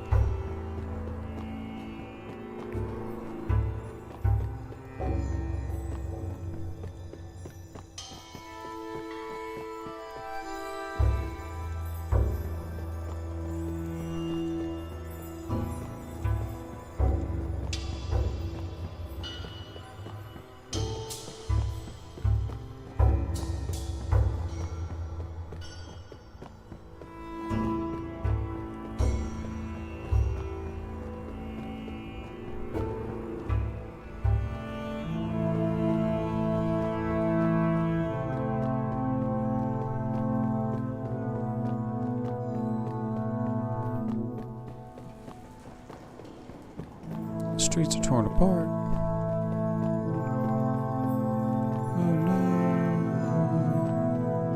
Oh no.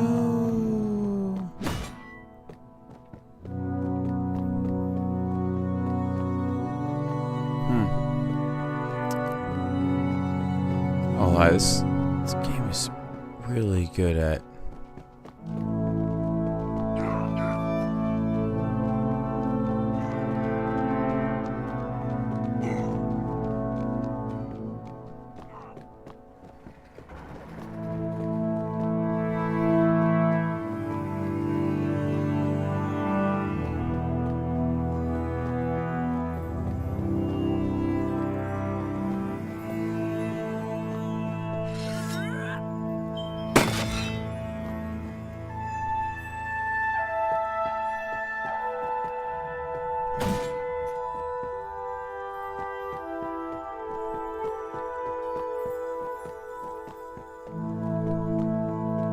I don't know what I did. Also, why did all the dwarves run from me? I thought we were cool.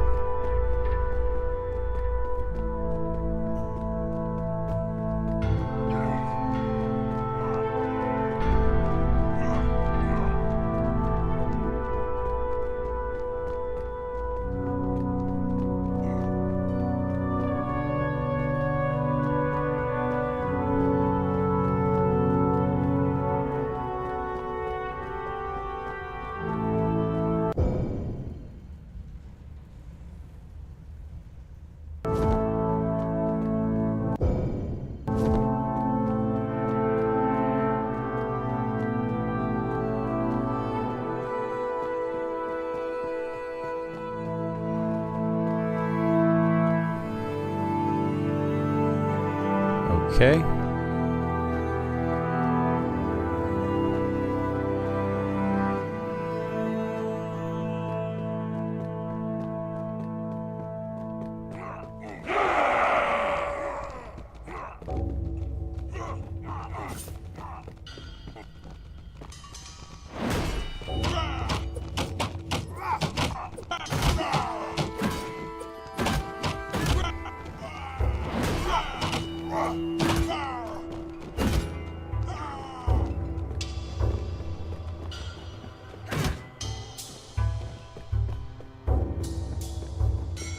Feel bad beating up the dwarves, man.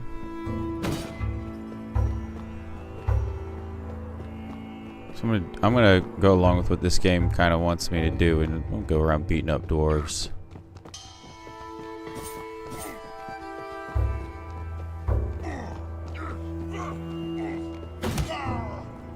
Just knock a pumpkin out.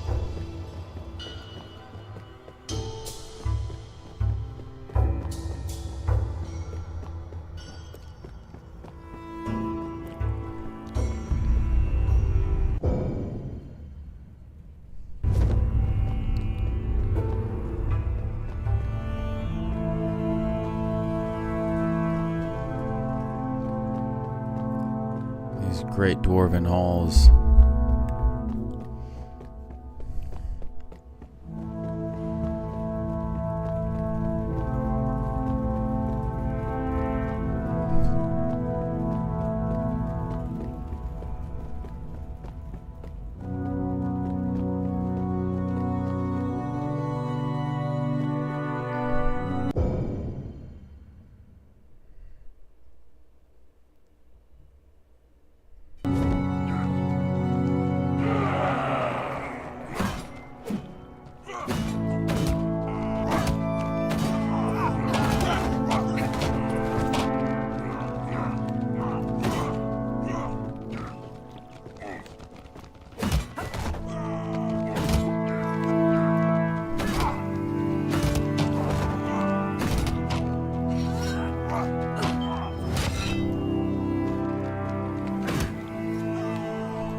knockout animation is adorable.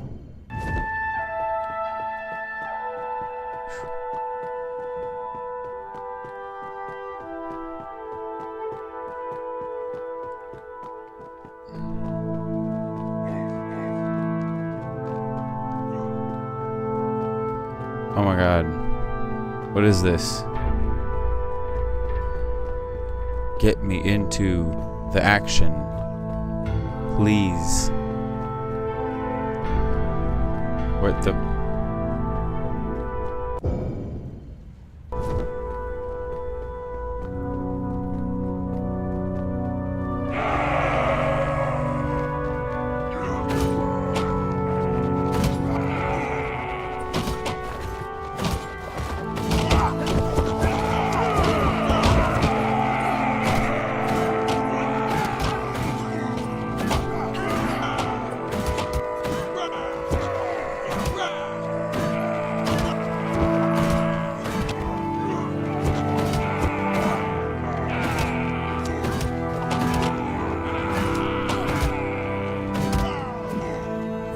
Jesus Christ.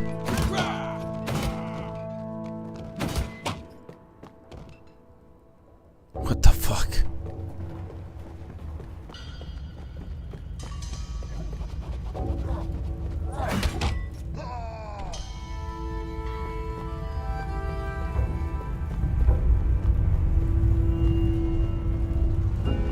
Fæðingarstaður hinna öflugu Gundnis, Mjölnis og Gleipnis.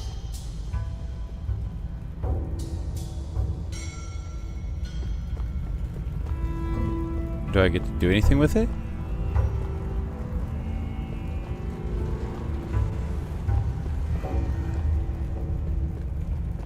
No? Maybe?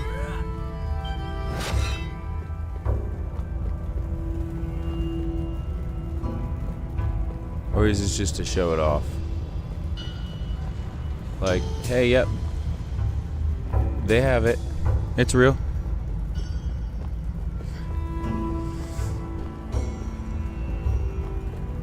Okay. Oh yeah, it was just hey, look at this thing.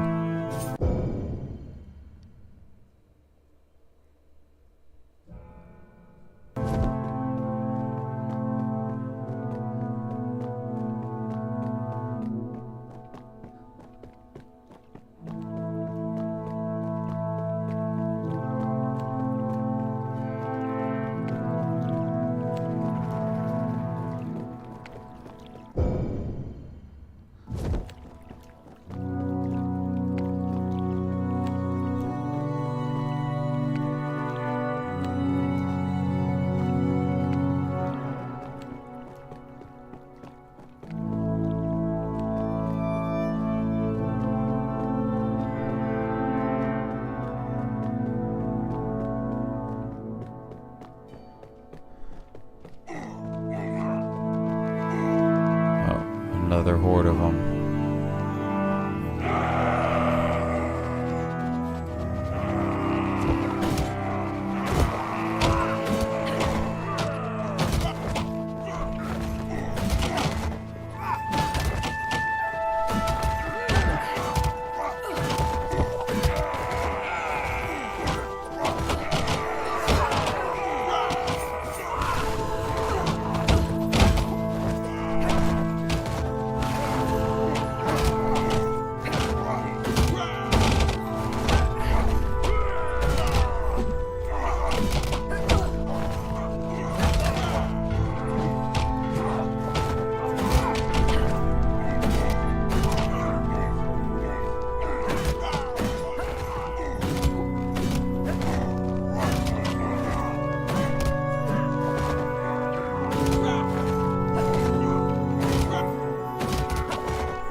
I'm slaughtering the dwarves. This is awful.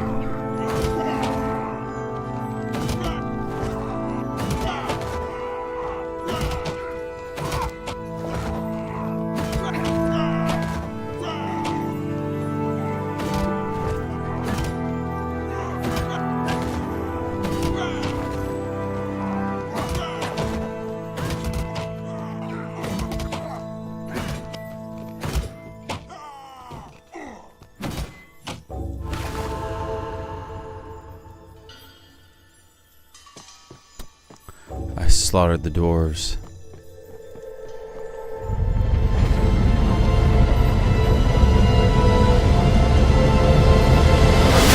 Give me the power! Þú hefur fundið báðar rúnir fjár, hella jötunsinn sem situr í hásæti sínu. Haltu áfram að kanna svæðið eða snúðu aftur í ginnungagap.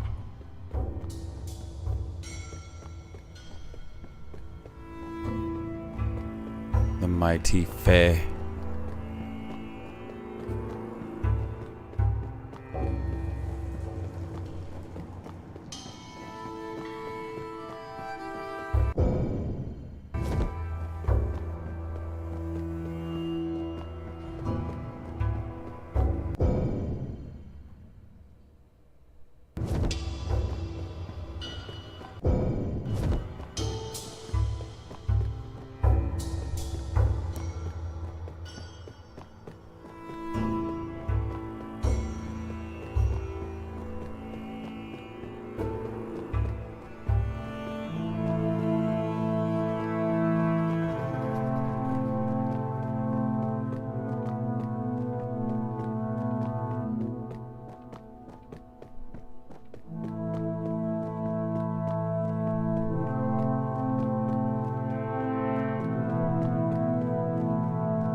So, I only found one of those black things.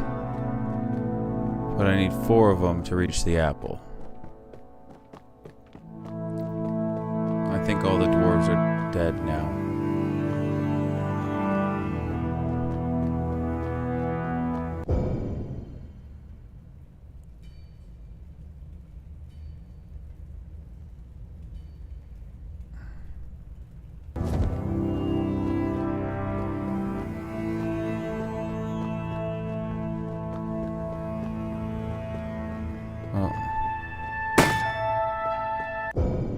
Is there one on each land?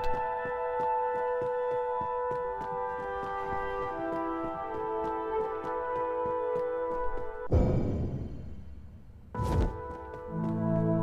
bunch of stuff I'm missing apparently. Well, well, well.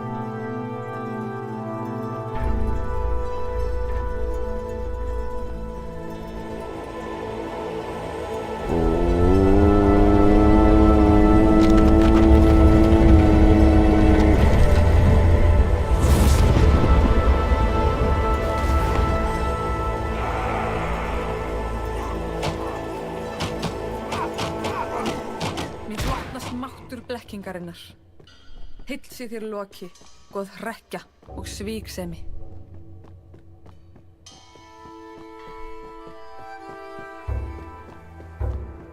Okay. So now I have Loki, Thor, Heimdall, and I forget the healer.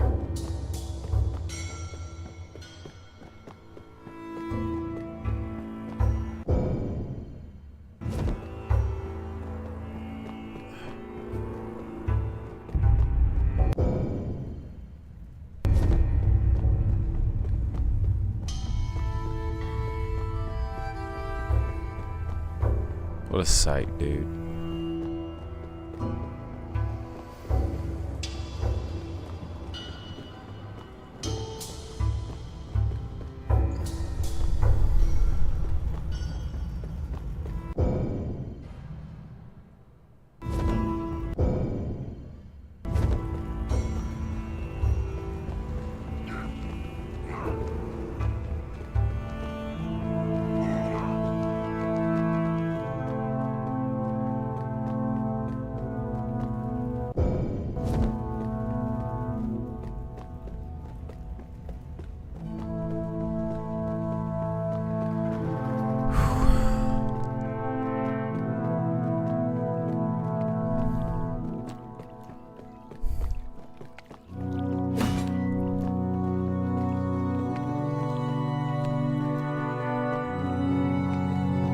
So there's my mirror.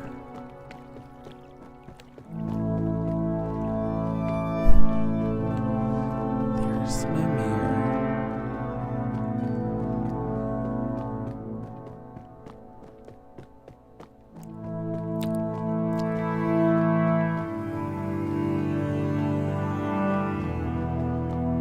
All the slain dwarves.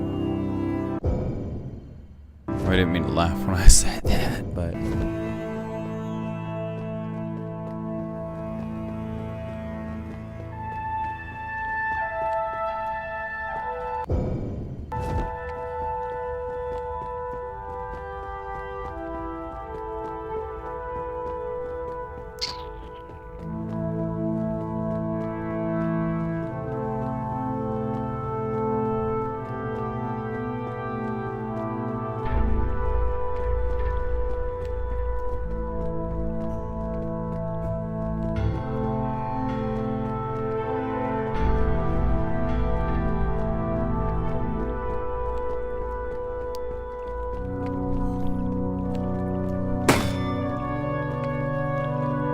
So that's 3.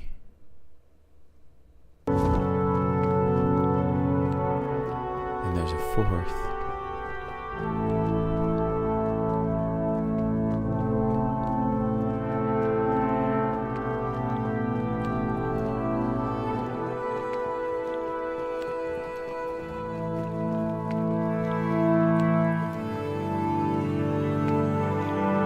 I don't think I'm going to be running into any more of these guys.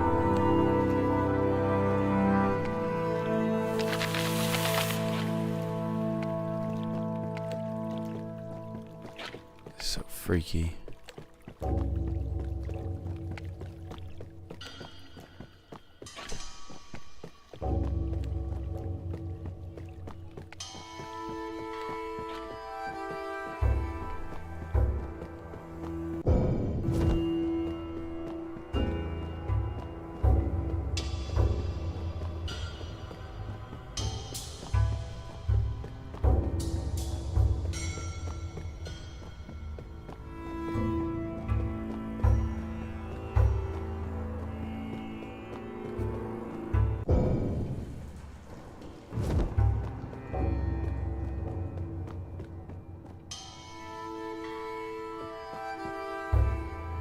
Well, how the fuck do I get up there?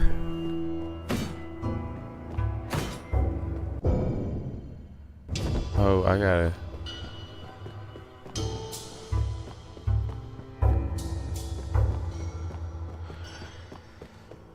Is it from somewhere else?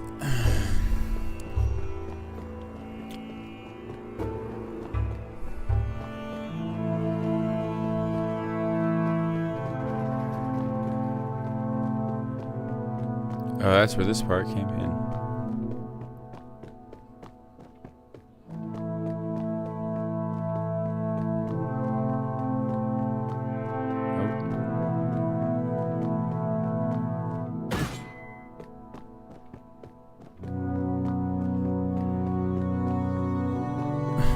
I don't know.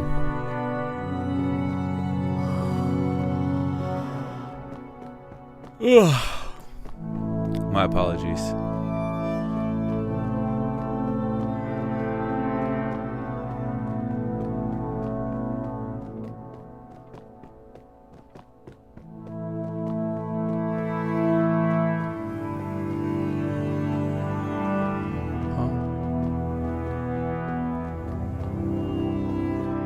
Well, what the fuck?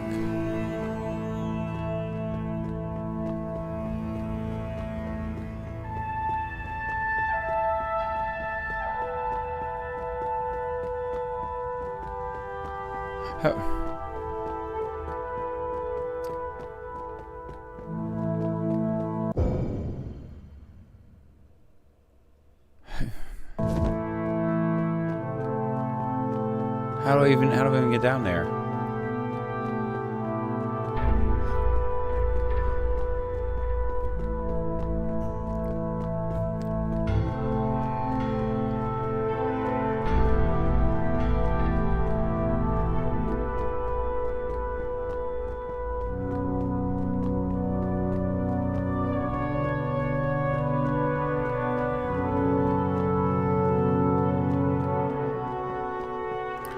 can't.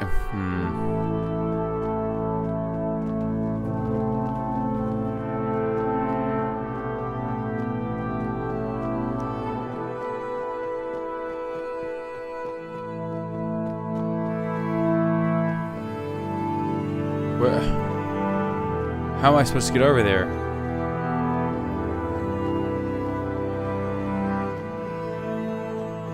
Some secret fucking door?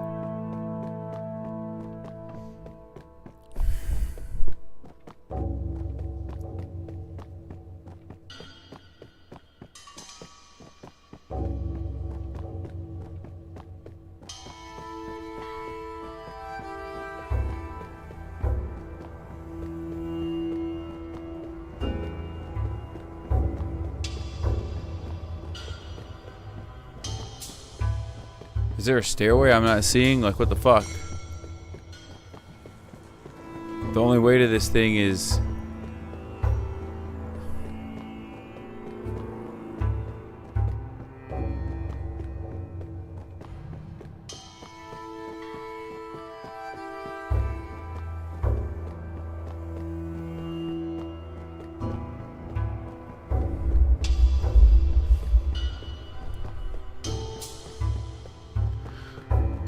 There's no secret stair.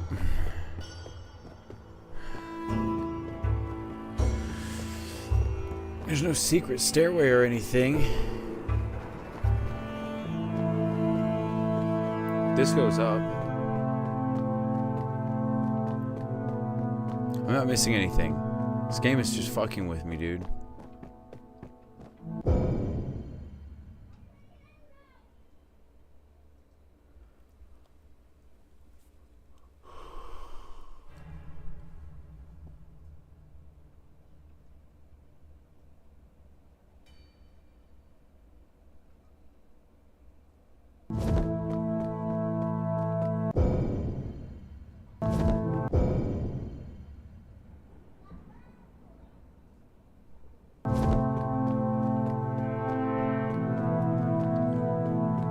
Is there...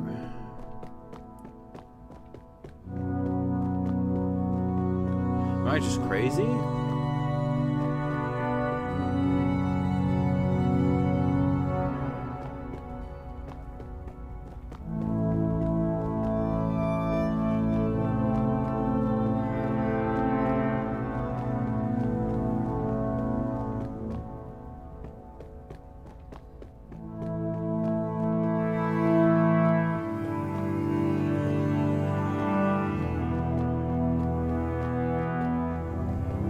No, there's certainly nothing wrong with me. I'm not wrong.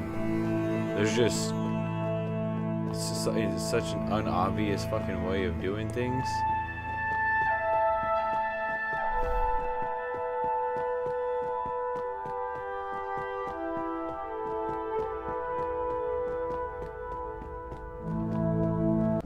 Alright.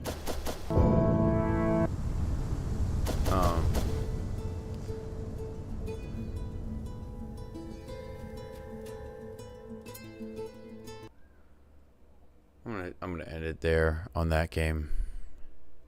Or for that game. I'm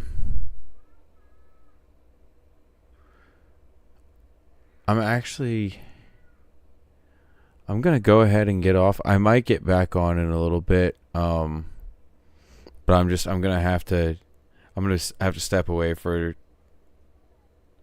longer than a few minutes. So I'm gonna shut this down. I'll come back, maybe put on a part 2. But I for sure will be putting on a part 2. What am I thinking? Actually, like half an hour, but I don't want to just leave my stream sitting up for half an hour. That's egregious. But if you're not able to tune back in, if you're not able to tune back in, I can't function right now. Yes, have a good one. If you're not able to tune back in, have a good night. But yes, I will be right back.